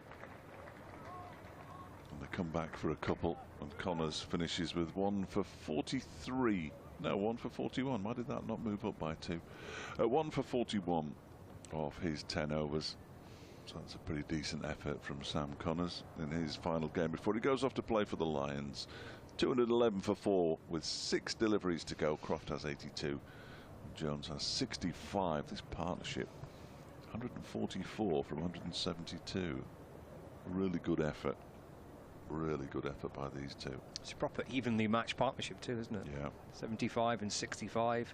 Both faced 80-odd deliveries each. Rob Jones eyeing up a list at a best score as well here. Ooh. 72, his previous highest score in this format. Here's Rees. Jones muscles the ball away through the onside. He'll want to come back for two, and does. 67 not out, 213 for four. Cracking knock by Jones, and a really good partnership with Stephen Croft. Came together with Lancashire 67 for four.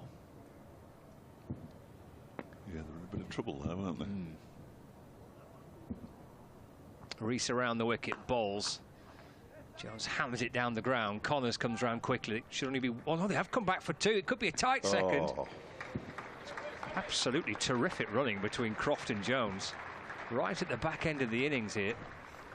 Should he have been out there? If he'd have taken that cleanly, Lewis Rees, I reckon he'd have been out, you know. It was a great throw from Sam Connors. It was a terrific fielder. Maybe if he has taken it cleanly, it could have been tight, but... Cross for two. Slashed away through the onside by Jones. He'll move to 70 not out. And the score moves on to 216 for four. 3 balls left. Stephen Croft 82 not out.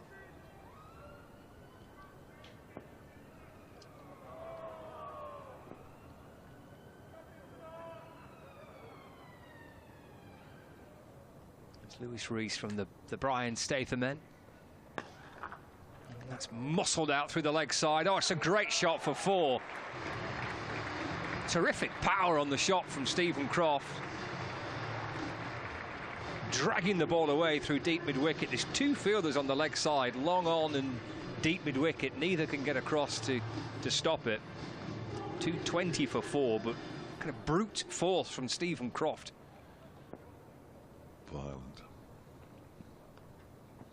Rees in and bowls. 150 partnership as well, that. 154 now these two have put on. 221 for four.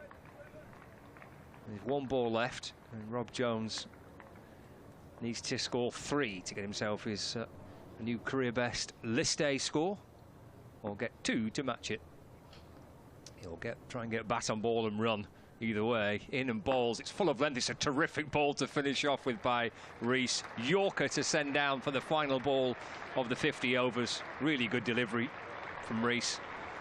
And that is the end of Lancashire's 50 overs. They've got to 221 for the loss of 4 wickets. With Rob Jones 70 from 87. Well battered, Rob Jones, and Stephen Croft 87 not out. And a partnership worth 154 runs for Lancashire for this 5th wicket, which is a record for Lancashire against Derbyshire. In fact, it's a record 5th wicket partnership for Lancashire against anybody. Wow. So Croft and Jones have put on 154. That is a highest 5th wicket partnership for Lancashire in List A cricket. The previous highest was Mike Atherton and Mike Watkinson in '92, which was worth 128, and Jason Gallion and Neil Fairbrother in 1997, putting on 128 as well. So as a record partnership for the 5th wicket for Lancashire in List A cricket, and it's 221 for 4, so it will be 222 runs for Derbyshire to win. Yeah, I would say nobody's... this is in the balance, really. 12 fours and 1 6 in the entire innings. Some good bowling. Sam Connors 1 for 41. Ben Aitchison 0 for 30. Mark Watt bowled a full 10 overs for just 33 runs as well. So well done to them. Alex Thompson 3 for 25 from his 5 overs. 3 for 25 from 5 overs. That's right. Including 2 in 2 balls to get rid of Keaton Jennings and Washington Sundar. This could be an absolute thriller, and if anybody gets bored inside Old Trafford, the other one. They come to the real one and watch a thrilling game of professional sport. 0-0 there at the moment still. Here, I can smell chips now. Well, you better go down and have a look what's going on. I'll tell you what, when we came for the T20, it had all gone by the time I went there, and I wasn't a happy man. But no, this has been a really enthralling first 50 overs, and let's hope that the second 50, should we need all of them, are equally entertaining, because if they are, we're in for an absolute thriller. Derbyshire will require 222 to win when we return in, what, just over half an hour's time or so.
Welcome back to Emirates Old Trafford for the Derbyshire innings of this Royal London One-Day Cup match between Lancashire and Derbyshire. The target that Derbyshire are chasing is 226.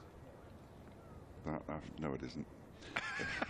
That's a good start. I'll start again. The target that Derbyshire I've just written something else down. There's 222. 225 is the highest successful run chaser. That's what I was looking at and shouldn't have done. Back in 1997, which was the last time they won a List A game here on this ground. Remarkably, or not, probably. Derbyshire supporters probably won't be that surprised to hear that. So, who's going to open the bowling? It's going to be Will Williams. Yeah. So good, they named him twice. It's a terrific name, absolutely terrific. Why wouldn't you call your kid Will? I assume he's a pace bowler because he's gone back 29 yards and he's on his way in, and it's Lewis Rees and Billy Godalming opening the batting for Derbyshire, and the first ball is left alone outside the off stump by Lewis Rees to go through to the keeper. And despite what it says on your TV screens, should you be watching it, it clearly isn't the innings break, because we have resumed. We are indeed. Are you suitably well refreshed? Well, I'm too full now, if anything. Right, oh dear. I might need a nap. Might need a nap. Because you were worried that you might miss out. I was, but there was no chance of missing out. There was loads. Williams bowls and he falls over at the end of his follow through. Does he do that a lot? Not really. Well, he just has. Well, I've seen him do that before, actually. Yeah, slipped over or fell over or something. But that. He's no worse for it, but you see bowlers fall over occasionally, don't you? Some of them do it more often than others. Williams has just fallen over at the end of his follow through. We can do the big countdown as well, can't we? 222 required off 298 deliveries. Here is Williams again, bowls, and Rees defends it into the onside. Lots of noise out there, as you would expect, nice and early from the Lancashire fielders. I don't know whether they had the chicken or the ravioli, or indeed, like me, both. But it was very nice indeed. Thank you to Lancashire County Cricket Club for feeding us.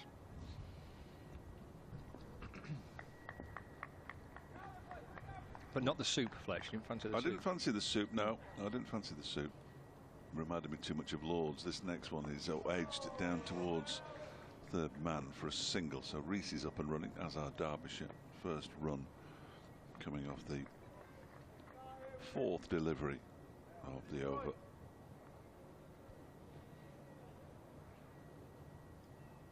I think it's a John Dodson. We're all enjoying the coverage, John. We're all enjoying it. They've all gone quiet across the road, haven't they? I don't know if you noticed that. I think they're 1-0 down. Yes, you can't. Are they? Yes, they are. Okay. No, they're 2-0 down now. Are they? No, you're not allowed to laugh. No, sorry. No. No, you're not allowed to laugh. No. Pascal Gross got 2 in 9 minutes. Here is Williams, bowls to Godalming, who, well, he shapes as though that one kept low. I'm not sure whether it did. He was a long way back into his crease, though, Billy Godalming, and played no kind of shot at it at all. And George Lavelle. Nickname, of course. Spizzer. Spizzer is giving plenty to the batsman there. He's on screen now, and he was absolutely chirping away, as all good wicket-keepers do. He's got company as well, with Luke Wells standing alongside him at slip. And Williams in to complete the first over, and Billy Godalming goes back into his crease and crashes it straight into the ground. And out to the man at cover. It's the end of the first over. Just 1 run from it. Derbyshire up and running. So they will go with Masood coming in at 3 and Harry Kane coming in at 4, which essentially means that all 4 of those players have opened the batting for Derbyshire in recent matches. So they're starting with 4 openers and then go straight into the tail. No, they don't. They don't. They've got Brooke Guest, Anuj Dal, Matty McKeon and Alex Thompson who can all bat, and then they go into the tail. Mark Watt, Ben Aitchison and Sam Connors. And here's a man who's played for Derbyshire this season. That seemed to go a little bit under the radar, that, didn't it? It was a very short... 1 game. Right. That is quite short. At Trent Bridge in a 10-wicket defeat in which he didn't take a wicket. Right. Was that a T20? What was that? A championship match. Championship match, yeah. Here he is, Liam Hurt. In and bowling to Rees. And that's nudged away into the onside for no run. In fairness to him, he bowled a lot better than no wickets. He bowled quite nicely, especially in the first. Yeah, the first innings, nobody bowled particularly well in the second innings as they got to their target, Hamid and Ben Slater.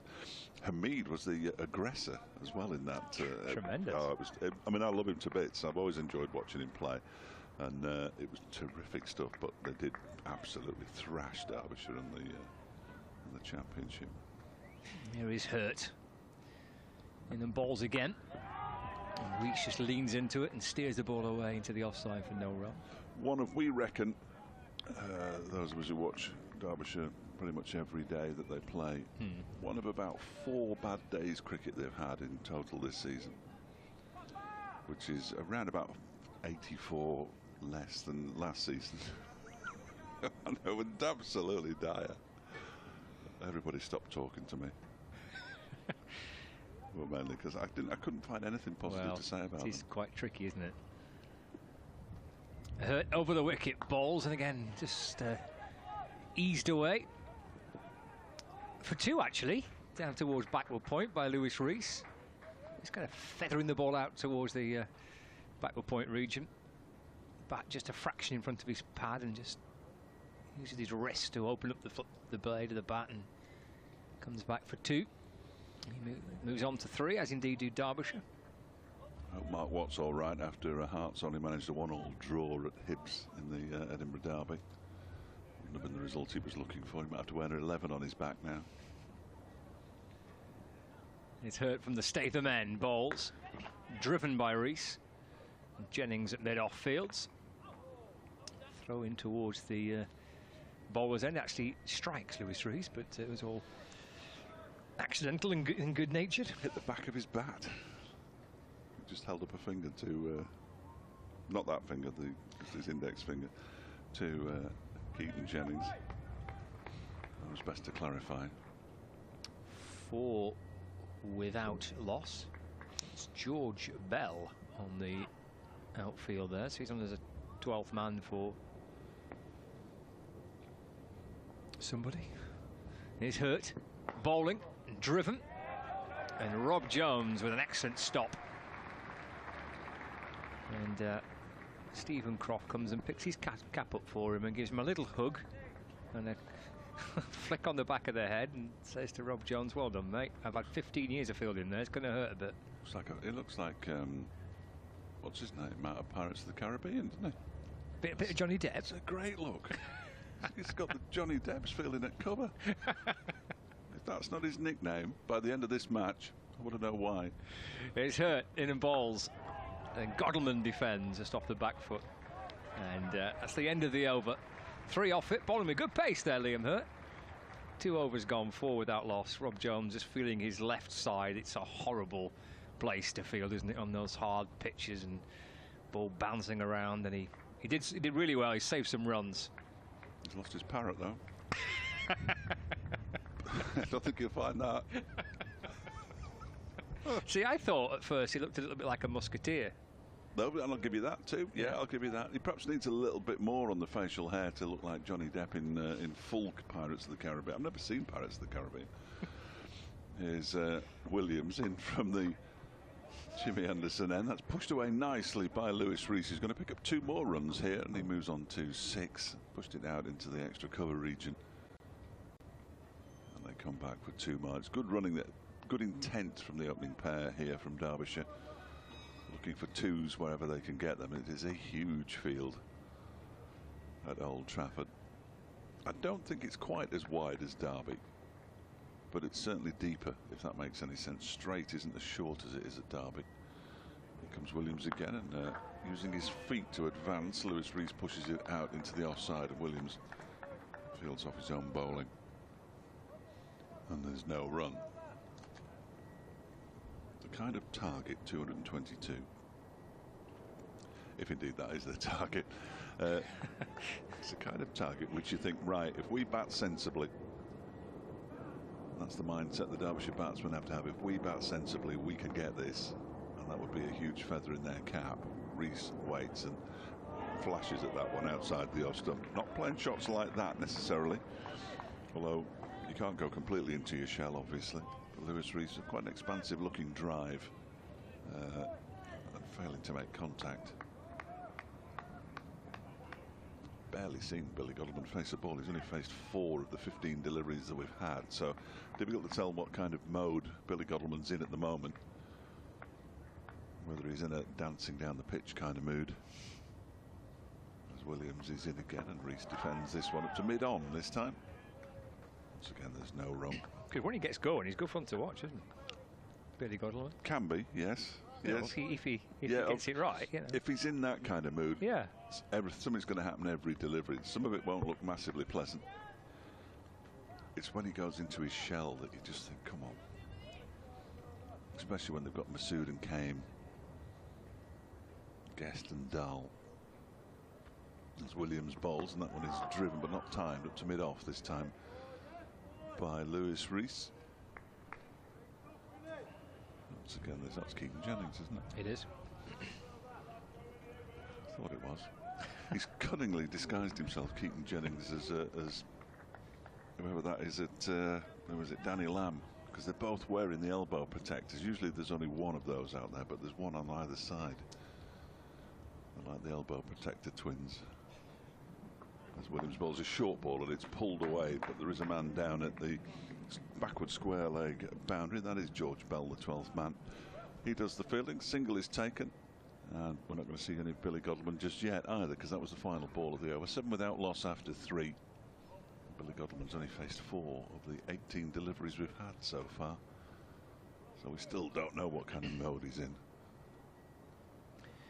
George Bell running more than anybody else on the pitch here, isn't he? Going from one side of the of Emirates Old Trafford to the other.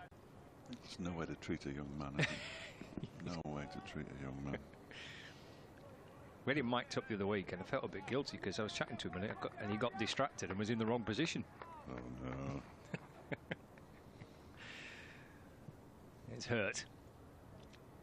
Comes over the wicket, starts a fresh over. It's a nice straight drive by Rees. It sounded good off the bat, did that? Hit. It's those hard balls.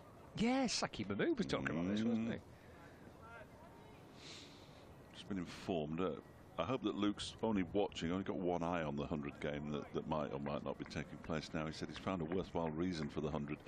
A speed gun to measure how quickly George Scrimshaw bowls. He's just had one at 87 miles an hour. He can certainly bowl a sharp delivery, George. In fact, amongst all the carnage at Taunton, where Somerset made 260, whatever it was, George Scrimshaw bowled 4 overs, 2 for 16. Hurt in and bowling. Rees leans into it and strikes the ball firmly into the offside. And Rob Jones fields, and there's no run. Thank you, Luke. Nice to hear from, well, nice to hear from anybody, really. You know. Alex Thompson's 3 for 25 were his career best list A figures as well. Better make a note of that. Yeah, 2 in 2, wasn't it, for Thompson? Hurt will bowl right arm over the wicket, just back of a length to Rees, who waits for it and punches into the offside. Luke Wells fields, and there's no run. 4 inside the circle on the offside in this power play, of which Luke Wells is one of them.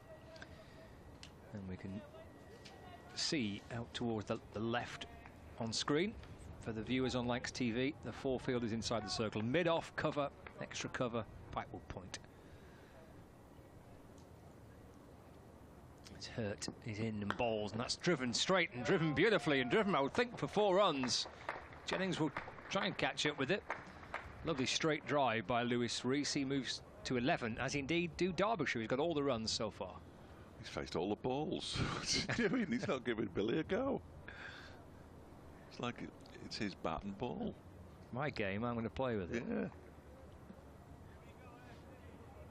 Nice shot for 4. 11 without loss. Liam Hurt coming into the side today, replacing Jack Blatherwick, the only change that Lancashire made from that win at Yorkshire. Oh, that's absolutely glorious on drive by Lewis Rees. Terrific shot for 4. Stood there and held the pose and admired the shot, and rightly so. 2 lovely straight drives, one to the offside, one to the onside. And Rees is taking his total, and indeed Derbyshire's total, on to 15 without loss, with 1 ball remaining of the 4th over. Balls again. Ooh, and Rees looks to try and swat it out through the leg side, but a play and a miss. And taken by George Lavelle, Lancashire's wicket keeper. And there's no run. That's the end of the 4th over. 2 handsome looking shots from Lewis Rees in that Liam Hurt over.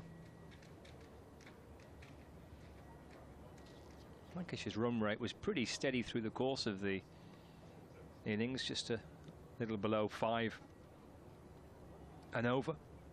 Not too dissimilar start, the way that Derbyshire have got going. It was a bright start by Lancashire. It tailed off with a wicket, and then it remained relatively settled all the way through, and accelerating just at the back end of the innings. Here's Will Williams to Billy Godleman, who's defending. And there is no run.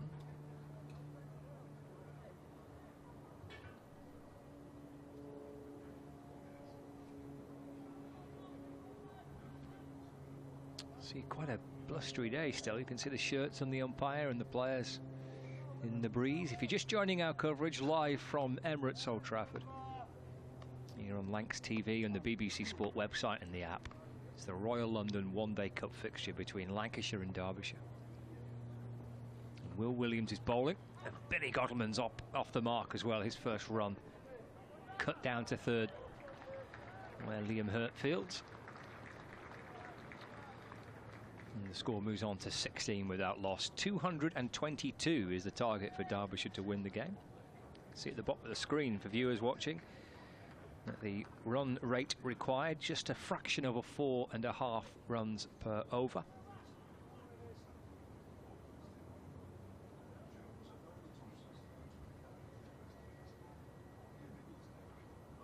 Here's Williams again. Dropped into the offside. Wells comes up from cover to complete the fielding, and there's no run. There's a good crowd inside Old Trafford, inside Emirates Old Trafford today. Good numbers. Plenty watching from the seats below the point. A little sprinkling of spectators around the ground.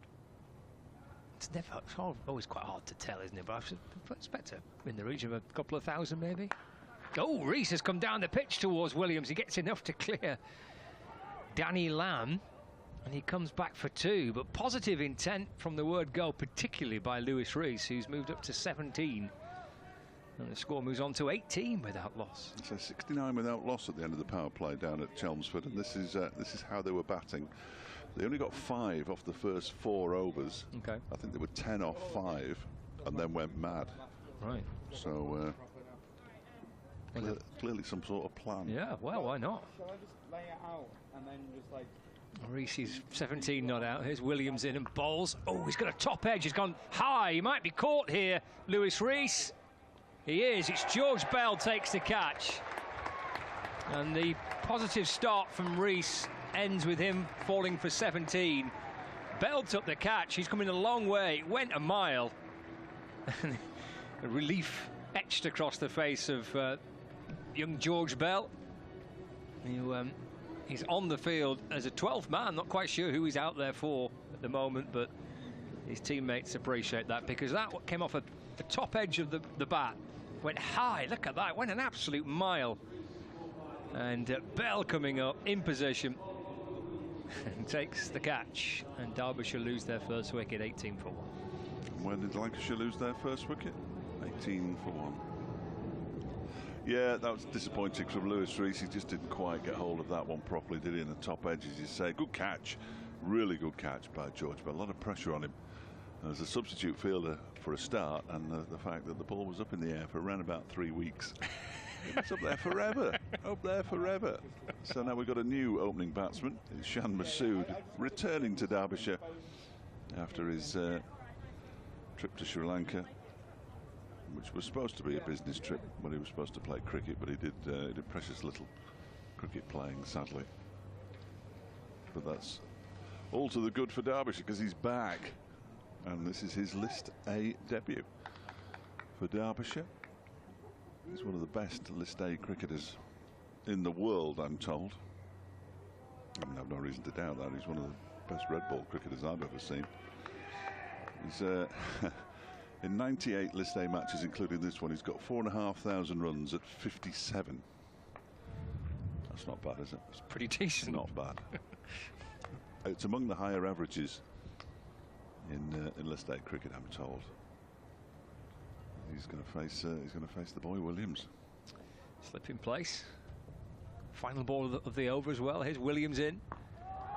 And just eased away into the offside, but for no run by Masood. So that completes the over. 5 gone. 18 for 1. And Billy Godman's played 24 games fewer and got nearly 2,000 fewer runs. Billy Godman's a pretty good List A cricketer. He averages 43. So it just shows you how good a List A cricketer Shan Masood is. And I know at the start of before the season had even started, when Mickey Arthur was unveiled as the Derbyshire coach, when he had his formal press conference and all the rest of it, I asked him what would constitute success in his first season. Very astute question, I thought. Yeah, as ever from you. Not the kind of question that everybody else would have asked. Liam Hurt is in and bowls to Godwin. He goes back into his crease, pushes it out backward of square on the offside, and there's no run. I think Manchester United might have pulled one back. And he said, well, I want to win every game. When we got beyond that nonsense, he said, I think we could have a real go in the Royal London with Masood in the side and not losing too many players to the 100. They should have also have had Saranga Lakmal, who would have been excellent in this form of cricket.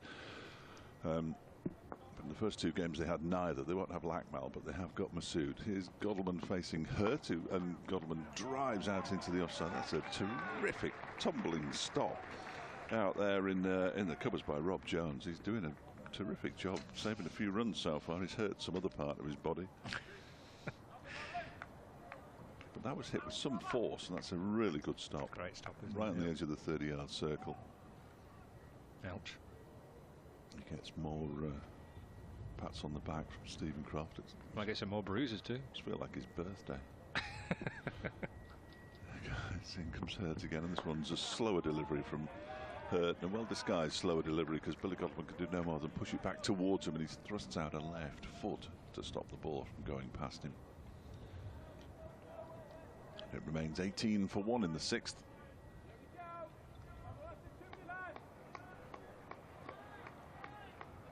Keaton Jennings very, very vocal as captain out there at mid-off. Danny Lamb, who destroyed Derbyshire at Aigburth a couple of years ago now, out there as well, as you'd expect, and that one is coming off Billy Godleman's thigh pad. It's a good bit of work actually from Lavelle, who collected the ball and then shied at the stumps and just had Godleman hurrying a touch as he got back into his ground. The ball missed the stumps in any case, but always good to make the batsman hurry if he can as a fielder. Godleman would have been slightly concerned for a split second, if indeed Godleman gets concerned. He waits now, slightly open stance. Bowls to him, bowls in middle stump, and Hurt, who didn't get a wicket for Derbyshire in that one game on loan, has got the Derbyshire skipper in only his 3rd over, and Derbyshire all of a sudden in the 6th are 18 for 2. Billy Godleman has bowled for 1. Maybe a bit of extra pace there perhaps from Hurt. They have done for Godleman. Trying to force the ball away, rattled into his stump, got himself in a slightly awkward looking position with the bat. Good start for Hurt, being given the chance in the team, coming in replacing Jack Blatherwick, who played last week at York. That's a good ball, isn't it, actually? Yeah, it is. It's a good delivery. I think it probably is that little bit of extra pace that Hurt's got there. Yeah. He started well. Fiery spell from Hurt. And I've enjoyed that, seeing that castle into the middle stump. Brings out another opener. Harry Kane. Just bringing it. We need another opener. Harry, you're on. 18 for 2. Not the position Derbyshire would have wanted to be in. Chasing 222 to win. They still need in excess of 200. 204 to be precise. Well, because it's not an absolutely massive target, you can afford just to regroup here, Derbyshire. We saw that from Lancashire. There was 67 for 4, and Croft and Jones started slowly to piece things back together and built a good partnership. So there's plenty of time left. It's not an enormous target to chase, so they can afford to be slightly more cautious here. It sort of feels made for Masood if he can stay in, because he isn't a big hitter of the ball. When he tries to hit the ball too hard, he goes out of shape. He's just a very good orthodox cricketer, and in 50-over cricket you can be an orthodox cricketer. First ball to Harry Kane, then Liam Hurt bowls and goes through him, through to the keeper. Kane just stands up and remarks his guard, but that's a terrific over from Liam Hurt.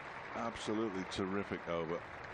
18 for 2 after 6, Derbyshire. With both openers, it was a wicket maiden in fact, both openers back in the hutch. You don't get many wicket maidens in white ball cricket, but we've just seen one. 3 overs, 1 for 7 for 1 for 11 rather for Hurt, and 3 overs, 1 for 7 for Williams. And that applause is from the stand away to our left, which is heavily populated, as Hurt goes down the field at third man. It is, yeah. It's mentioned it a couple of times, but it is a nice healthy crowd inside the ground today. There's Masood trying to get himself up and running. He has to wait for his first run. He drives to mid-off in the Jennings Fields. 18 for 2. Nice bright sunny Sunday afternoon, live from Emirates Old Trafford. Royal London One Day Cup, Lancashire Derbyshire. 2-2-2 is the target for Derbyshire. Skipper Keaton Jennings playing in this game. Looks like he's going to miss the next one on Wednesday with the England Lions call-up. Off the back foot, Masood goes, trying to work it into the offside, but can't get it past Rob Jones at cover, and there's no run. Is he captain in that side? I don't know. Billings is playing, I think, isn't he, as well? Oh, he might be the captain. He will be the captain, yeah. Not sure that Billings is playing. Because I was surprised to see they'd taken people out of the 100 to play in it. I didn't expect that to happen. Williams bowls, and that's driven towards mid-off. Jennings has to go across to his left-hand side to stop the ball and get through for 1. Masood moves to 1, and it's 19 for 2. You'll never find it. Yeah, probably not. No.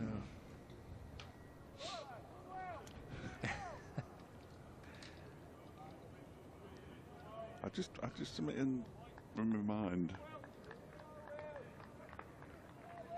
suggested that he might be the captain of the squad.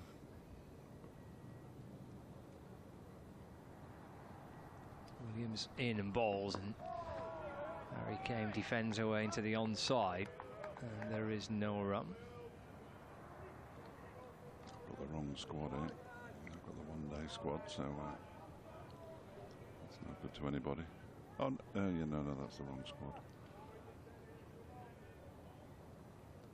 I've got it. I've got it. Okay. Yeah, I've got it. And Sam Billings is the captain. Williams in, bowls, and that's flicked away towards, or down to fine leg. Harry Kane comes back for 2. And the score is 21 for 2. It's a good looking squad. Yeah, I'm just reading that now. Yeah. Sam Billings, Harry Brook, Sam Connors, Sam Cook, Ben Duckett, Will Jacks, Keaton Jennings, Dan Lawrence, Craig Overton, Liam Patterson-White, James Rue, Ollie Robinson and Dom Sibley. It's not a bad squad at all. Forward goes Cayman, pushes it back towards the bowler. And there is no run. End of the 7th over, 21 for 2. And it's going to be Paul Collingwood, who's been appointed head coach for that match as well. At Canterbury, I thought I'd seen that. I don't know how much Sam's been practicing. Sam Connors has been practicing his drinks carrying. With Craig Overton, Ollie Robinson, he might struggle to get into that side, but we'll wait and see. We'll wait and see. Best of luck to Sam anyway. That game starts on Tuesday, and I'm sure if you look hard enough, there'll be a stream somewhere. So Liam Hurt, who bowled a wicket maiden last time he bowled from the Brian Statham end, is going to continue, as you would expect. He's bowling to Shan Masood, who has to slam the bat down on that one. He gets an inside edge into his pads. Ball dribbles out into the leg side. If you watch, I don't know how long he'll be out there, obviously, Shan Masood, but if you watch him, he is talking to people constantly. Talks to umpires, talk to anybody, absolutely anybody. And that's sort of replicated when you go and speak to him post-match as well. You ask him one question, and he will analyse the entire day's play from the start to the finish before he gets to the end of his first answer. He's absolutely astonishing. I think he just lives to play cricket. He's waiting now as Hurt bowls too many check drives it to Danny Lamb at mid-on, and there's no run. He'll be quite happy to be in the middle now, because he spent most of the afternoon fielding by himself with no one to talk to. So he's got loads of people to chat to now. Yeah, you watch him, he'll talk to the umpire when he's at the non-strikers end constantly. I'm not sure whether Richard Illingworth will say too much back, but he does like a chat. And I noticed when Billy Godalming was, I think it was when Godalming was out, must have been, he was chatting away to Keaton Jennings. Hurt is in again, and that one is just up hitting the splice of the bat as he played a defensive shot there, Shan Masood. Overall, the required rate's only 4.7, so there are no dramas. Well, that's the thing, isn't it? Yeah, it's not like it's an enormous total to... No, but they're not going to be far away from 29 for 1. Lancashire in the power play. Derbyshire currently with 2.5 overs, a bit left, at 21 for 3. Hurt bowls to Masood, who clips this off his hip down towards backward square leg, and they go through for a single. He moves on to 2, and it's 22 for 2. Both batsmen have got 2. Liam Hurt's number 22. Somebody pointed out the other week when we were at Shifnal last Sunday, in fact, if it hadn't been an electronic scoreboard, the old tins, that have been in all sorts of trouble. There were so many 2s on the board at one stage in that game that you'd have run out. You'd have been turning them over, and because sometimes the 1 and the 2, and sometimes it was the 3 and the 2. Oh, it's an absolute. And then there'd be a random 7 and 2, and happy days. Here's Hurt into Bolton Came, who pushes this out into the onside. Fielded by Washington Sundar. He's fielding on the Hessian mat, or whatever kind of mat it is, the brown mat rather than the green mat. Now he's standing on a wicket end, pitch end, more correctly.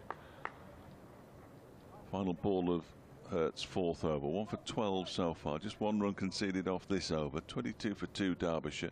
Hurt is into Came, who clips it into the leg side for a single. He moves on to 3, pinches the strike, and Derbyshire after 8 are 23 for 2. Came has 3. Masood has 2. Yeah, George Bell still out there as 12th man for Lancashire. I'm not sure who is off the field. I'm going to say it's Josh Bohannon got hit. Ah, yes, good he? shout.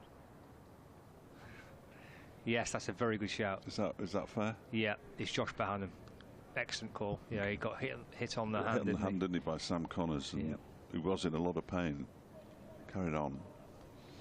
Yeah. Went on to make 15, but he was in trouble. And the reason why George Bell is buzzing around it. It's reduced the Bolton quotient, though, hasn't it? Williams in. Well, they're asking for a catch down the leg side. He's given it. Umpire raises his finger. And Harry Kane has been caught down the leg side by George Lavelle. And Derbyshire lose their third wicket, 23 for 3 in the 9th. Almost impossible to tell, really, from the replay without the use of kind of ultra edge kind of technology as to whether, or indeed how much bat he's got on that, but well, that's just come off the edge of the bat as he's shaping to try and flick it off his hip. The umpire thought so. Harry Kane looks a disappointed man as he makes his way back towards the dressing rooms.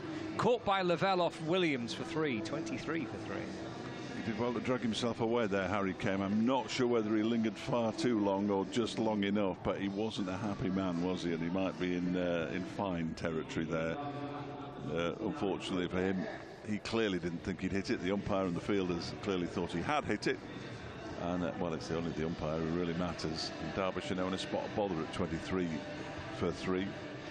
Brooke Guest, who was the hero on Friday night, comes out to join Shan Masood, and these two have batted an enormous amount together over the course of this season, because in red ball cricket he comes in as number 3, Brooke Guest, and Billy Godleman was usually the opener who was dismissed in the early stages of this season. So Brooke Guest and Shan Masood have batted an awful lot together over the course of the campaign before Masood went away. Now he's back, and of course Guest back on familiar territory here at Old Trafford. The latest of the former Lancashire men. And Williams now has 2 for 10, and he's only in his 5th over, and he's running in now from the James Anderson end and bowls to Brooke Guest, who pushes it out into the offside, and there is no run. So a difficult start for Derbyshire, looking for their 2nd win of the season. A good start for Lancashire, looking for their 2nd win, with that one no result as well from the game at Sedbergh, victory over Yorkshire on Thursday. 2 wins and a no result would constitute a very good start to the One-Day Cup campaign. Williams is in again, and that one's pushed out into the offside by Brooke Guest, and there's no run, but still there is no need to panic from a Derbyshire perspective. There is so much time in a 50-over game. You even have time to rebuild, as Lancashire showed when at one stage they were 67 for 4. That magnificent stand of 154 for the 5th wicket, a record for Lancashire between Rob Jones and Stephen Croft, father and son. Here's this next one's pushed out into the offside. They're not, by the way. There's no run there either. Albeit Stephen Croft did say last year that he felt like the One-Day Cup competition was like a dads and lads. There we go. There we go. Yeah. Well, when we were at Aigburth in 2020, Stephen Croft was there but didn't play in the game. I think he was getting ready for some white ball cricket or something. He was getting ready for something anyway. But he didn't play, did he? But he was constantly walking past us to the nets the entire game. Williams bowls, pushed out into the offside again by Brooke Guest, no run. You're never too old to practice. Although you might feel it on the odd day or two. That's definitely a goal. That sounded like a goal. They're still 2-0 down according to my app in front of me. I wonder who's got that one. It won't be Brighton, that's for sure. In comes Williams and bowls to Guest, who defends it straight back to the bowler. And once again, there's no run. It's a good over. Is that another wicket maiden? It is. That's 2 wicket maidens we've seen in this innings so far. 1 each for Williams and Hurt. 2 for 10 Williams from his 5 overs. Hurt has got 1 for 13 from 4. And a lot depends on these two, plus Anuj Dal. And a little bit of Matty McKiernan with a sprinkling of Alex Thompson. He hit a 6 off the final ball of the innings, Alex Thompson. It was a terrific shot down at...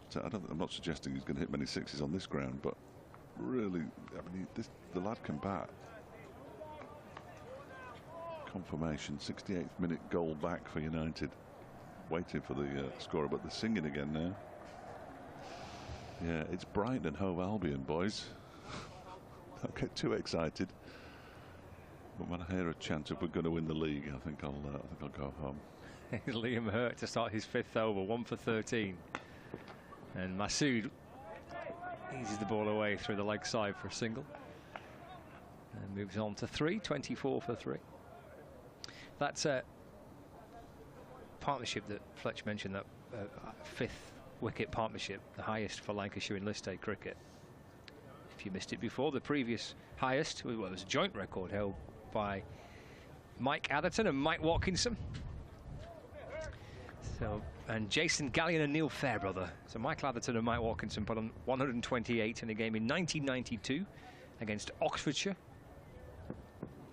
Down the leg side, good take by Lavelle. Signalled as a wide by the umpire.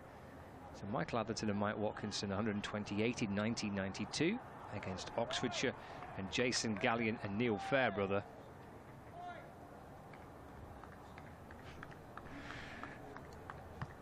in 1997,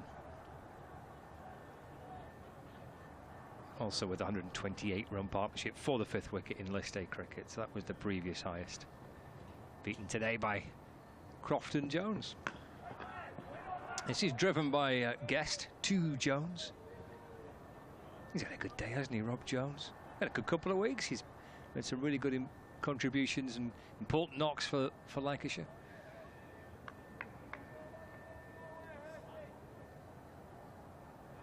He's there in the middle when Luke Wells got Lancashire up to victory at Edgbaston against Warwickshire. He got runs last week against Kent in the County Championship. Runs today. Busy in the field. Forward in defence goes Guess, and it bounces up towards Daniel Lamb at mid-off, and there's no run.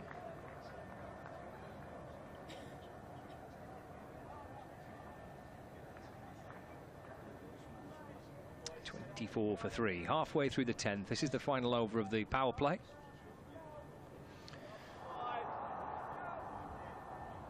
Captain Keaton Jennings has the chance to put some more men out in the boundary if he wants to. Bit of width this time, and it's hit to Jones.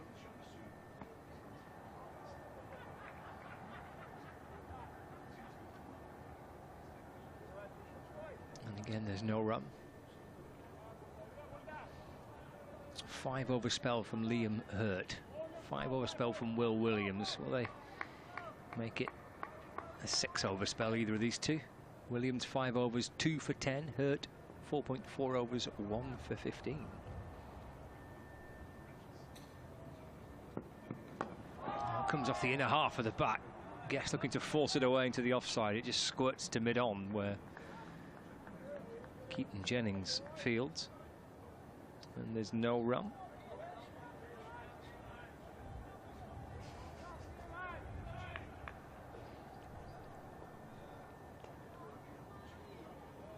.24 for 3, with a delivery left of the 10th. 3rd man and deep square outside the circle. Here's Hurt, Statham end. Nicely driven, excellent stop again. And Stephen Croft, magnificent work, really. Blimey, he does set an outstanding example, Stephen Croft.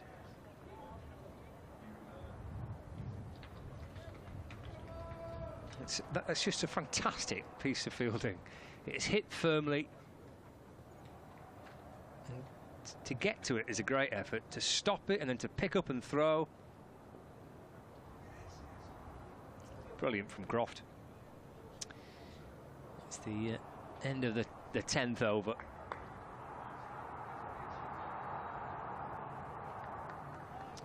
He dusts himself down, Stephen Croft, and looks up towards the scoreboard.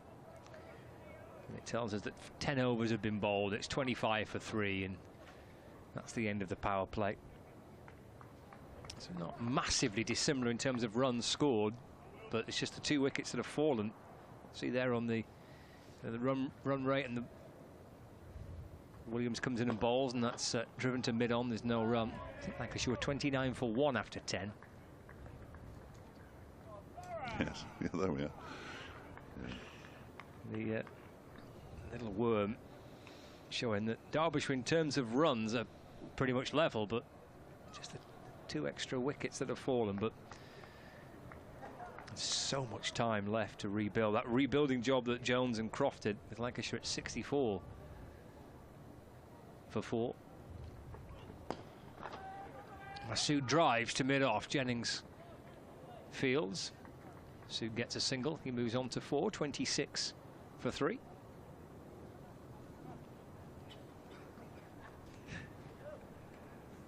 Brings Guest on strike.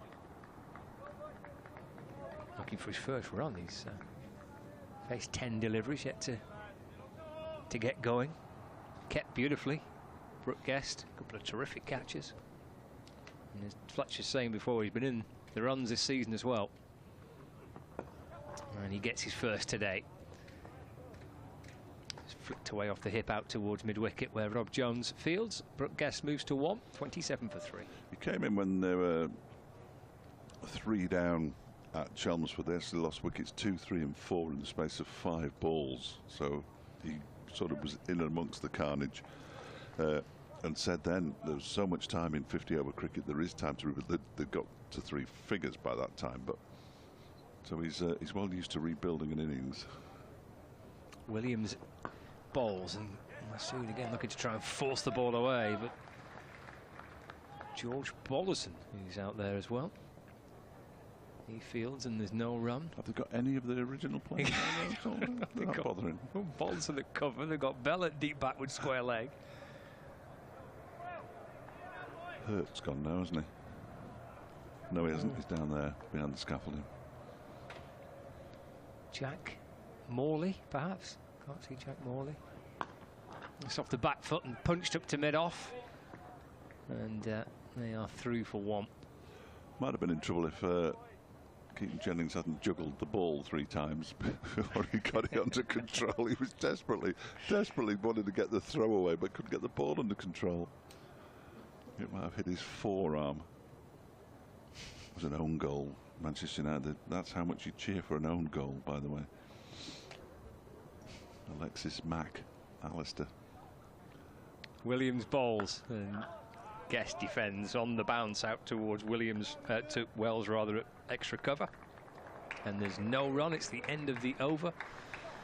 11 gone, 28 for 3. I was just going to ask how long you go with the openers, and it looks like Washington Sundar's coming on. So that's it. That's your answer. 5 overs for Hurt. 1 for 15. Sort of Sam Connors-like figures, and Williams even better. 6 overs, 2 for 13. And that's been the difference. So Washington Sundar will be bowling to Shan Masood, which could crash the internet.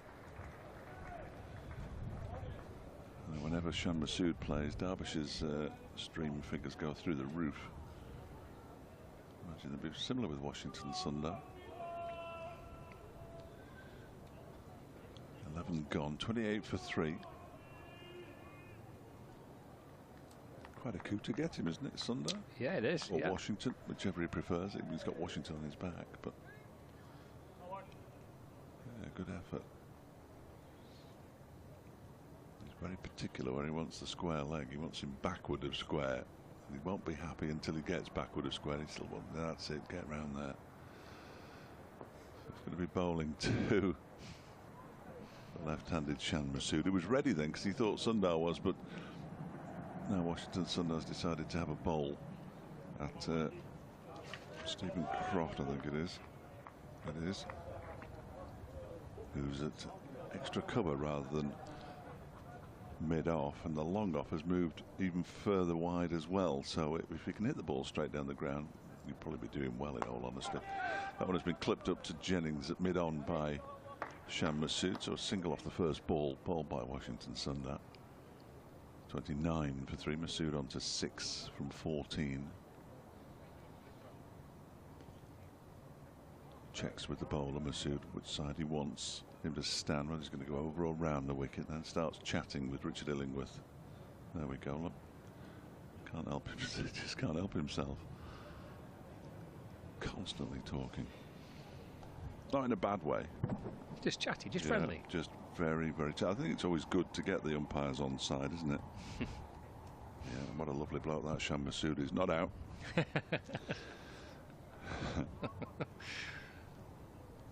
don't know what Harry Kane's done. Washington Sundar in again. That's pushed out into the offside very gently by Brooke Guest. Started slowly on Friday and built into what was a terrific knock into the 80s before he was eventually caught on the boundary very late in the innings. Sundar in again, and this one is swept around the corner by Brooke Guest. They've run the first one quickly, thinks about coming back for the second, then thinks again as the fielder gets there and returns the ball to wicketkeeper George Lavelle. 30 for 3. Guest on to 2. He's still not happy with that square leg. He keeps coming moving square, and he wants him backward of square. Bowls to Masood, who pushes this one out into the offside. He'll pick up another single here. Potentially George Bell with the fielding. It is.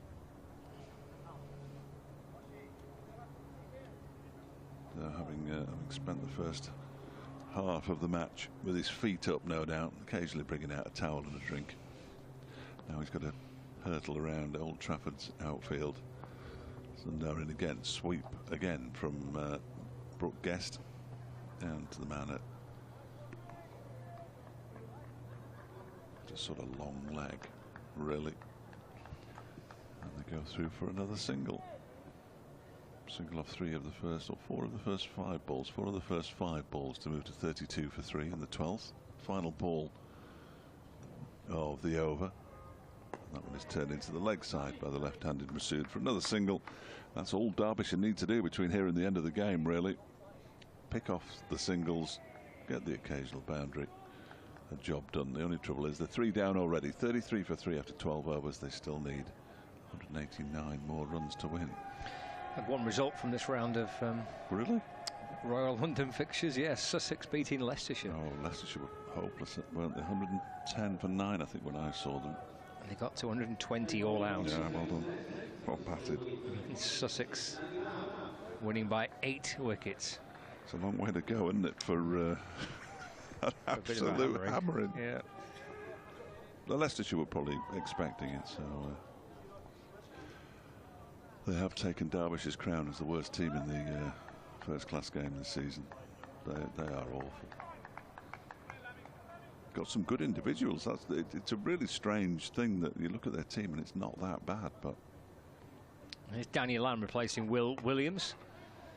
And Masood steers his way down to wide third man. Now he's run well there. They came back for the second. A lot of intent. He put a bit of pressure on the fielder, and Liam Hurt didn't pick it up cleanly. Masood moves to 10, 35 for 3 now. Yeah, it was strange because he really did set off like a train for the second, didn't he? And then he just saw Hurt just run past the ball and then just slow down to a trot. Masood on to 10. Lamb coming in from the Anderson end. Eased off the hip towards deep backward square leg. Jogs through for 1. Moves on to 11. 36 for 3.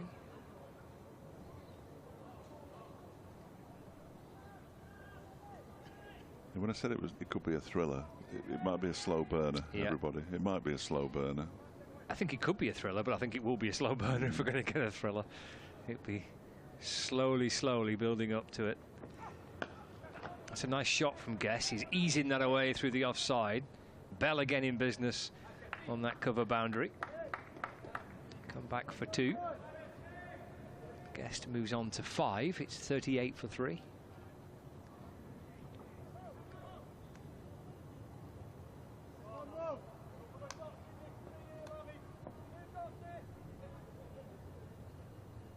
Lamb comes in and bowls, and it's hammered through the offside again. Bell will chase after it, beats the dive of cover out towards the boundary, and it reaches the rope, forcing that away.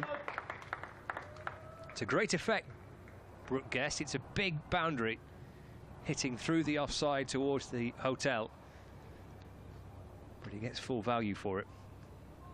He struck that really hard, didn't he? It hit the ground quite early, but raced away. 42 for 3, so Guest on to 9. Lamb comes over the wicket this time. This time it's driven one bounce to Washington Sundar at cover, and there is no run. Here goes the helicopter Helicopter's again. back. There it is. Doesn't look like an emergency services one. It looks like somebody's going somewhere. Somebody very, very rich is going somewhere. One ball left of the over. And Guest takes a single down to fine leg and keeps a strike as well. So he moves to 10. Masood on 11. 13 overs gone. Live from Emirates Old Trafford in Manchester on a lovely Sunday afternoon. Blue sky and sunshine. And we could be in for I think we'll be in for a really good game. And hopefully Derbyshire can take this deep and make it a really intriguing 50-over contest. Just moving ahead of Lancashire at this, compared to where Lancashire were at this stage. It feels like it should be a good game of cricket, and it really does feel like it should. Not forced to be, of course, but things can change very quickly in any form of cricket, let alone 50 over. Washington Sundar is now it's the square legs he's most interested in. It's the right-handed Brooke Guest is bowling 2 now, goes back into his crease and drives it down the ground. Washington Sundar trying to get through Shan Masood, which is pretty much impossible, and they get through for a single as Liam Hurt does the fielding down below. So he loses his cap and then rather niftily with his right foot flicks it up into his hands. Now he's out of position. Washington Sundar's not a happy man. He's very, very particular about his field. I love it. Yep. No, you can't stand there. Happy now. And in to bowl to Shan Masood, who just dabs it into the leg side for a single. He moves on to 12. Guest has 11. 45. 4-3 in the 14th over. Running out of time to cheer across the road. Oh, that was one. That was close. This one's turned to the leg side by Brooke Guest. And he picks up another single to move on to 12. 46 for 3. So look down. Leicester were beating Brentford 2-0. I've just looked again and it's 2-2. I've no idea how that's happened. Watching a match of the day tonight. I won't, because I can't be bothered watching highlights of football. This one is played off the back foot by Shan Masood, trying to force it, manages to get it up to Keaton Jennings at mid-on. Do you watch many football highlights? I've not seen any of the football season yet. I've not seen a single bit of it. Not any highlights, not seen a single goal. When the Football League highlights are on at prime time on a Saturday night now, sort of 9-ish on one of them, ITV 37 or something. And then it's on the main ITV channel at 11:30. There's no run off that delivery. I can't be bothered. It's too early for the football. Although season. if the Sports Illustrated Derby's listening, I'm absolutely bothered and will be eagerly anticipating the next set of highlights. A quick single taken there by Shan Masood. He calls Brooke Guest through as the ball goes up to Keaton Jennings for another single. He pinches the strike as well. Masood has 13. Guest has 12, and after 14 overs, Derbyshire 47 for 3. I suppose now that you're not doing the Premier League, you just lost interest altogether because yours have been a bit big time, haven't you? To be fair, I actually did. I did watch a little bit of the Burnley first match at Huddersfield. Didn't they play well? Did see a bit of that. Yeah, did play well. They passed the ball, passing it around and all sorts. Not passed the ball for 10 years. No. 47 for 3. It was remarkable. Huddersfield are struggling, I think. Danny Lamb around the wicket bowls. It's a lovely shot by Masood, just leaning into it and easing the ball through extra cover for a single. Williams has done well to get to it, and good throw in. It's a gorgeous little shot, wasn't it? Just caressing it through the That's how he extra plays. cover. Yeah, it's just so nice to watch. Head shining a bit too much again. They're going to put a new filter on the camera inside the commentary box. Should have put you into makeup first, Fletcher. Lamb over the wicket, bowls, and Guest driving again through the offside for 1. So he moves on to 13. And the score moves on to 49 for 3. Brings Masood back on strike. Put a bit of soft focus on, we're all right now. Just smeared a bit of Vaseline on the lens. Lamb to Masood, driven square of the wicket. Williams quickly across the ground, got that big empty stand behind him, the big empty party stand. Look at that, it's an absolute beast of a stand, isn't it? It's when you walk underneath it and look up, and there's just scaffolding everywhere. It's remarkable structure. I would never ever want to be in it. Lamb to Guest. And that's driven to mid-on, where Jennings fields and there's no run. Yeah, but it's good fun in there if it's packed. Well, once you're in a seat, you're pretty much in it, aren't you? If you're in the middle bits, rather than near a gangway. David Griffin went up there in the COVID season, I think. It was still up. Perhaps it was the season before. He went to the top and took some pictures. I didn't. Lamb to Guest. That's pushed into the offside, no run. No, I've never been up. No. Looks like it's a good view. He did get permission, incidentally, first. He didn't just sneak up without permission. No, he asked if he could go up. Oh, it's a big old stand then, isn't it? Yeah. Towers up above the field. You can see Will Williams at the bottom of the picture there. That's into Guest, who leans forward and turns it up towards the onside. There's no run. Completes the 15th over. And just one solitary camera operator on the Baywatch Tower. Oh, no.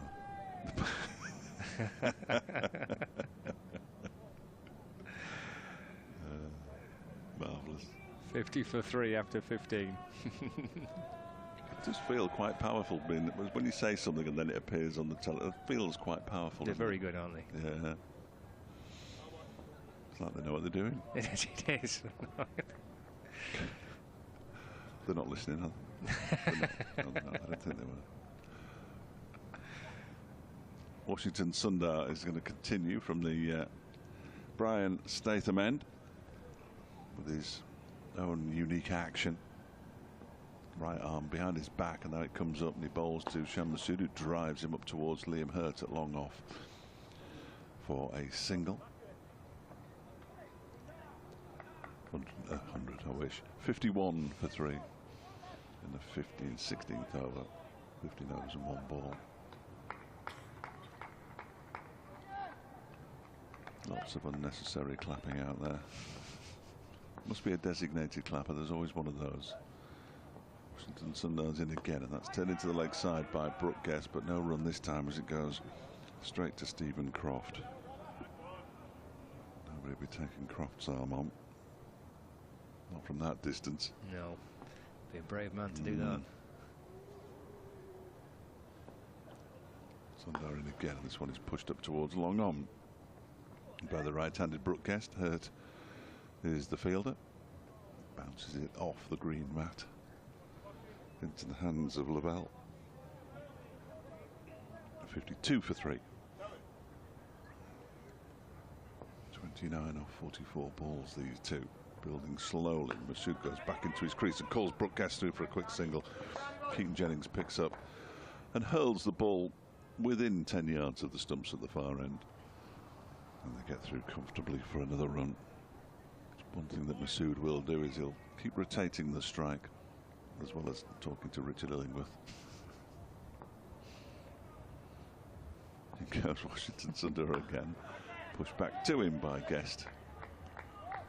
Fields off his own bowling.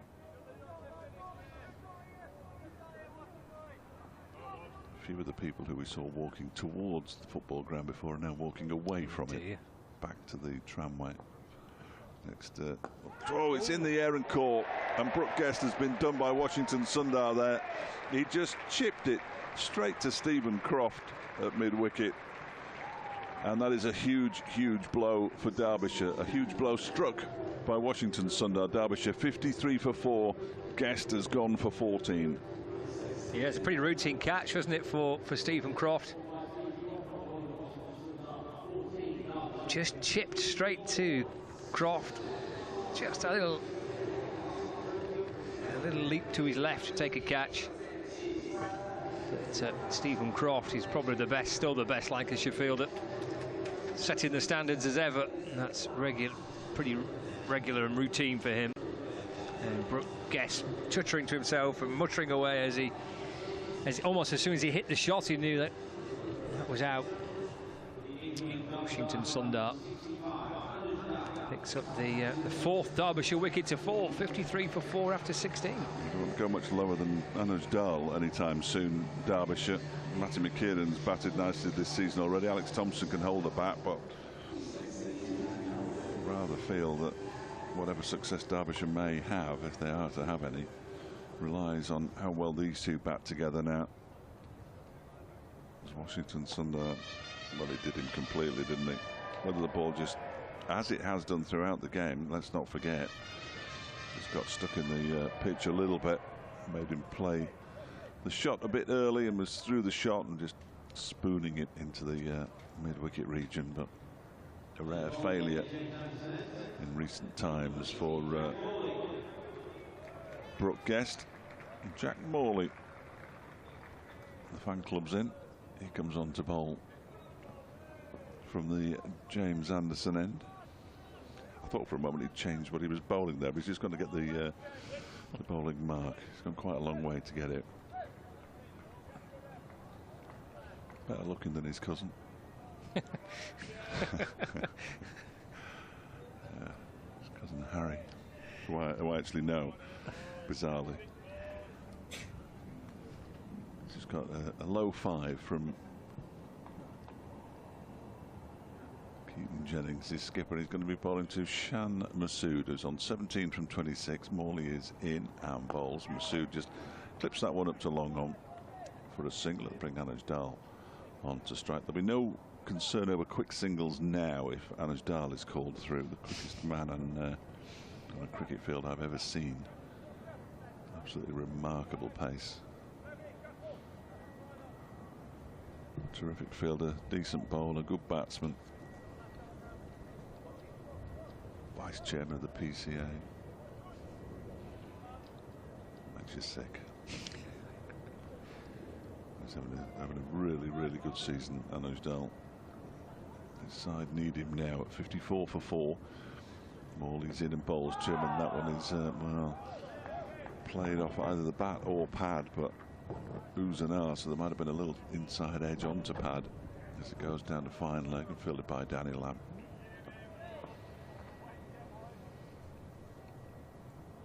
And Morley's in once again. This time he pushes it out just backward of square on the offside for a single. Goes through a little, it's hardly a flock, is it, of pigeons? There are 6 of them, but what half a dozen pigeons is called? Barely enough for a pie. Half a dozen of them. I don't know whether they're wild pigeons or they're on their way somewhere. You know about that pigeon that got lost on the way back to Newcastle the other week? This one is played into the leg side by Shan Masood. Yeah, ended up in America. Oh, it's a bit of a detour. Yeah, wrong Washington, I think. No, it wasn't that at all. He was in a race from the Channel Islands, I think, and they think he's landed on a ship and thought, yeah, I'll have this, and he's got across to America. That one's outside the off stump from Morley. Keeps a little bit low.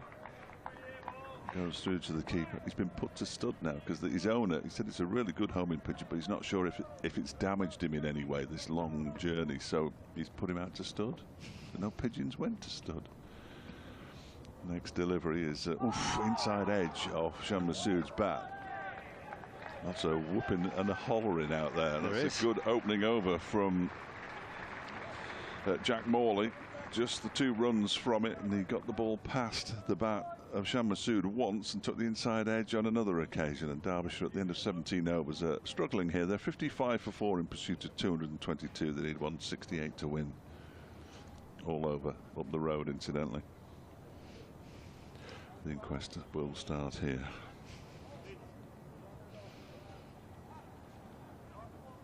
Not a bad side though, Brighton. There's no shame in losing to Brighton, is there? On the opening day of the season, when expectations are at the highest, I don't see any shame in that at all.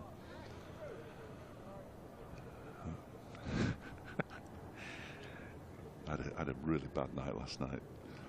Burton got hammered. My team, Tranmere, lost, and my lad's a Bolton fan, and they won 3-0. That's just not a good house to go back into.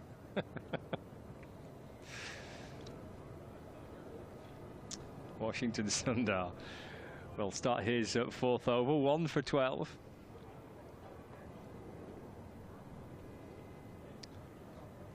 He's got Dahl on strike with a slip in place. From the Brian Statham end, he's over the wicket and bowling. Looking to force the ball away again, doesn't make any clean contact. Ball just deflects to the keeper, he flicks off the bails.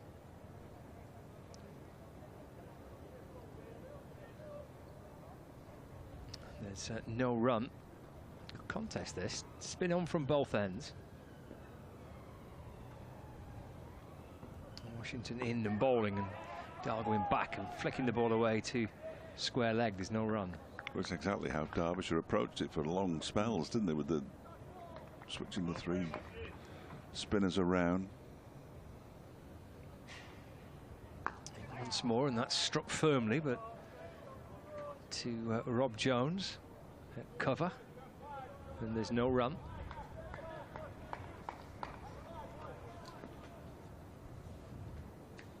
Halfway through the 18th over, Washington in and bowling a foolish length delivery actually this time, and it's dug out by Dahl. Ball deflects down the pitch. Liam Hurt comes up from long on to field. Score moves to 56 for 4.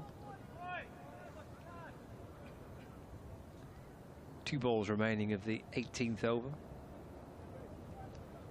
Brings Masood back on strike, still with a slip in place. Deep point, deep backward square leg. Long off. Let's play back to the bowler by Masood, and there's no run. How many times Masood's faced Washington Sundar? I mean, most of the Derbyshire players won't have faced him, but you'd expect international players to have faced each other, because India and Pakistan never play each other, so you may not have seen a lot of him. Final ball of the over. Around the wicket to Masood, gives himself a bit of time by going back and working it off his pads. Again, it's a smart piece of work in the field by Rob Jones to stop the ball. Have a few bumps and bruises to show for his efforts today in the field. End of the 18th over, 56 for 4. Tim's been in touch. Listens to us both regularly, I know, Tim. From a pleasantly warm Saddleworth, he says. Well, that'd be about 14 degrees then, wouldn't it? If that was still the same as it used to be. Feels like a game from the 70s or 80s, he said. It's got that sort of feel about it, apart from the clothing. Not mine, obviously. That's what makes you think of the 70s, clearly. Enjoyed the coverage of Radio Derby's BFG tackling the Commonwealth Games. Yeah, you're very kind. I did a bit of netball and a bit of judo. It's on video. I'll point you in the direction. I've got to go now. It's Morley beginning a new over. Turned it to the leg side. You've been doing some judo? Right. I did judo. Yeah, that was. I'll tell you about it when I come back. Okay. Were you in the full kit? Oh, brilliant. Here's Morley to Dahl. He defends that away to extra cover, and there is no run. Stephen Croft, one of the 2 stars of today for Lancashire, Rob Jones being the other. Record-breaking partnership. It's a nice shot, hit up towards mid-off. Ooh, it's a direct hit as well. It's a ferocious piece of fielding by Liam Hurt.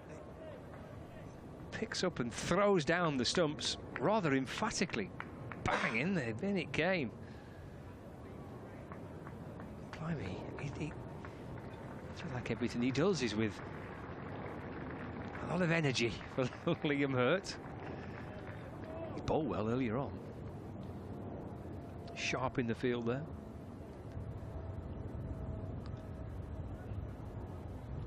.57 for 4.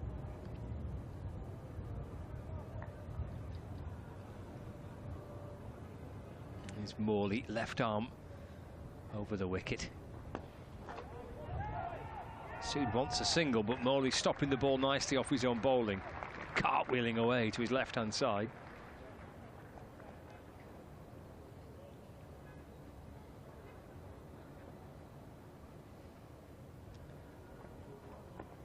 Balls again. Masood just works the ball to Croft at mid-wicket, no run.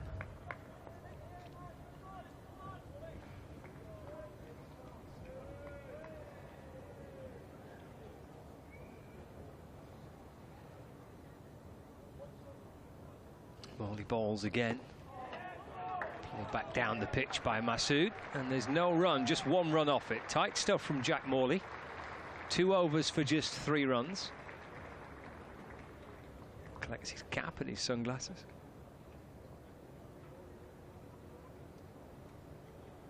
Jogs his way out towards the fielding position in front of the hotel.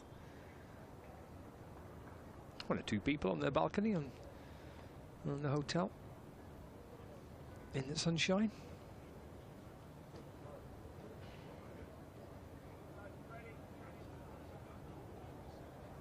"19 overs gone, 57 for 4. Washington Sundar, 4 overs, 1 for 13 here at Emirates Old Trafford. Royal London One-Day Cup, Sunday afternoon fixture between Lancashire and Derbyshire. And it's Washington bowling, and again driven hard into the offside. Really is excellent fielding again. And his captain's coming up to give him a tap to say, "You all right, mate?" I mean, that is such a horrible place to be fielding. Those hard-used pitches, the ball bouncing and bobbling. It may have deflected up and hit him on the side of the jaw. Good work by Jones again. Late cut down towards deep point, where Williams sends the ball in. And they're through for a single, so 58 for 4.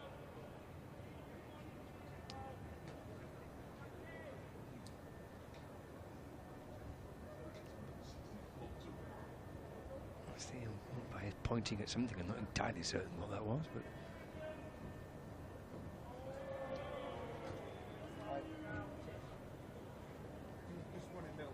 58 for 4. Masood on strike, slip in place. And balls, and that's nudged away towards the onside by Rob Jones. And there is no run.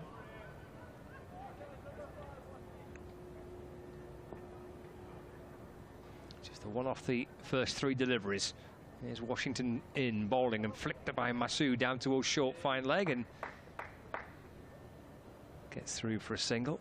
Shahan Masood moves on to 19. Score moves on to 59 for 4.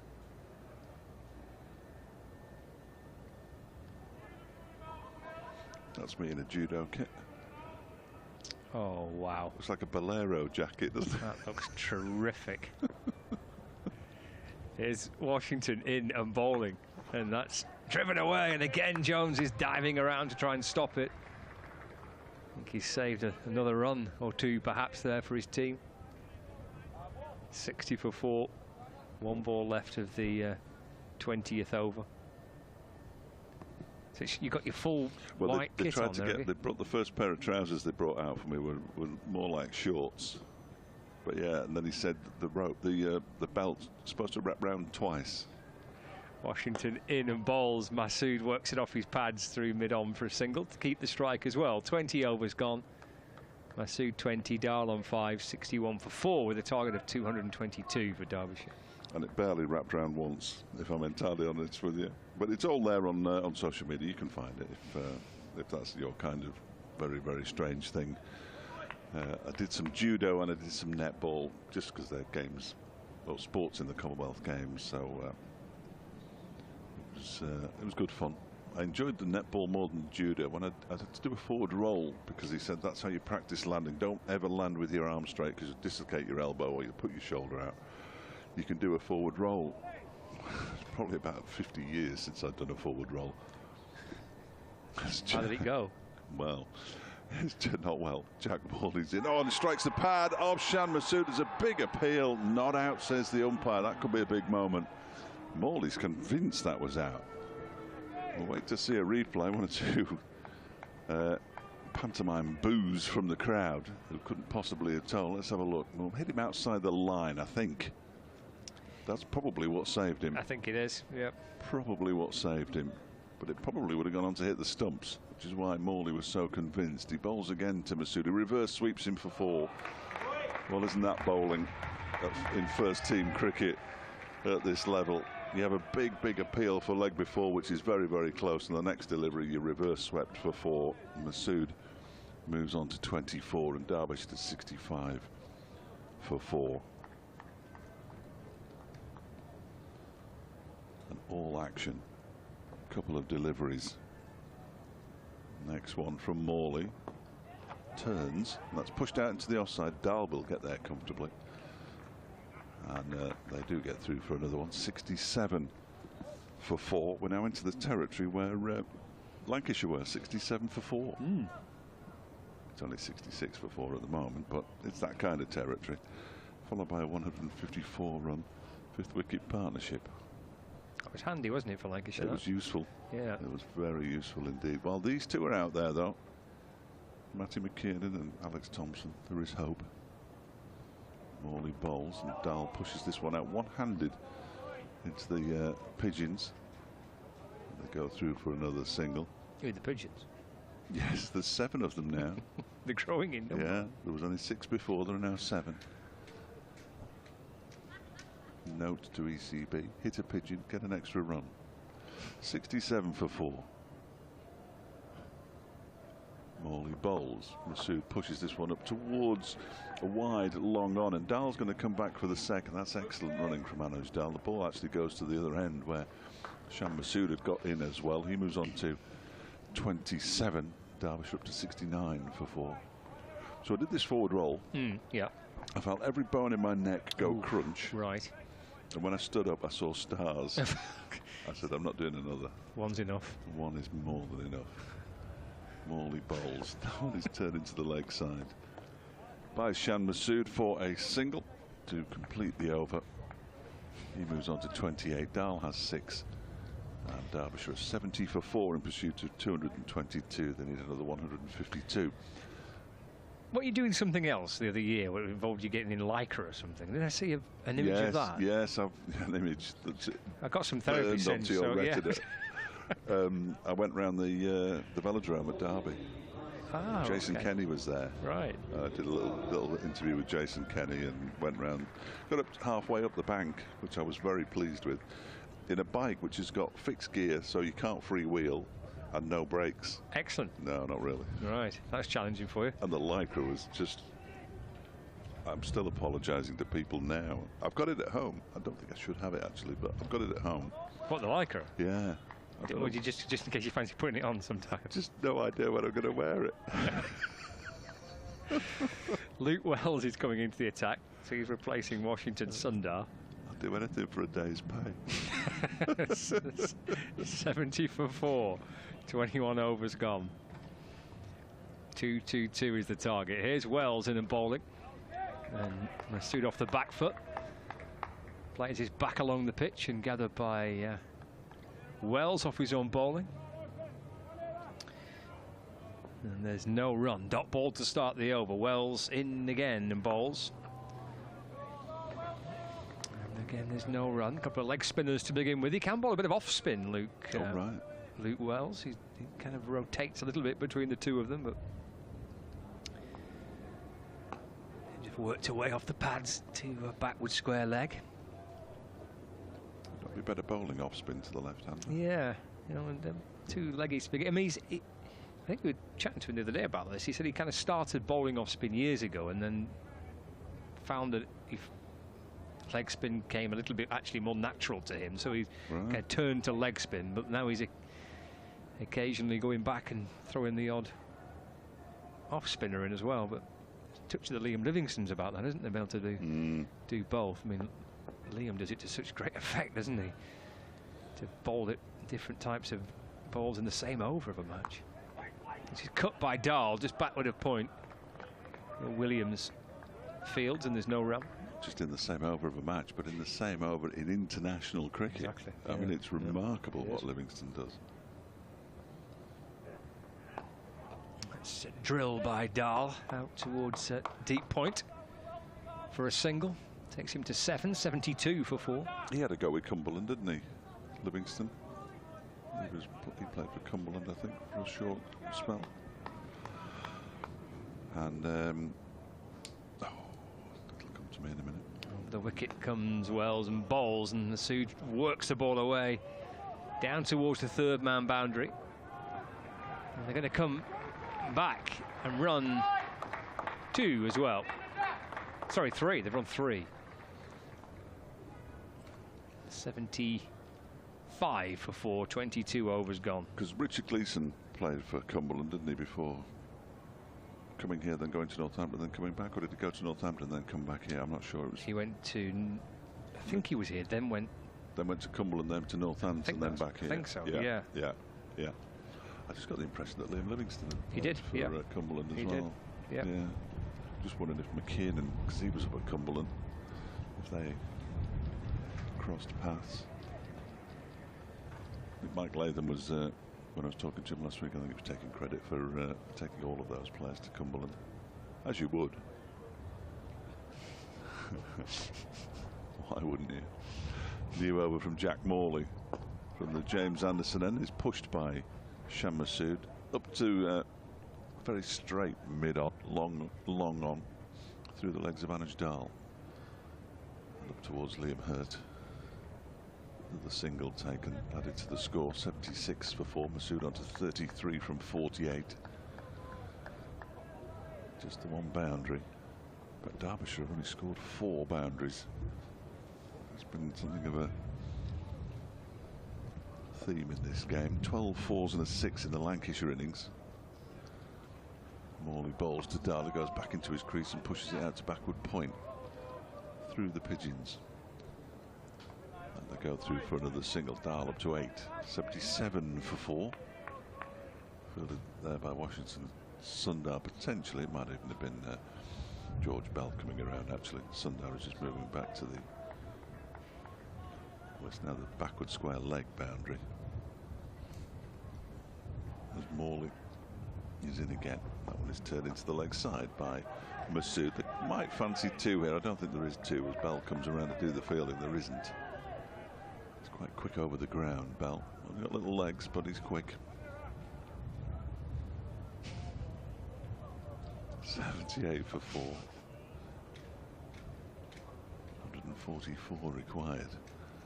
Morley bowls to Dahl, who pushes it out towards Bell. Bell has to move this time so he can conserve some energy, and throws the ball. Hits the mat, the first of the mats. It just rolls along the floor to the Bell behind the stumps. Didn't bounce at all. 79 for 4. Morley's next delivery is pushed back to him by Shan Masood.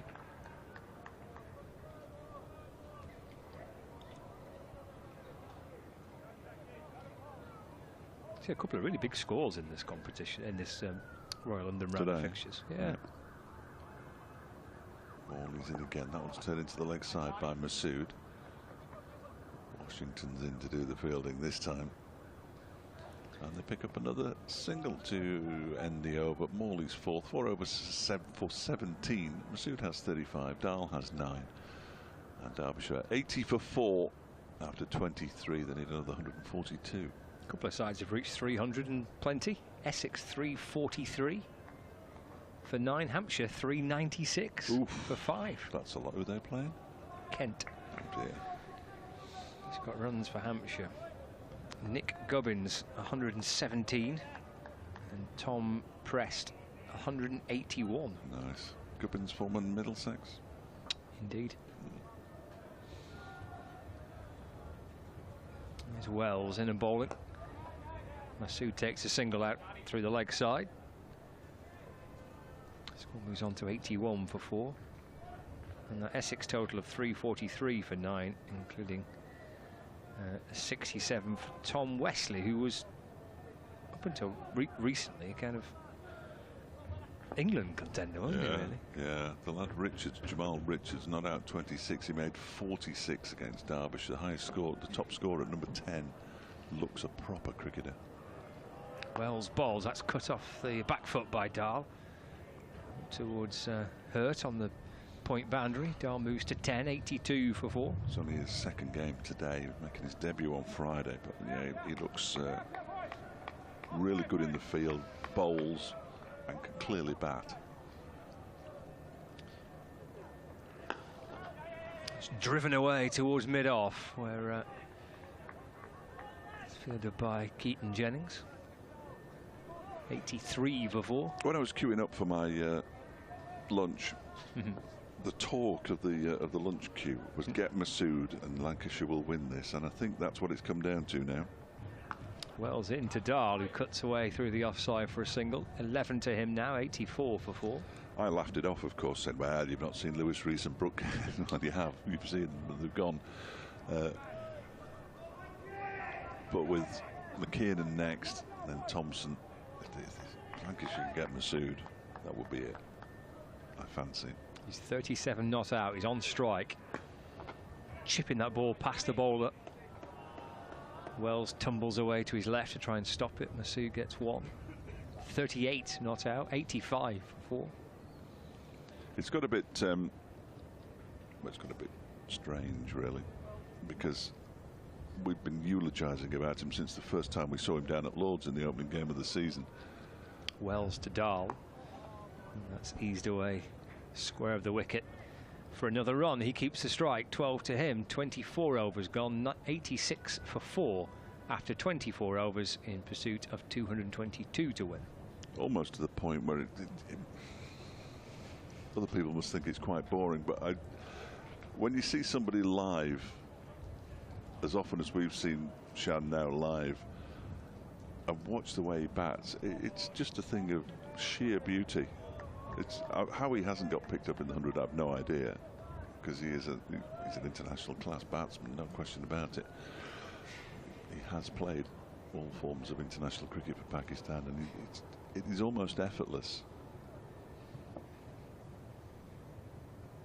Here's Morley beginning a new over from the James Anderson end. Back into his crease goes Anuj Dahl, pushes it out into the offside. Bell, who's had an awful lot of work, a bit like Dahl in the Derbyshire innings, or the Lancashire innings, does the fielding, and Dahl moves on to 13, 87 for 4.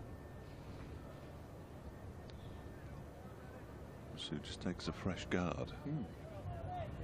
He's not changed where he's bowling from, has he? I don't think so. Just checking, just checking.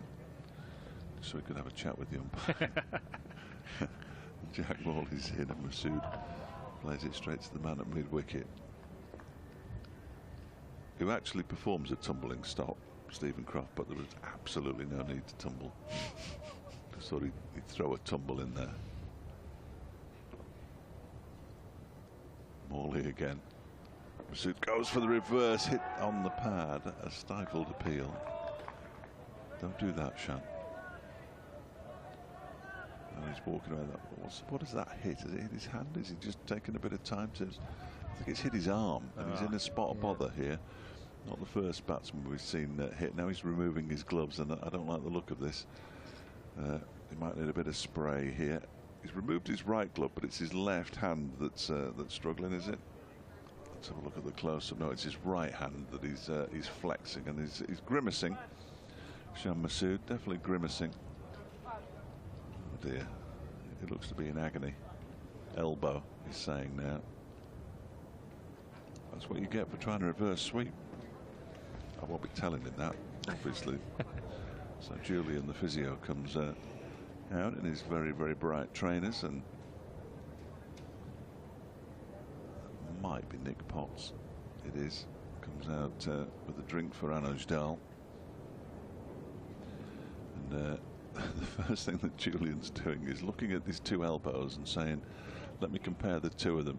Now he's asking him to jiggle his arms about. He is in pain, Shan Masood, but it's a sort of grimace with a smile. So is he going to put a bit of spray on it, I wonder? That would be the answer. Yeah, there we go. The spray's out. Here we go. Bit of spray. That'll sort him out. I can't see as it's. Oh no, it's run out. Oh no, he's got it the right way around. I nearly sprayed it in his own eyes, I think. Then I don't think it's swelling up. You'd hope it wasn't. Do you want any tape? He says no. Don't need any tape. So he's had a couple of tablets and a drink. Nick Potts is grinning. Just enjoyed himself, the young man. And Masood's going to carry on. And in the meantime, Lancashire have got into a huddle. Well, 10 of them have. Washington Sundar's just enjoyed himself away to the right. In fact, there were only 9 because Stephen Croft had nipped off for a comfort break as well. So they had a 9-man huddle. No, an 8-man huddle. Luke Wells was off. I don't know why they bothered huddling. There was hardly anybody there. Nobody there. Just thought they'd have a huddle and leave 3 of them out. Should have counted them first. So Masood's okay. Just needs a couple of deliveries now just to make sure that don't do anything silly here. You see, you say things, don't you? Don't do anything silly. He's one of the best batsmen in the world. Don't do anything silly, Shan. All right. Otherwise, well, what? Ridiculous. You do what you want, mate. You're a better batsman than I could ever dream of being. So here we go. Halfway through the Jack Morley over. 87 for 4. 24.5 overs gone.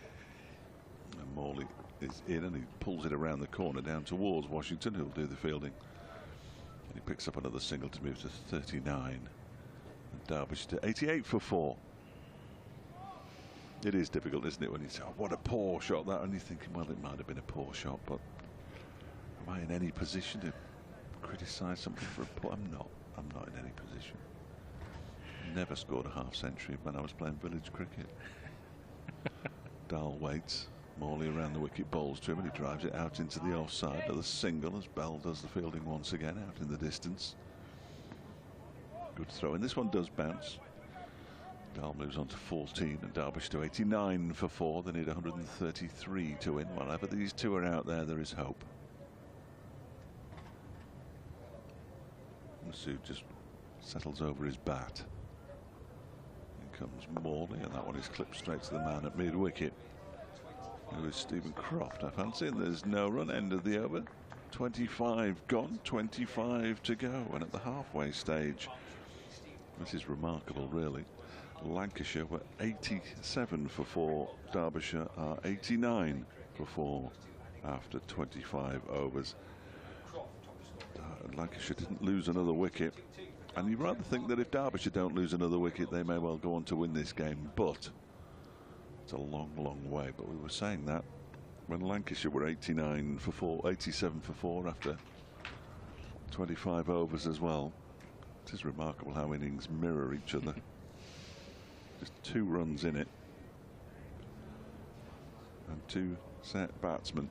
They weren't really that set by the time they got to 87 for 4 Lancashire, because they were 67 for 4 when they lost their 4th wicket. That shot from Washington Sundar that he won't want to be watching back. Here's Luke Wells in and bowling. Just turns Dahl around a little, shaping to play it towards the leg side, just squirts back down the pitch, and there's no run. And the partnership started really slow, didn't it? It was a really careful partnership. They settled things down and were able to accelerate at the back end of the innings. Getting dropped away into the offside by Dahl, and there's no run. Jones making 70, and he hit 2 boundaries. Yeah. 1-4 and 1-6, and he's 70.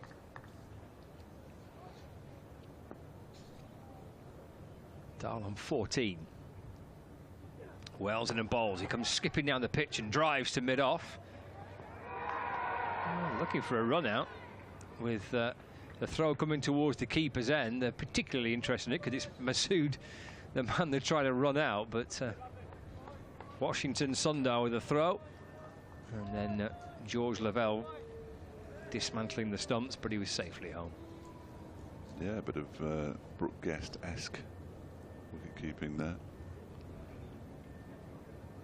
He's pretty sharp between the wickets, is Masood. I mean, we know that Dahl is like lightning, but they're always going to throw it to Masood's end, I think.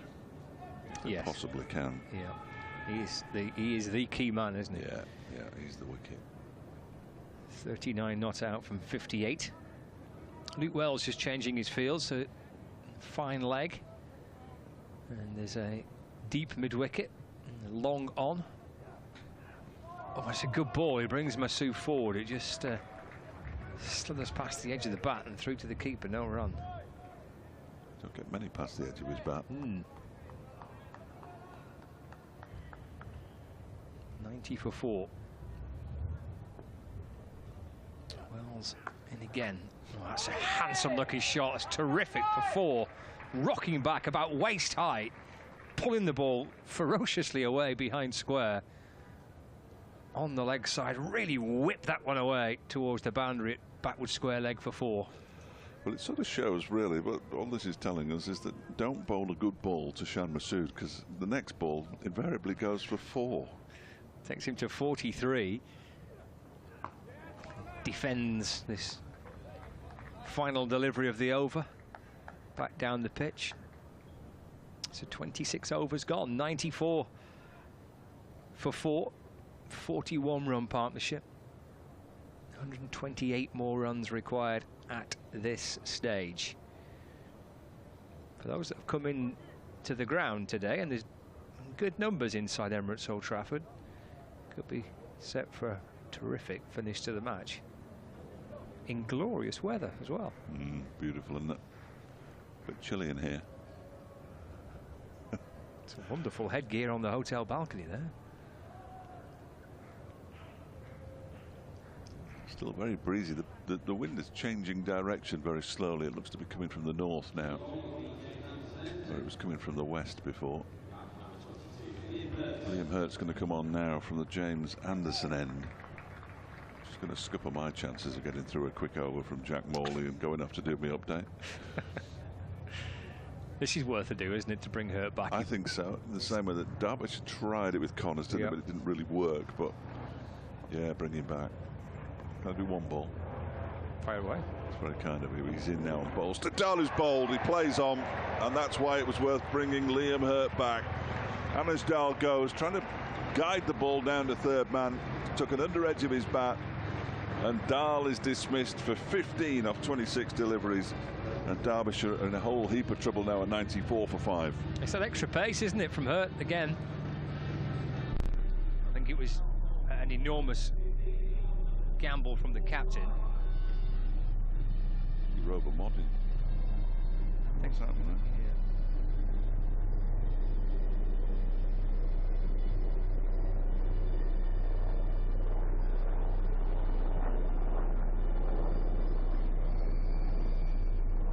Worth a gamble certainly from the captain, isn't it, to bring him on. That extra pace that Hurt has, dragging that back onto the stumps. As the helicopter disappears from our view, as indeed does Ajnal Dahl, out for 15, 94 for 5.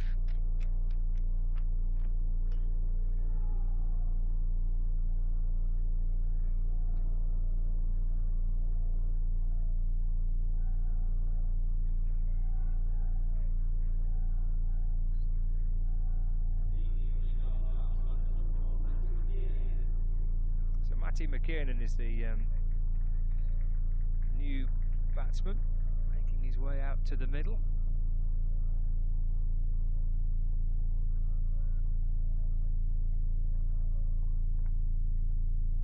Helicopter disappearing over that temporary stand out towards the distance. Derbyshire's hopes disappearing here. Well, not as long as Masood's still there. 43 not out.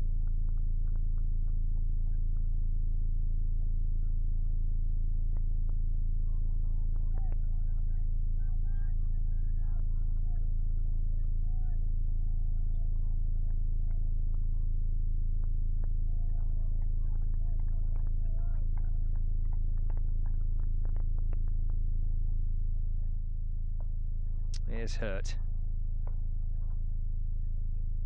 In and balls, and that's chopped away down towards third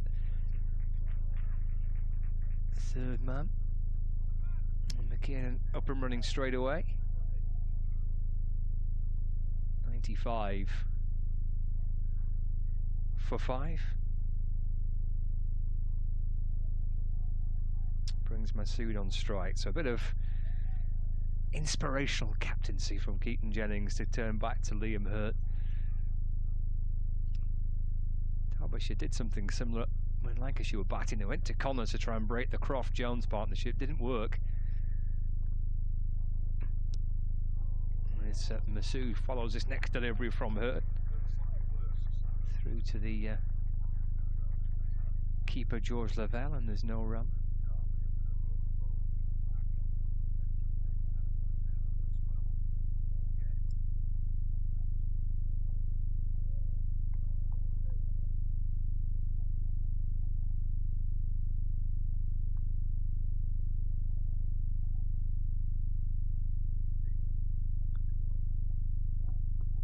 The leg side by Hurt. That's a signal as a wide. Good take by Lavelle.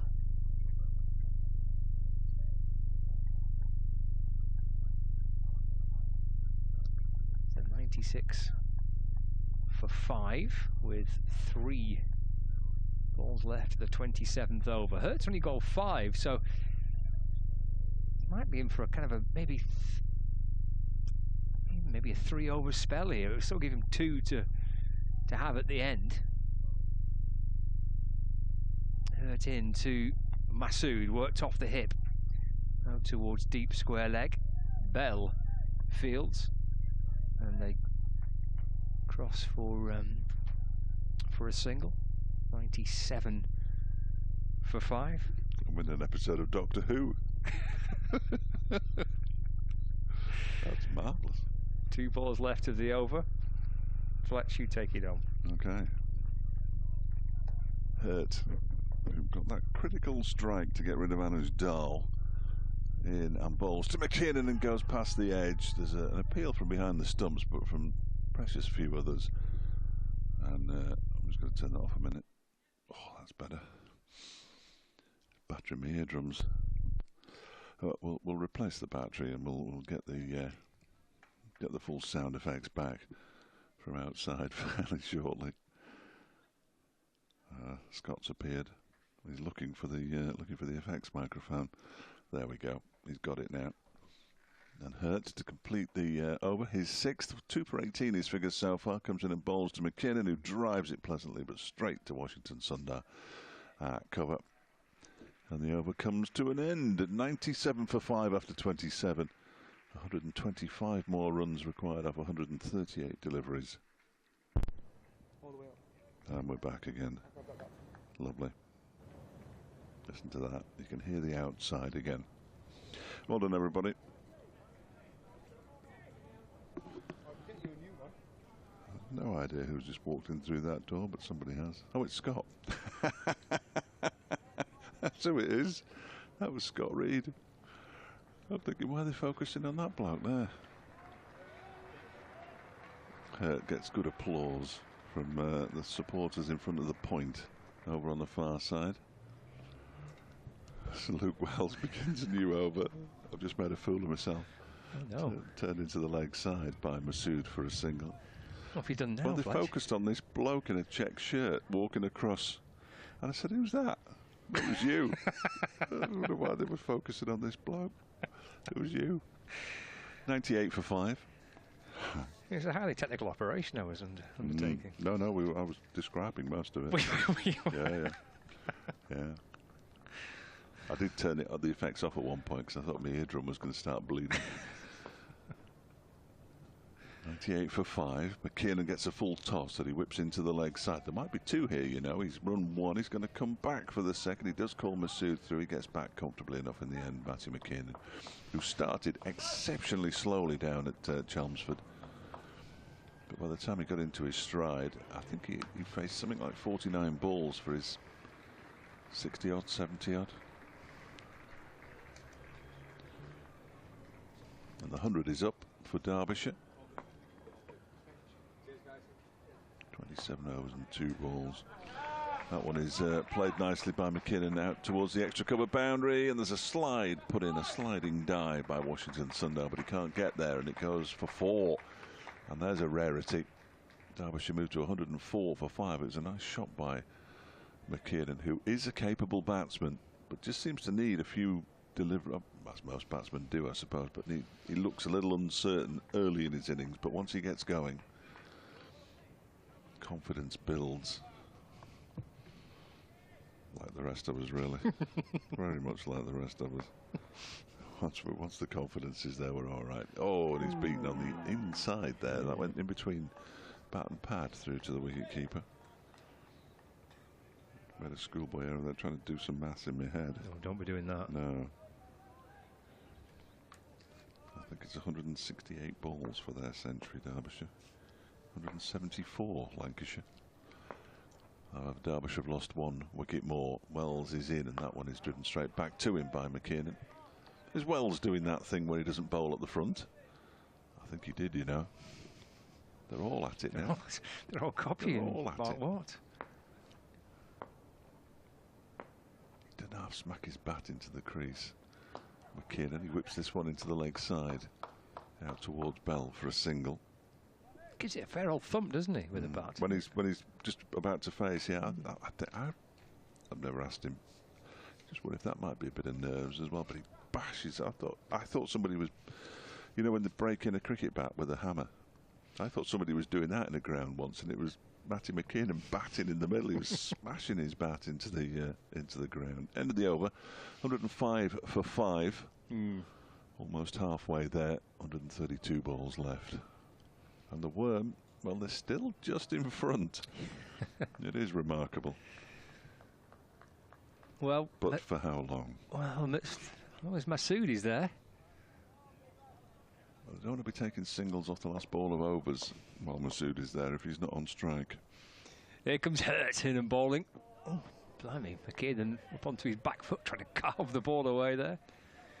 And through to the keeper, George Lavelle. That's how he got off the mark with a very strange shot. Both feet off the ground and the ball down to third man. I'm sure that's the way forward.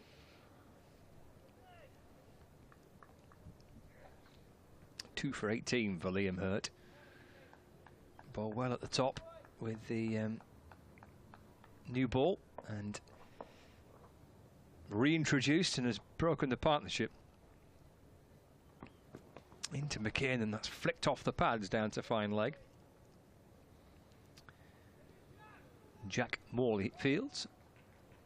And McKiernan moves on to 9. So it's 106 for 5. Because they give her a little burst here and keep some overs up the sleeve as well, can't they? So he's got 3 left after this one. Yeah, bringing him back's already been justified, even if he only bowls 2 overs in this spell. Might be worth him bowling 3. Yeah. Still having 2 left. If you can try and get rid of this fella. Masood waiting. Hurt in and balls. Steered away towards mid-wicket where Washington Sundar fields, and there's no run. It's a lovely night, isn't it? Lovely afternoon now. Yeah. Plenty of blue sky, loads of bright sunshine.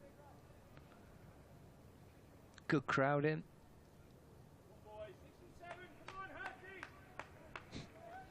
6 and 7. Can't help themselves, can they? Masood 45 not out. And he's Hurt from the Jimmy Anderson end. It's driven firmly through the offside by Masood. Williams scooping round on that cover boundary to field. Just the one. Masood moves to 46. 107 for 5.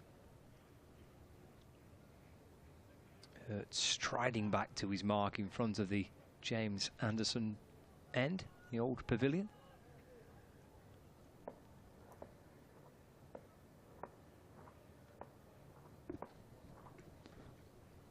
And comes tearing his way back in, bowls to McKinnon. Flick away off the pads behind square on the leg side. Morley picks up and throws in. Good piece of work by Morley. One-handed pick up and throw. Just the 1 run added. 108 for 5. 1 ball left for the 29th over. Run rate required pushed up to almost 5.5 now. Started at just a fraction over 4.5. Runs for Masood. A clip off the pads to square leg for 1. And he keeps the strike as well. 47 not out. 109 for 5. 29 overs gone. None of the cameramen or women have found the latest aircraft. Come on. You can hear it somewhere. Yeah, I can hear it. Yeah.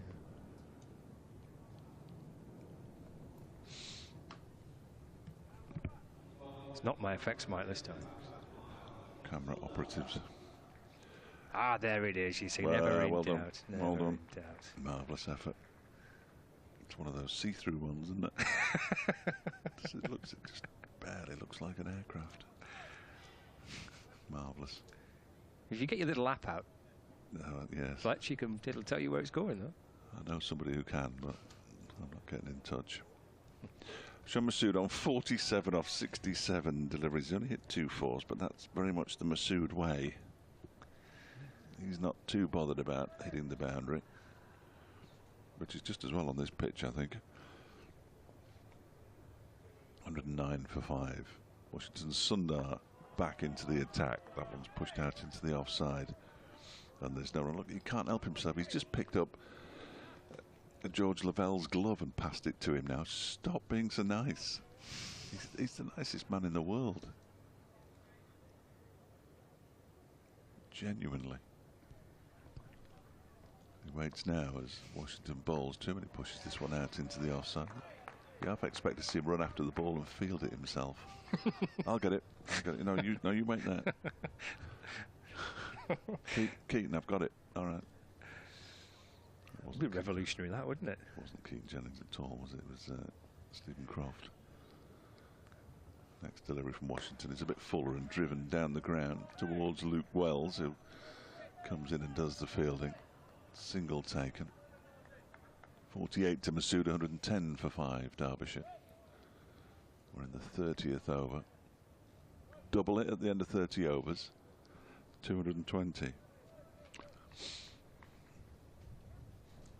I don't know if that still makes any sense, but it's nip and tuck. It is. It's close. Nip and tuck. A couple of wickets and Lancashire would be all over this. Washington's in again. Oh, McKinnon's tried to paddle it somewhere. I've no idea where. I'm not sure what it hit either, but it was all a bit of a mess.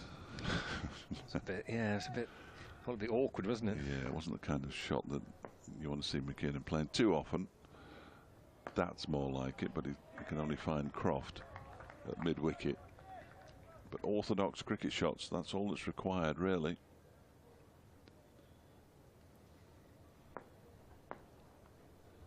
Breaks a few more rocks. Waits for Washington to bowl 2. Back to his crease he goes, and it's pushed straight back to the bowler. Good over that from Washington Sundar. Just the 1 run from it.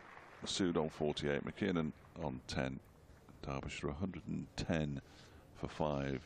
They need 112 off 120. 112 off 120 balls, is that right? Yeah. Yep. So you'd fancy that, wouldn't you? All day long. Although Duckworth Lewis has 140, which is means that Lancashire are 30 in front at this stage. And it is indeed going to be Liam Hurt to continue. 7 overs, 1 made, 2 for 22 his figure so far. Really good stuff from Hurt. Yeah, he's got a bit of wind for assistance too, hasn't he? The wind blowing into his back from that Jimmy Anderson end. He's got a bit of a tailwind. Got a bit of pace about him in this game, hasn't he? In and bowling, it's down the leg side to Masood, but stepped across the stumps, and it's a short ball which is taken by George Lavelle, and there's no run. I reckon he half thought that might be a wide, but yeah, I kind of half thought that too as well. Balderdash on Twitter's not being very nice to Billy Godleman.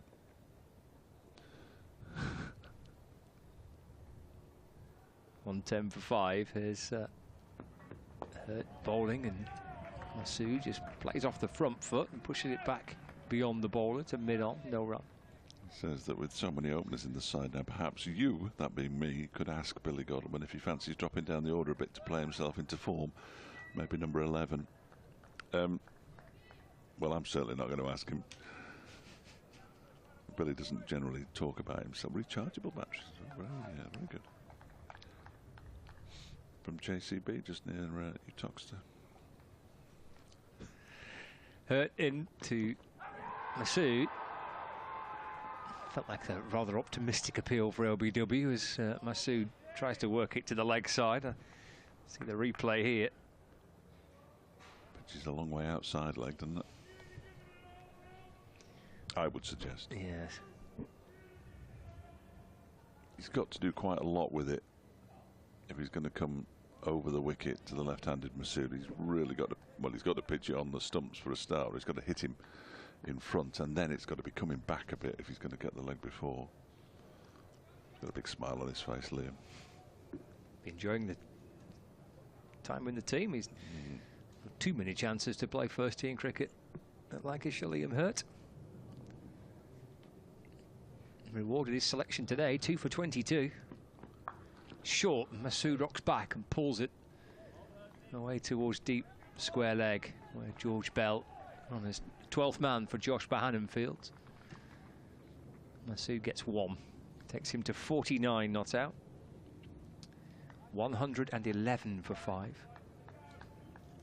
Lancashire have to make one change to their team on Wednesday because Keaton Jennings is away with the England Lions, and maybe George Bell might be with a chance of replacing Keaton Jennings. To make a reshuffle to the batting order. Keenan turns it to the leg side this time. And he's through for a single. 112 for 5. Keenan moves on to 11. So Shah Masoudi's 49 not out. Run away from a half century, but should he go on to reach 50? His work really has only just begun. He needs to bat through. He needs another 50 on top, doesn't he, at least? Got to be here at the end. If he is, then Derbyshire got a great chance of winning. Here is his 50. Little flick off the hip. You know, in fact, he want to come back for 2. Throw comes in towards the bowler's end, and they have squeezed 2. So good running. Shah Masood moves to a very impressive 51 not out. Work's just begun, however, you would think for Masood, if Derbyshire are to get over the line, his teammates appreciate his 51 from 75 deliveries and 2 fours. 114 for 5. 31 overs gone. So 19 overs left and 108 runs required. The 41st time in List A cricket that Shah Masood has got to 50. He's gone on to make 14 centuries. Derbyshire could dearly do with one in this match if they're to get anywhere near their target of 222. Washington, Sundar to continue. His 7th over, 1 for 18, his figures at the moment. And he's in to bowl to Matty McKinnon, who goes back into his crease and pushes it up towards long on for a single. In comes Luke Wells to do the fielding. 115 for 5. He's still got past the halfway mark. A long way past it.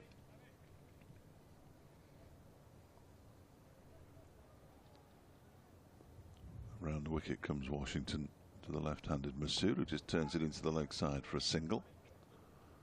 116 for 5. Might be looking at a little burst from Will Williams as well.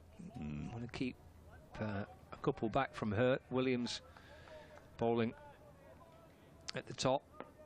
He bowls 6 overs, so it might be 2 overs from Williams maybe. Back into his crease goes McKinnon to the next delivery from Washington. Sundar pushes it up to long on, where Wells once again is the fielder. He moves to 13, 117 for 5.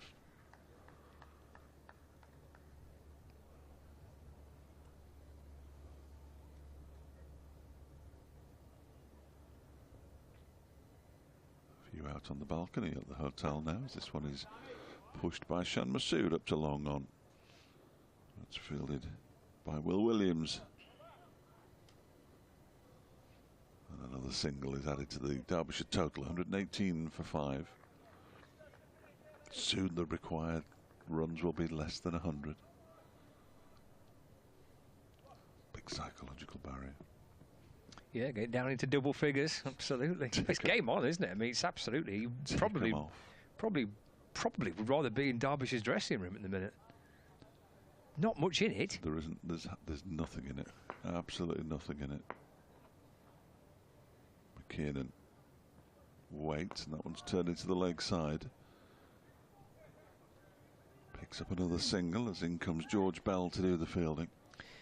Yeah, we're assuming there will be a change of bowling from that far end. We're assuming that Hurt's not going to bowl again. He's got 2 overs left, and he might want to keep those 2 for later on. So, decision as to who he goes to from that far end. Lamb's bowled 2 overs for 13. Morley 5 overs for 20. Wells 4 overs for 24. Turned into the leg side by Masood to complete the over, I think. Yes, indeed. And there was a single of every single delivery in that over. So 6 from it, 120 for 5, Derbyshire. 32 overs gone, so 108 balls left. Derbyshire need 102 runs. So it's getting up towards 6 and over now. Run a ball, which is as high as they'd really want it to be. They dipped below, didn't they, on the worm there, and now they're just about bang on. In fact, I have a comparison. I don't need to guess what the worm's saying. And at the same stage, Derbyshire currently 120 for 5. At the very same stage, Lancashire were 119 for 4. It's going to be the left-arm spin of Jack Morley. Everything's pretty level, isn't it? You look at the worm, you look at the run rate. Everything's all pretty even. It's going to be a intriguing game of cricket as we edge towards the final 18 overs or so. Here's Morley then returning, and Masood off the front foot, smothering the ball away into the offside. There's no run. George Lavelle discarding his wicket-keeping glove. Masood picking it up for him. What a gent. Absolute gent. Morley in to Masood, down on one knee. Gets a little bottom edge on this. Can't get it past Washington Sundar at short, fine leg, and there's no run. He missed out a bit there, didn't he, really? Might have been one of those that he tries to hit too hard. He just gets a little bit out of shape when he does that. Morley bowls. Masood plays it back down the pitch, and Morley fields off his own bowling, turns and spins back to the top of his mark. Comes creeping in from the James Anderson end, bowls, and Masood to the leg side. There's Croft again, saving runs at mid-wicket. Another dot ball. 4 on the spin for Morley's first over back into the attack. Masood 54 not out, waits as Morley's in. He gets a run this time. Swept away to deep square leg where Luke Wells fields. Masood moves to 55, 121 for 5. Is he already tied up for next season, Stephen Croft? I don't think he is. Excellent. No. Well, I'll get a phone call in then. I think he is. I think he's got. I think this is the last year of his contract, unless something's been signed already and not announced. But he's had some season. I think would be a little surprising if He wasn't offered another deal. Morley in and bowls. And McKiernan plays it back to Morley off his own bowling. No run, dot ball. That's a good over that. And the left-arm spinner, just one run off it. It's tight stuff, and every run is really will be kind of hotly fought after. And indeed, Lancashire trying to deny it. I mean, every ball counts. 121 for 5. 101 required off 102. What a slogan that would be. I could see it on the far end on the balcony of the pavilion.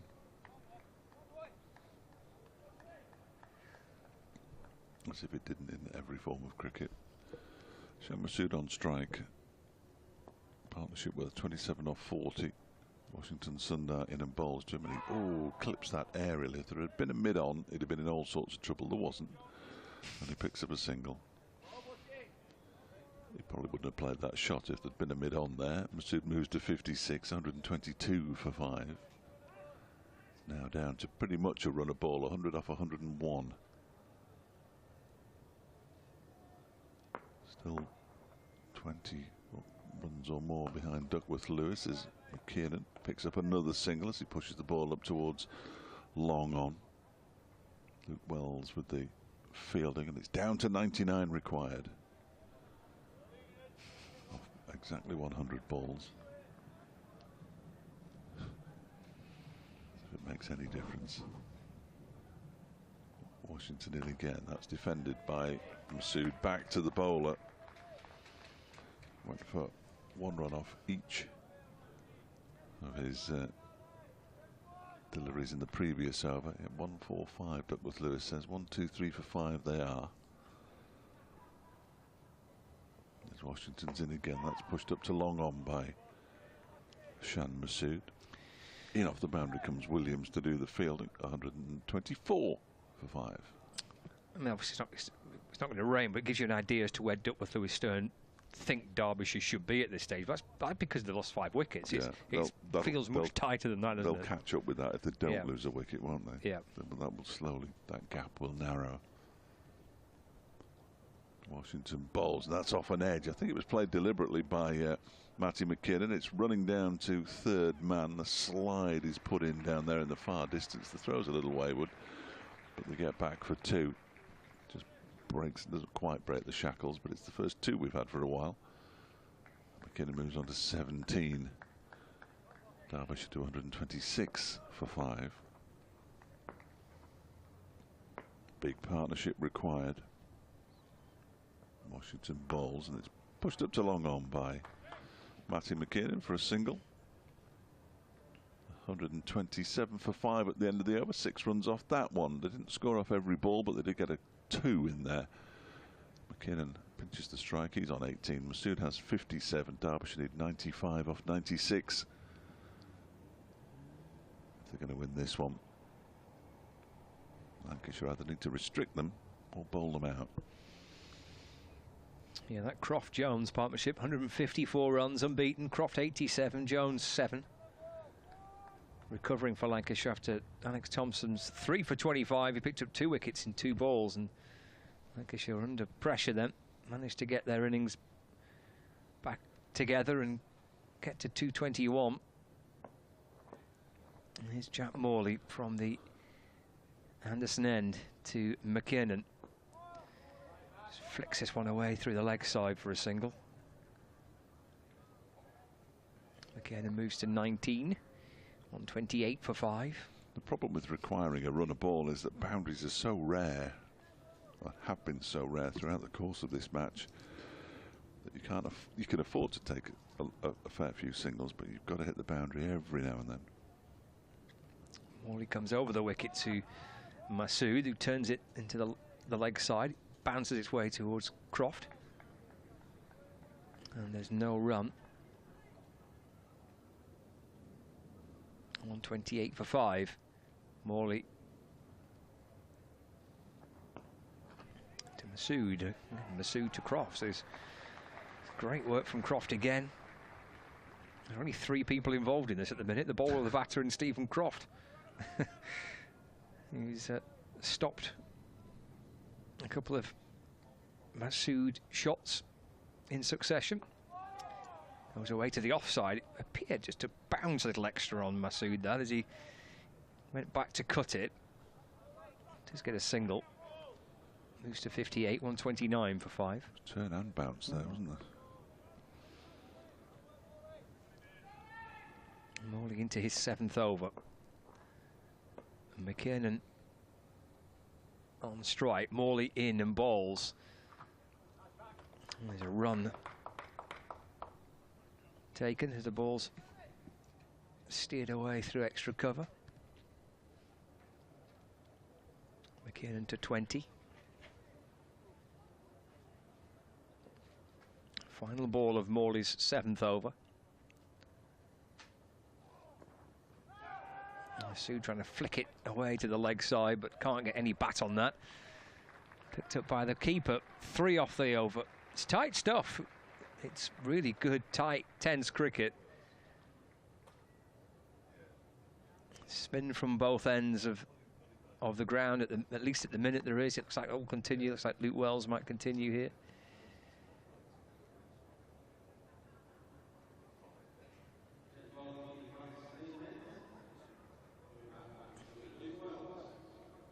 And 30 for 5 on this Sunday afternoon.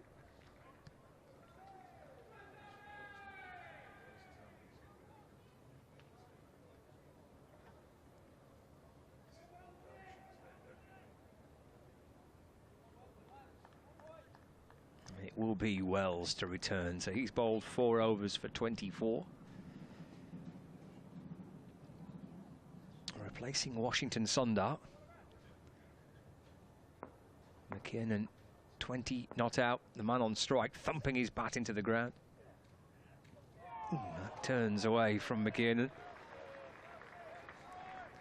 Lovely delivery sent down by Luke Wells.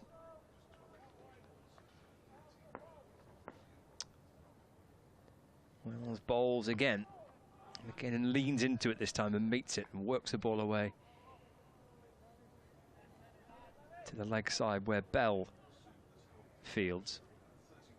McKiernan to 21. So 131 for 5. Shah Masood is on strike. Luke Wells is orchestrating his field, moving people here, there and everywhere. There's a short third man, short fine leg. There's a deep backward square leg.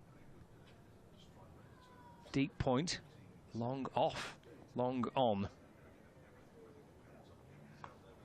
It's off the back foot, slashed away into the offside. Stopped by Jack Morley, but they have got through for a single. Masood moves to 59, so 132 for 5, 90 to win. 87 balls left. Luke Wells spinning the ball from one hand to the other. He's in and bowling. And McKiernan goes off the back foot. Plays the ball away through the offside to Liam Hurt. Gets 1. 22 now to Matty McKiernan. 133 for 5. 3 runs off the over so far. So just trying to get enough bat on that for it to beat Keaton Jennings. It's short, fine leg. Anything to Jennings' left or right. Certainly a couple of runs, but stopped it, did the Lancashire skipper. Last ball of the over. The bottom edge sees the ball deflect away into the offside. Lamb coming up to try and stop the single, but they've got through for 1. Completes the 36 over, 134 for 5. Masood 60, McKiernan 22. 88 to win. It's exciting. 84 balls. They're still just around about, well, the 19 behind Duckworth Lewis now. It's slowly closing that gap on DLS. As Scott said, there is absolutely no chance of rain, but just gives you an indication of where the match is at. Jack Morley Going to bowl his 8th over. 24 runs conceded from his first 7. He's bowling to Shan Masood on 60. And Masood just dabs it out into the offside. There's no run there as Lavelle comes from behind the stumps to do the fielding. Field spread as much as it can be at this stage of the game, as you would expect. Morley in again. Reverse sweep comes out from Shan Masood. There's a man out there on what was the backward point boundary though, and as a result Will Williams can get there comfortably, throw the ball in and keep them down to a single.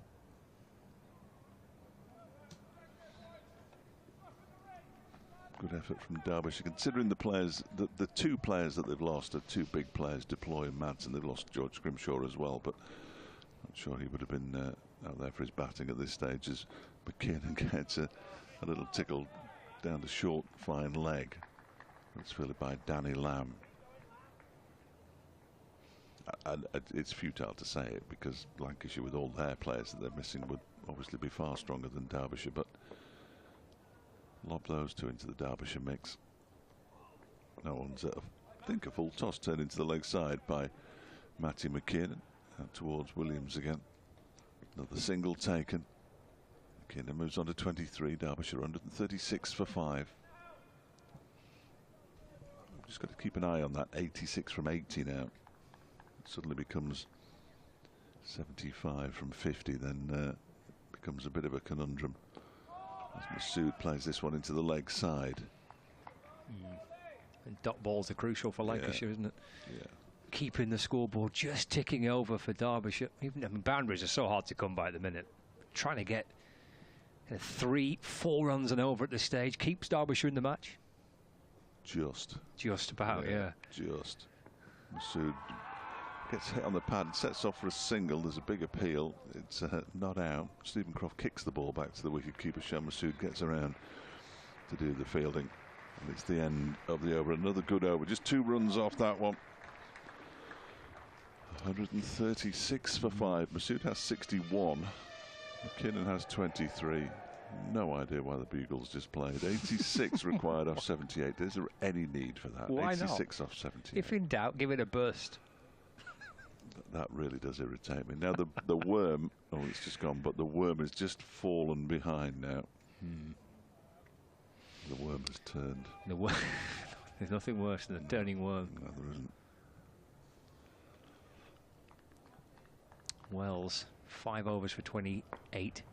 Morley's bowled well, hasn't he? 8 overs for 26. Really well. It's flicked away off the pad. Now Morley will go chasing after it down towards the boundary. Come back for 2. I'm going to look and see if I can find the last boundary. Yeah, he might be scrolling back some way. Well, at least it feels that way anyway. 28th over, they got one. Okay. 10 overs ago. It's not been a day for boundaries, has it? Been a day for running hard between the wickets, certainly. Getting a bit of turn for Wells. McKinnon off the back foot, drives into the offside, no run. Keaton Jennings, a skipper there, Lancashire. Weighing up his options, his bowling options. Who does he turn to next? Flicked off the pads. He looked like he played it really late, McKinnon. Good job he hit it. Yeah, quite. Yeah. Dear, oh dear. 6:26 not out now. 139 for 5. 83 required. 75 balls left. Around the wicket, Wells comes, and that's cut away into the offside. Again, Masood goes hurtling through for 1. Just the 1. Moves to 62 not out from 98 balls, just 2 fours. McKinnon back on strike. Wells into his 6th over. That squirts away to mid-wicket, where Croft fields and there's no run. I've got 4 off this over so far, and this is the final ball of it. It's hit down the ground by McKinnon. Takes a single. 5 off the over. 141 for 5. So 12 overs remain. That's 72 deliveries left. 81 to win and 5 wickets in hand. Derbyshire have a decision to make as well, these two batsmen, when they go. I mean, it's probably still too early now with 72 balls left, but they will at some point, in the same way in the last 10 overs that Croft and Jones tried to just give some impetus to the innings and did so, getting it up to 220. They've got to decide when they want to go. Still Alex Thompson to come, but then it's Mark Watt, Ben Etchison and Sam Connors. Of course, if there were only 3 down, it wouldn't be a problem. It's that 5 wickets, 5 in the wickets column, that's the problem. Will Williams is returning, unsurprisingly, from the Jimmy Anderson end. He's bowled 6 overs, 2 for 13. Got rid of Lewis Rees and Harry Kane. And he's on his way now to bowl to Matty McKiernan, who first balls down the leg side and will be signalled wide. Big build-up. 142 for 5. All runs gratefully received by Derbyshire. I was just looking at the Royal London numbers for this season so far. It's a very small sample size, but no one in the Derbyshire side has faced more deliveries in this competition than Matty McKiernan. No one in this side has scored more runs in this competition than Matty McKiernan for Derbyshire. Oh, almost bowled. Almost been given. I thought that was close. I thought he'd hit his bat, but it's actually hit the pad, and he's been given Matty McKiernan, and that is a huge blow. And once again, a bowler is brought back, in this case Will Williams, and he strikes a crucial blow. McKiernan goes, and Derbyshire are 142 for 6 now in the 39th over. Yeah, that bowling change has worked again, hasn't it, for Lancashire?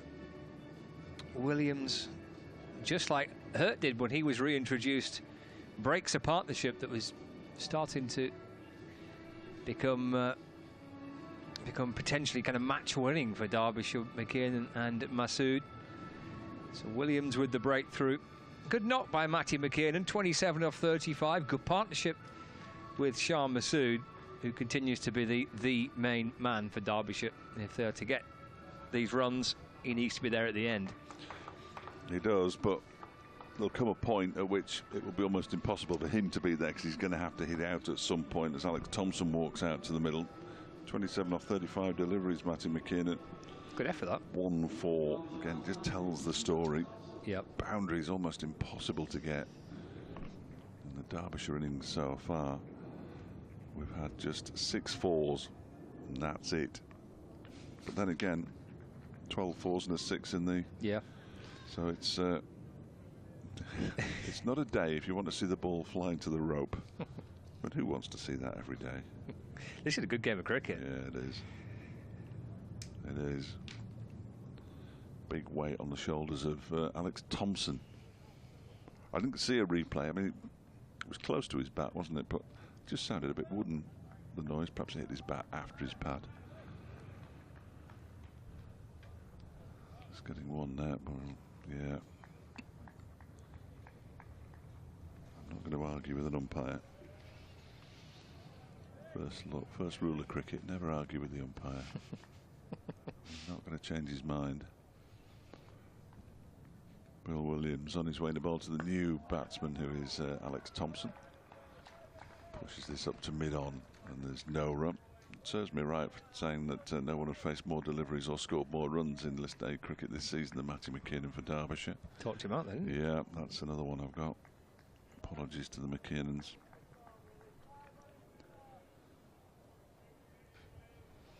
So I'm not going to tell you that Alex Thompson hasn't been out and has a strike rate of 400. He waits now for Will Williams and pushes this one out into the offside. Because the problem is, whenever a new batsman comes out, he has to try and get used to a tricky pitch, and it'll eat up some deliveries, won't it? But now got just 69 balls left, and they still need 80. Duckworth Lewis has moved up to 168, so that's just got a little worse. Poor old Matty McKiernan's average has gone down to 71. Thompson waits, and that one is again defensively pushed up to mid-off. It's good stuff from Williams, isn't it? Yeah, it 3 is. for 14. So impressive since he made his debut at Edgbaston in the county championship match. He got signed a two-game deal to begin with, and that was turned from 2 matches to 3.5 years. That's not bad. He's got a good agent then. Quickly escalated. He's in again. This one, I don't know anything about him. He's played by Thompson up towards mid on this, scampered through for a single. Well, he's a New Zealander. He's from Canterbury in New Zealand, which is where he's played all his first-class cricket up until now. He was over in the UK playing some club cricket in Somerset. Lancashire had been aware of him for a little while. He came up to Lancashire for a trial. He impressed, and on the eve of the Warwickshire match, they decided to offer him a short-term contract. So he was an overseas player for those 2 original games against Warwickshire and against Gloucestershire. He's in now and bowls, and that one is turned into the leg side by Shan Masood. Straight to the fielder, though. There's no run. End of the over. Good one. Just the 2 runs, and one of those was from a wide. There was a wicket in there as well. Derbyshire 143 for 6 with 11 overs to go. 66 deliveries to get 79. And they need to get a bit of a move on here. When do they go?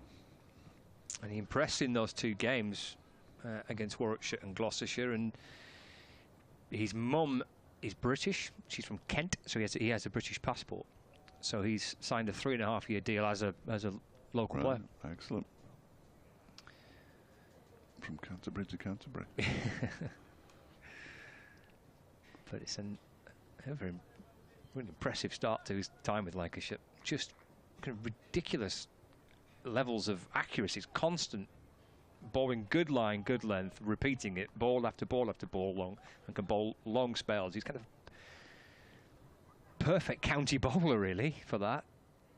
I think we were chatting in the Warwickshire match, actually, during the course of his debut. As Wells bowls to Thompson. It's worked off the pads down towards fine leg for a single. Thinking, you know, make a good 50-over bowler too. And Lancashire have turned that into a longer contract, and here he is impressing in the 50-over cup as well. 3 for 15. He's just like a perfect bowler for county cricket, really. He's chopped away by Masood towards deep extra cover. Gets a single, 63 to him, 145 for 6. Well, as one of his centuries has come up, number of balls that he's faced, but he needs to get the column just to the left of that. Up to 3 figures as well if Derbyshire to have any chance of winning this game. Wells over the wicket, bowls. Oh, he's looked to sweep it as Thompson. The ball turns, goes past the sweep, goes past the edge of the bat and into the gloves of the keeper.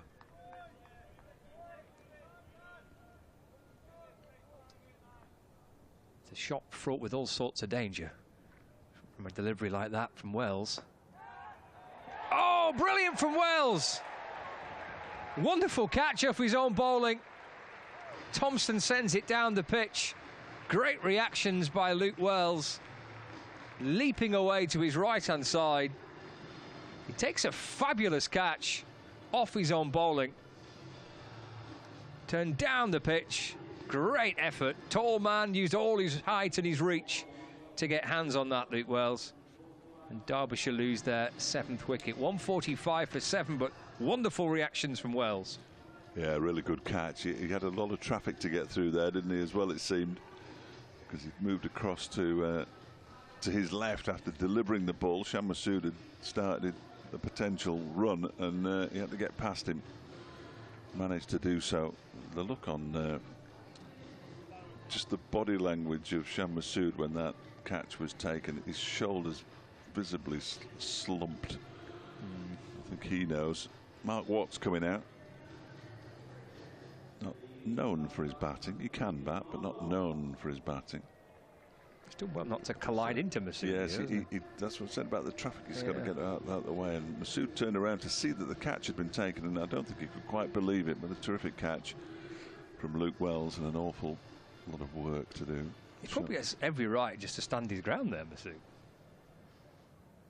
He kind of went back, didn't he? In the end, he got out of the way and allowed. I think he was almost trying to get out of the way of the ball coming back at him. I don't know, but yes, I know what you're saying. I know. I wouldn't like to accuse him of getting out of the way so one of his teammates could get caught and bowled. No. But yeah, it was. If he stands his ground, Wells doesn't get there because he had to sort of go through him, but didn't have to go through him because Masood was sort of getting out of the way of the ball coming back. Yeah. Either way, good catch. It was, good catch. So he's not expecting Wells to come leaping across here to take the catch.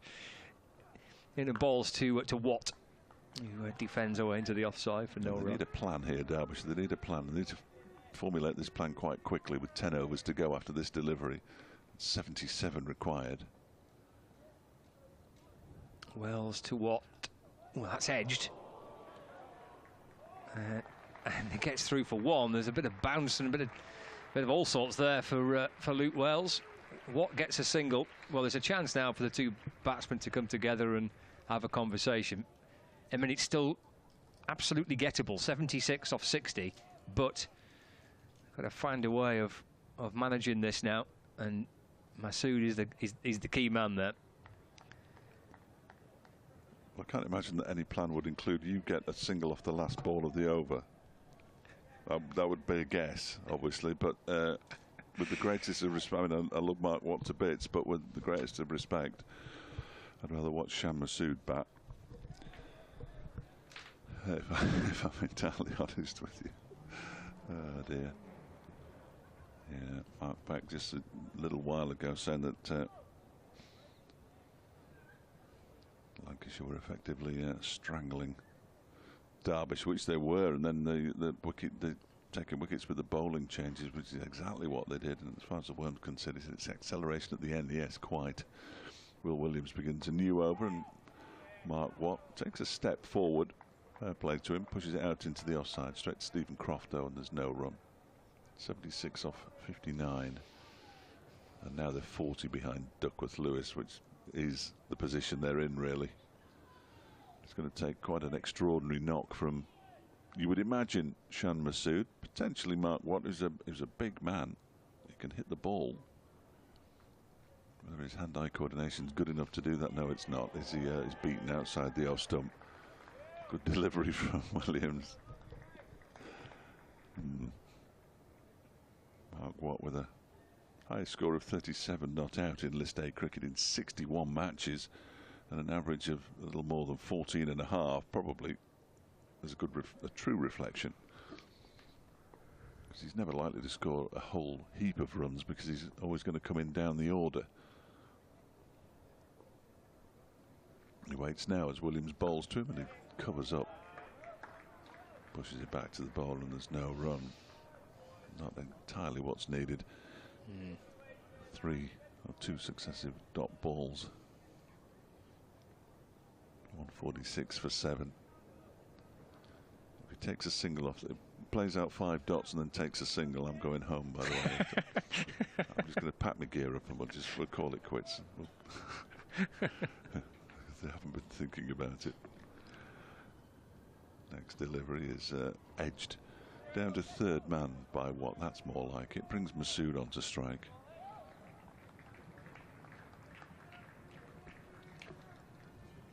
I've just been asked who I want to speak to, and it rather depends. And I know you're listening, Stephen. If he gets them home, I think you know who. But Tomo would be equally good if he doesn't, rather than bothering him as soon as he gets back into the country. Shan Masood, I'm sure he wouldn't mind, but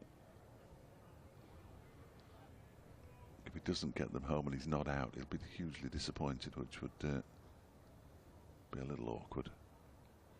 Williams around the wicket to Masood, who pushes this one up to mid-on. They go through for a single. No need to shy at the stumps. They don't need a run out. They don't really need another wicket. At the moment, Lancashire 76, or 74 rather, off at 55. It went up then. 74 off 55. It did. It went up. 148 for 7. Confused me a lot. Masood moves on to 64. Strike rate of around 64 because he's faced 101 balls, and now Mark Watts. Those shoes may be colour coordinated, but the laces have come undone. It's not easy to tie laces when you've got gloves on, so he's had to remove those. And he's peering over his pad, and that hasn't worked too well either. So it's a challenge, that, isn't it? It is. Yeah. He's getting a close-up of somebody tying their shoelaces up, and it looks slightly cumbersome, but he's ready now. Can the Scotsman turn into a Derbyshire hero along with the Pakistan international?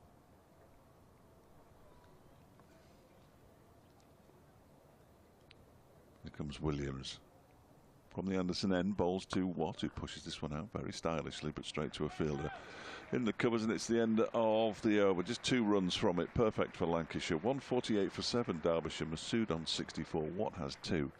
They need 74 from 54, and it wasn't that long ago when it was a runner ball, and now it's not. Well, I think you actually said if it got down to something like 70 odd or 50 odd, it becomes a different equation. Well, that's exactly what. It's become very tricky, hasn't it? Very tricky. The boundaries. I mean, it's a. I haven't been to Old Trafford a lot to watch Derbyshire play, but every game that I've seen them play seems to have been something like this, where the boundaries are big, and I think that's exactly the right way to go about things, where the pitch takes a bit of turn.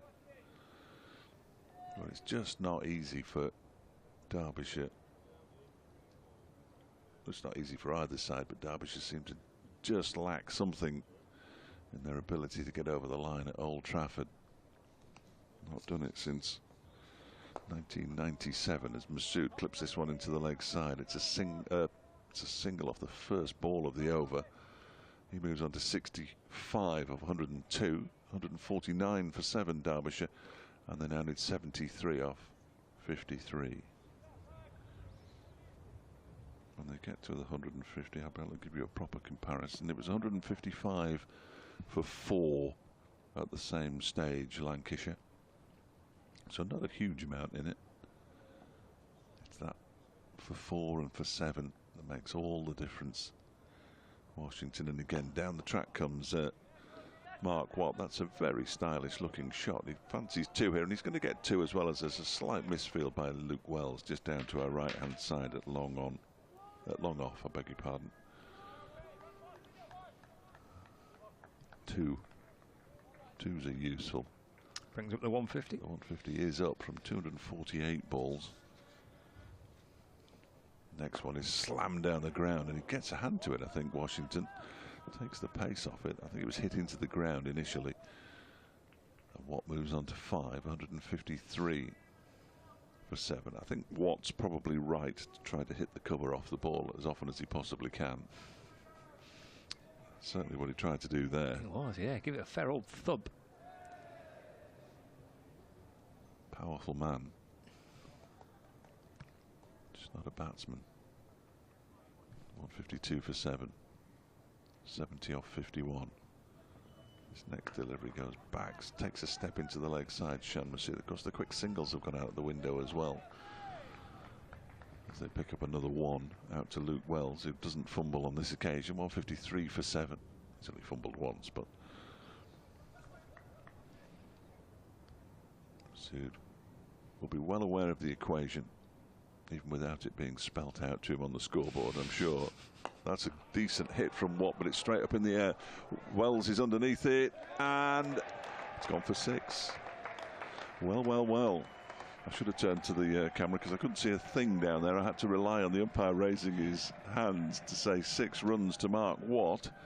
Well, well, well. 159 for 7. You've seen a replay of that now. It's off the toe end of the bat, really. These bats are pretty decent. Fielders running around chasing it, but it couldn't get there. Washington in again. Don't get too excited, Mark Watt. That's exactly right. He pushes the ball and says, we'll have a single off the final ball if you don't mind, Shan, because I'm in decent nick. Watt moves on to 12. Pinches the strike. Derbyshire 160 for 7 after 42 overs. They need 62 off 48. Yeah, it's just the second 6 of the match, that, wasn't it? So Rob Jones clatter one back over the bowler's head down towards this media centre end, and see Mark Watt do something similar for Derbyshire. So 62 off 48. Masood and Watt in conversation. Coaching staff looking on, resting on the advertising boards. Jack Morley returns. He's bowled 8 overs for 26. So it was a 2-over spell, wasn't it, to see Williams come back into the attack, and he picked up the wicket of McKiernan. He's replaced by Morley. And Watts on the reverse and sweeping the ball down towards the boundary, and Lamb will chase after it. Oh, he's getting plenty of encouragement from his teammates. Is Mark Watt from the Derbyshire balcony. Moves on to 14 from 12. Playing some enterprising shots. And his teammates are loving it. Oh, Morley's in and balls. Oh, I think he's edged it. I think that's what I think he's giving it for a caught behind, I think. The finger went up, Watt's gone. Yeah, he has. He must have given it for a caught behind. Ball spinning back into Watt, and the umpire believing that's hit the bat. And into the gloves of George Lavelle. Well, it was good fun while it lasted for Mark Watt. He got 14 off 13. Oh, it's a terrific slow motion replay, but even with that, it's difficult to be 100% certain what, if anything, that has hit. But the umpire thinks it's hit bat or glove, and Lavelle takes the catch. Watt's gone for 14. Morley picks up his first wicket. It's 162 for 8.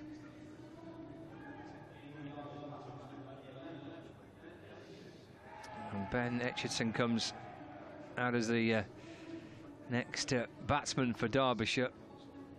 You know who is still there. Shan Masood came in at number 3 for Derbyshire. He's faced 103 deliveries for his 66. Running out of batting partners here. He's not going to have too much option but to try and get on strike and try and open up and hit out here. Running out of time and running out of partners. 60 off 46 is the equation. Here comes Jack Morley to the new batsman. Oh, that scoops up off a leading edge and just over Stephen Croft. And he gets through for 1. Croft running backwards, trying to make up the ground to take a catch. Spooned up in the air off the bat. Not where he's aiming to play it. Looking to work it to the leg side. The leading edge sees it deflect high up above Stephen Croft. 163 for 8. Gets Masood back on strike. Morley in and balls to him. Wristy shot. Worked along the ground behind square on the leg side. Washington Sundar comes up to complete the fielding. 164 for 8. 58 off 44. Yeah, it's gone, hasn't it? It's gone from Derbyshire. Here's Morley. In and bowling. Single taken up towards long on. Is the Ben Aitchison fan club in? I think so. I think so. His dad was on his way earlier, I believe. He's a local-ish. 165 for 8. Final ball of the over coming up. 57 needed off 43 deliveries, but just 2 wickets left. Going to take something super special from Shan Masood, with a bit of help from his friends to try and get Derbyshire near now. That's forced away along the ground for 1 run. He'll keep the strike, so he'll be on strike for over number 44. A wicket in the over for Jack Morley. Not Watt caught behind by George Lavelle for 14s. 166 for 8. Wasn't happy, was he? That's the second batsman who's Nope. lingered. Mark Watt. Didn't know he had a reverse sweep, mind. No, played that well, didn't he? Yeah. Next delivery, caught behind. I mean, it bounced and turned back in towards him, didn't it? But even on the replays, and we've seen replays slowed down. You can't tell. You can't tell what, if anything, it's hit. No, it's impossible. So it's what the umpire's heard out there in the middle, isn't it, really? It's all on Shan Masood now. Washington Sundar bowls to him. He's turned that one into the leg side for a single. Aitchison races through. They're making their own entertainment out there now. So, but just underneath the point, a little gaggle of some people who are very excited about something. Whether I think they've been there all day. I think they have. A few refreshments. Yeah, in the sun. Why not? I think it's got to them. 167 for 8, 55 off 41. Washington Sundar in bowls to Ben Aitchison, who does have a first-class half-century to his name, but that was the exception rather than the rule.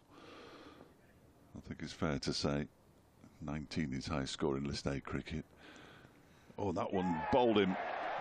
It came back a mile. It cut back nearly a foot, I reckon, and has knocked out his leg stump. That's a terrific delivery from Washington Sundar, and the end is near now for Derbyshire. Lancashire on the brink of their second win in the competition as Ben Aitchison is bowled. And 167 for 9 now. Lancashire. Aitchison goes for 2. How far did that come back? Yeah. You can't play that, can you? You cannot, no. Yeah, and has come back an absolute mile, hasn't it? Watch this ball pitch and watch how sharply that spins back in. It's come back a foot. Towards the batter. At least a foot. No chance. Absolutely no chance for Ben Aitchison there. Wow. 4 deliveries he was out there for. Come on, Sam Connors. You know what to do. 167 for 9. Get off strike. Derbyshire still need 55. They're not going to get them.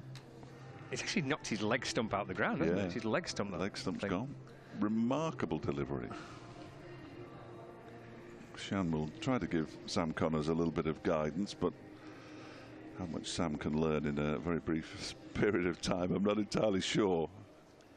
He hung around at Trent Bridge a couple of years ago. His high score in List A cricket is 5. He's only got 9 runs in 6. This is his 6th List A match. Masood at the other end can do nothing about this. This could be it. Washington Sundar in, and it's quite dangerous to leave a delivery, I would suggest. Having seen what's happened previously, He has been dismissed in recent weeks, leaving the ball. Sam Connors. Not ideal. No, that might have been a red ball game from memory, but Washington's in again and he gets bat on ball, pushes it out into the offside.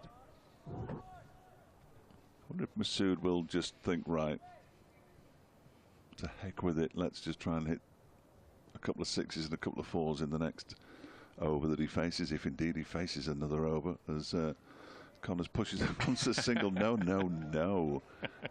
That was the last ball of the over, for goodness sake. And Shan Masood was leaning on his bat, and he basically just leant on his bat and pointed and said, no, you stay down there. Washington Sundar 2 for 43 from his 10 overs. Terrific effort from him. Made up for that very average shot that he played, first ball that he faced, which seems like a long time ago now, when he was dismissed by Alex Thompson. Yes. Yeah, 2 and 2, wasn't it? 2 and 2. Yeah, seems a long time ago now. 55 runs required off 36 deliveries. Shan Masood needs to send Jack Morley out of the ground twice in this over for Derbyshire to have any chance. That's my thoughts on things.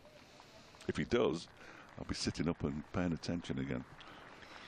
Well, Lancashire have posted some men back on the boundary, behind the bowler at long off and long on. On the leg side, in front of the building site, at deep mid-wicket and deep backward square leg. And out on the offside in front of the party stand at deep extra cover. There is Morley in. And goes on the reverse. Oh, it's a terrific shot. Up and over the infield and reverse sweeps it for 4. First real show of aggression from him. 171 for 9. Masood 73 not out. Field as it was. Long off, long on behind the bowler. Below the point in the hotel. And the deep mid-wicket on the leg side there. Out to the right as we look on screen. Deep backwards square, deep extra cover. So I can't get this one up past short fine leg. Washington Sundar inside the circle fielding. And looking to sweep, but conventionally sweep this time. Little bottom edge picked up by Washington. And there's no run. Here's Morley.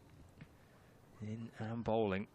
Big appeal for LWW. He's pleading for it. Jack Morley hopping up and down. In fact, the umpire's giggling so much. Hard to contain a little chuckle on the face of the umpire, who gives it not out. But I think he's enjoying Jack Morley's appeal. 171 for 9. Down the pitch comes Masood, trying to launch the ball out towards the building site, but a swing and a miss. Going out of shape again. When he tries to hit the ball too hard, he goes out of shape, and it's really strange because he's such a good cricketer, but he's not a power man, which is presumably why he hasn't got a gig in the 100. Morley into Masood. Just flicks the ball away through the leg side for a single. 74 to him now. 172 for 9. 50 off 31. Doable. It's not though, is it?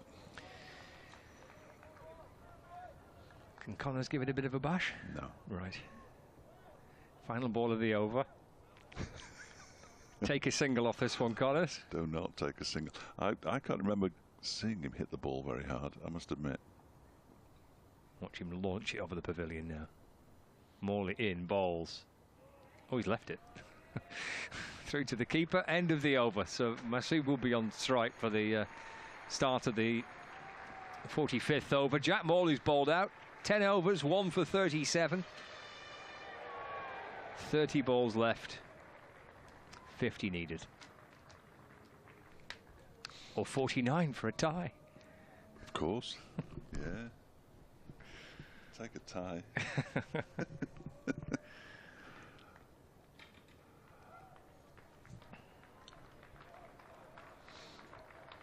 Morley coming down towards the boundary. He's going to get some applause. It's going to be Liam Hurt, who's got 2 for 26 in his 8 overs so far, including a wicket maiden. He's going to be bowling to Shan Masood. So pace on might help, might not. We'll soon find out. Excellent work from Morley and Washington. Hurt 2 for 26 from 8 overs. Terrific effort from him. Shan Masood takes a new guard. Well, he will do when umpire Illingworth's looking at him. Yeah, he says that'll do. Yeah, looks close enough. Are you sure? Yeah, about there. So Liam Hurt then on his way in from the Brian Statham end, bowls to Shan Masood, who guides this out for 4 runs out to the extra cover boundary. That's a beautiful stroke, absolutely beautiful.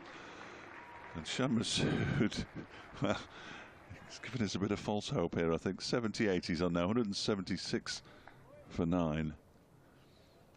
Derbyshire need 46 to win. They're not going to do it. They might do it. They won't do it. Okay. That was just beautiful. It's a glorious shot, yeah. Yeah. You're lucky to have watched him all summer. No, it's been magnificent. Hurt in again, bowls, and Masood this time whips it into the leg side and says no run.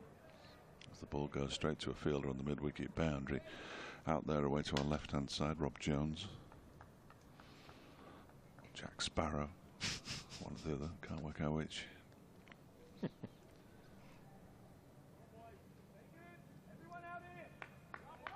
It's Luke Wells who starts the applause that ripples around the fielders. 46 off 28 now with 1 wicket left. All on Masood. 78 not out. Hurt bowls to him and he whips this into the leg side. It's up in the air and it bounces short of Jones, and he wants to come back for a second, which would have spelled the end of the innings in all honesty, because there was never 2 there, and it means that Liam Hurt has got what he wants. He's going to be bowling at Sam Connors and he's got 3 deliveries in which to get him out, unless he can get something on the ball. A very fine nick could go down well, or one down the leg side, but Hurt hasn't been wayward in any way so far today. Just having a word there with Will Williams. He's going to try and go big. I don't think he is. I don't think he might, I suppose, but I don't think he is. Hurt on his way in and bowls. Oh, and that's a short delivery that goes right past Connors' nose. Connors did well to get out of the way of that one. That was a good delivery, and Connors did really well not to get smashed. He did. These two opened the bowling together at Trent Bridge earlier this season. That wasn't very friendly, was it? No. I think Sam played in there. I'm not. He might not have done actually. Can't exactly remember. I'll tell you what I did yesterday. Hurt is in. This one's pitched up and it's pushed out into the offside by Connors. They'll go through for a quick single and Connors is off the mark. It's not the last ball of the over either. However, the next delivery will be. 178 for 9, 44 off 25. The ideal here would be a 3. Yes. I don't know whether there are any. Well, there are 3s at Old Trafford. There's no question about it. We've already seen 1 in the Derbyshire innings. Anuj Dal was in with Shan Masood. They ran a 3. To deliberately find a 3 would be an exceptional feat.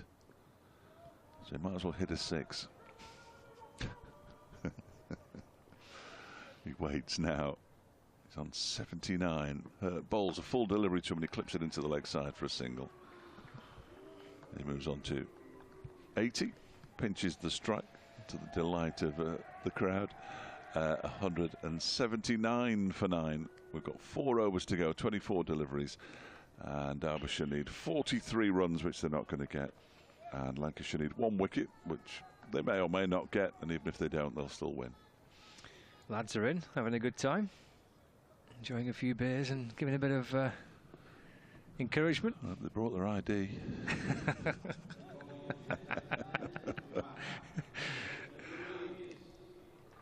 Will Williams has got 2 overs left, and he's going to send them down from the Jimmy Anderson end.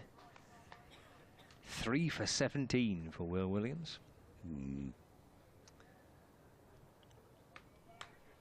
Masood on strike. So he looks to the leg side, Masood, and you'll see 2 fielders, in fact 3 of them, long on, deep mid-wicket and deep backward square leg.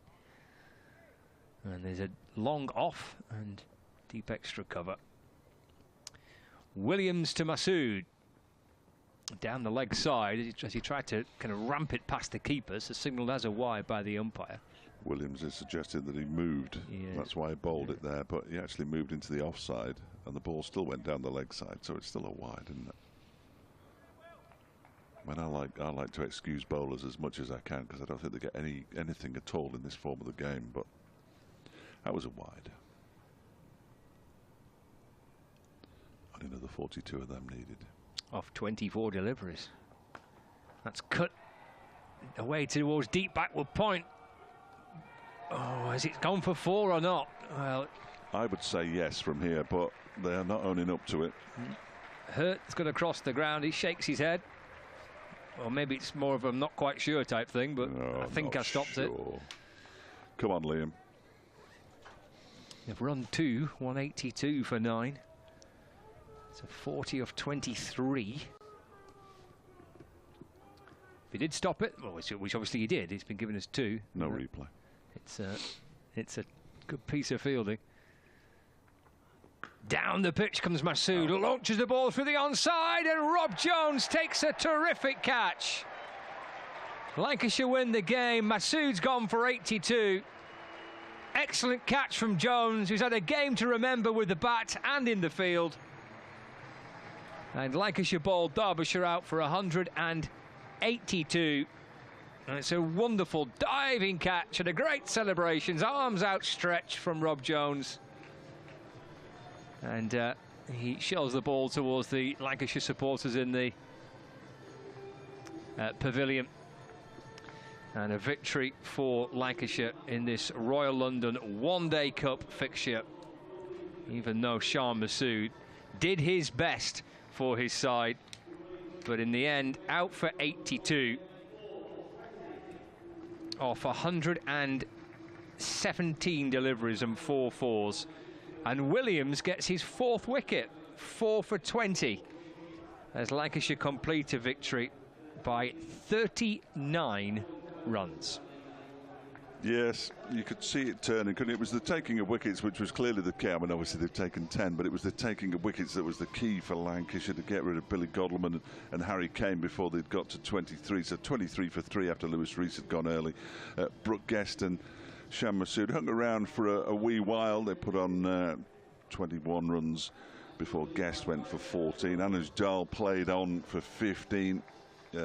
Before Shan Masood got to his half-century. And then that partnership between Masood and Matty McKinnon always felt key. They put on 48 before Will Williams had McKinnon trap leg before wicket for 27. And then, not quite a procession, but not far off, Thompson for 2, Mark Watt for 14. He didn't look happy. Ben Aitchison for 2. And by that time, it was just Sam Connors and Shan Masood left. And when you get down to Sam Connors, you've always got a chance of bowling a side out, but Connors was not out at the end one. It was Shan who went, Shan Masood for 82. And Lancashire, once again, too good for Derbyshire here at Old Trafford. 1997, the last time Derbyshire won a List A game here. And the wait goes on and on and on. Players are shaking hands. Just down below us here, another victory for Lancashire. That's 2 on the spin now. Shan Masood almost getting Derbyshire over the line. You wonder whether or not maybe I mean, it's a brilliant 82, obviously. It's a terrific 82 for Derbyshire.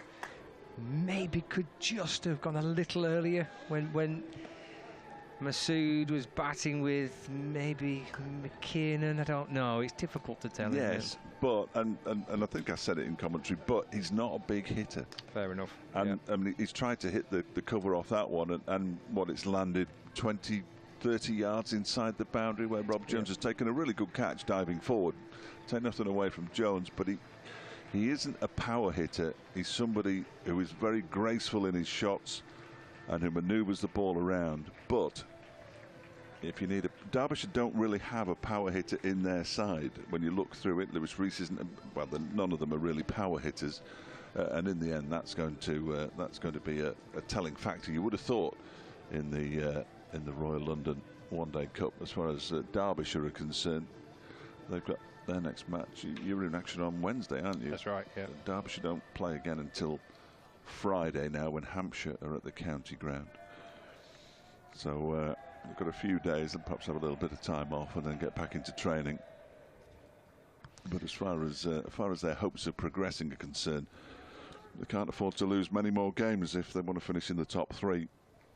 And you think that once you've lost 4 games, you can't qualify. I don't think.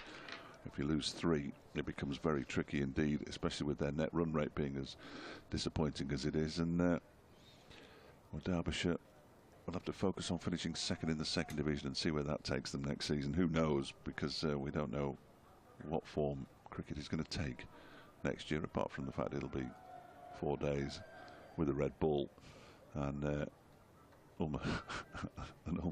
almost certainly 4 days with a red ball. Who knows? That might change. But yeah, so they've just got to focus on that, I think, now. So this is the story of the game. Lancashire winning the toss and electing to have a bat first, and they made 221 for the loss of 4 wickets. But it was a recovery because they were 67 for 4 And then Stephen Croft and Rob Jones put on 154 runs, a record 5th wicket partnership for Lancashire in List A cricket. Croft 87 not out, Rob Jones unbeaten on 70. 2 wickets in 2 balls for Alex Thompson. He finished with 3 for 25. Sam Connors 1 for 41. So 2-2-2 was the target for Derbyshire to win the match. And they lost early wickets, 18 for 1, 18 for 2, 23 for 3, 53 for 4, and then 94 for 5. But they managed to get a partnership involving Shah Massoud and Matty McKiernan to get them back in with a prospect of winning the match. But a little flurry of wickets sees Lancashire home to victory, and Massoud making a very impressive 82 for Derbyshire. 4 wickets for Will Williams, 2 for Liam Hurt, 2 for Washington Sundar, 1 for Morley and 1 for Wells. All out for 182. So Lancashire secure a victory by 39 runs. Thanks for your company, Fletch. Enjoyed every minute of it, Scott. Good to see you again. Good to see you again. I don't think our paths will cross again this season.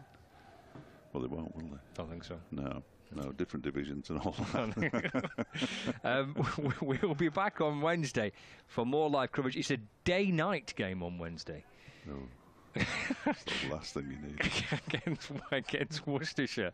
So I think that means it's a 2 o'clock start? Yes. 2 o'clock start. Well, we started at 2 o'clock at Chelmsford, 9:30 finish. Good luck. Okay. Look. It won't be dark. It might be dark. It was barely dark. But they do have to have the floodlights on in the second innings, so when it's cracking the flags at 5:30 and or 6 o'clock and the second innings starts, you have to have the lights on. So, all right, people can't afford to pay the bills. Anyway, let's not go down that route. No, let's not. Back on Wednesday, 2 o'clock start, Lancashire against Worcestershire, live on the BBC Sport website and the app and on Lancs TV. But thank you to everybody involved today for all your contributions on text and Twitter, to all the guys behind the scenes. Brilliant as ever. End of the game. Lancashire win by 39 runs on a beautiful evening here in Manchester. Enjoy the rest of your Sunday evening.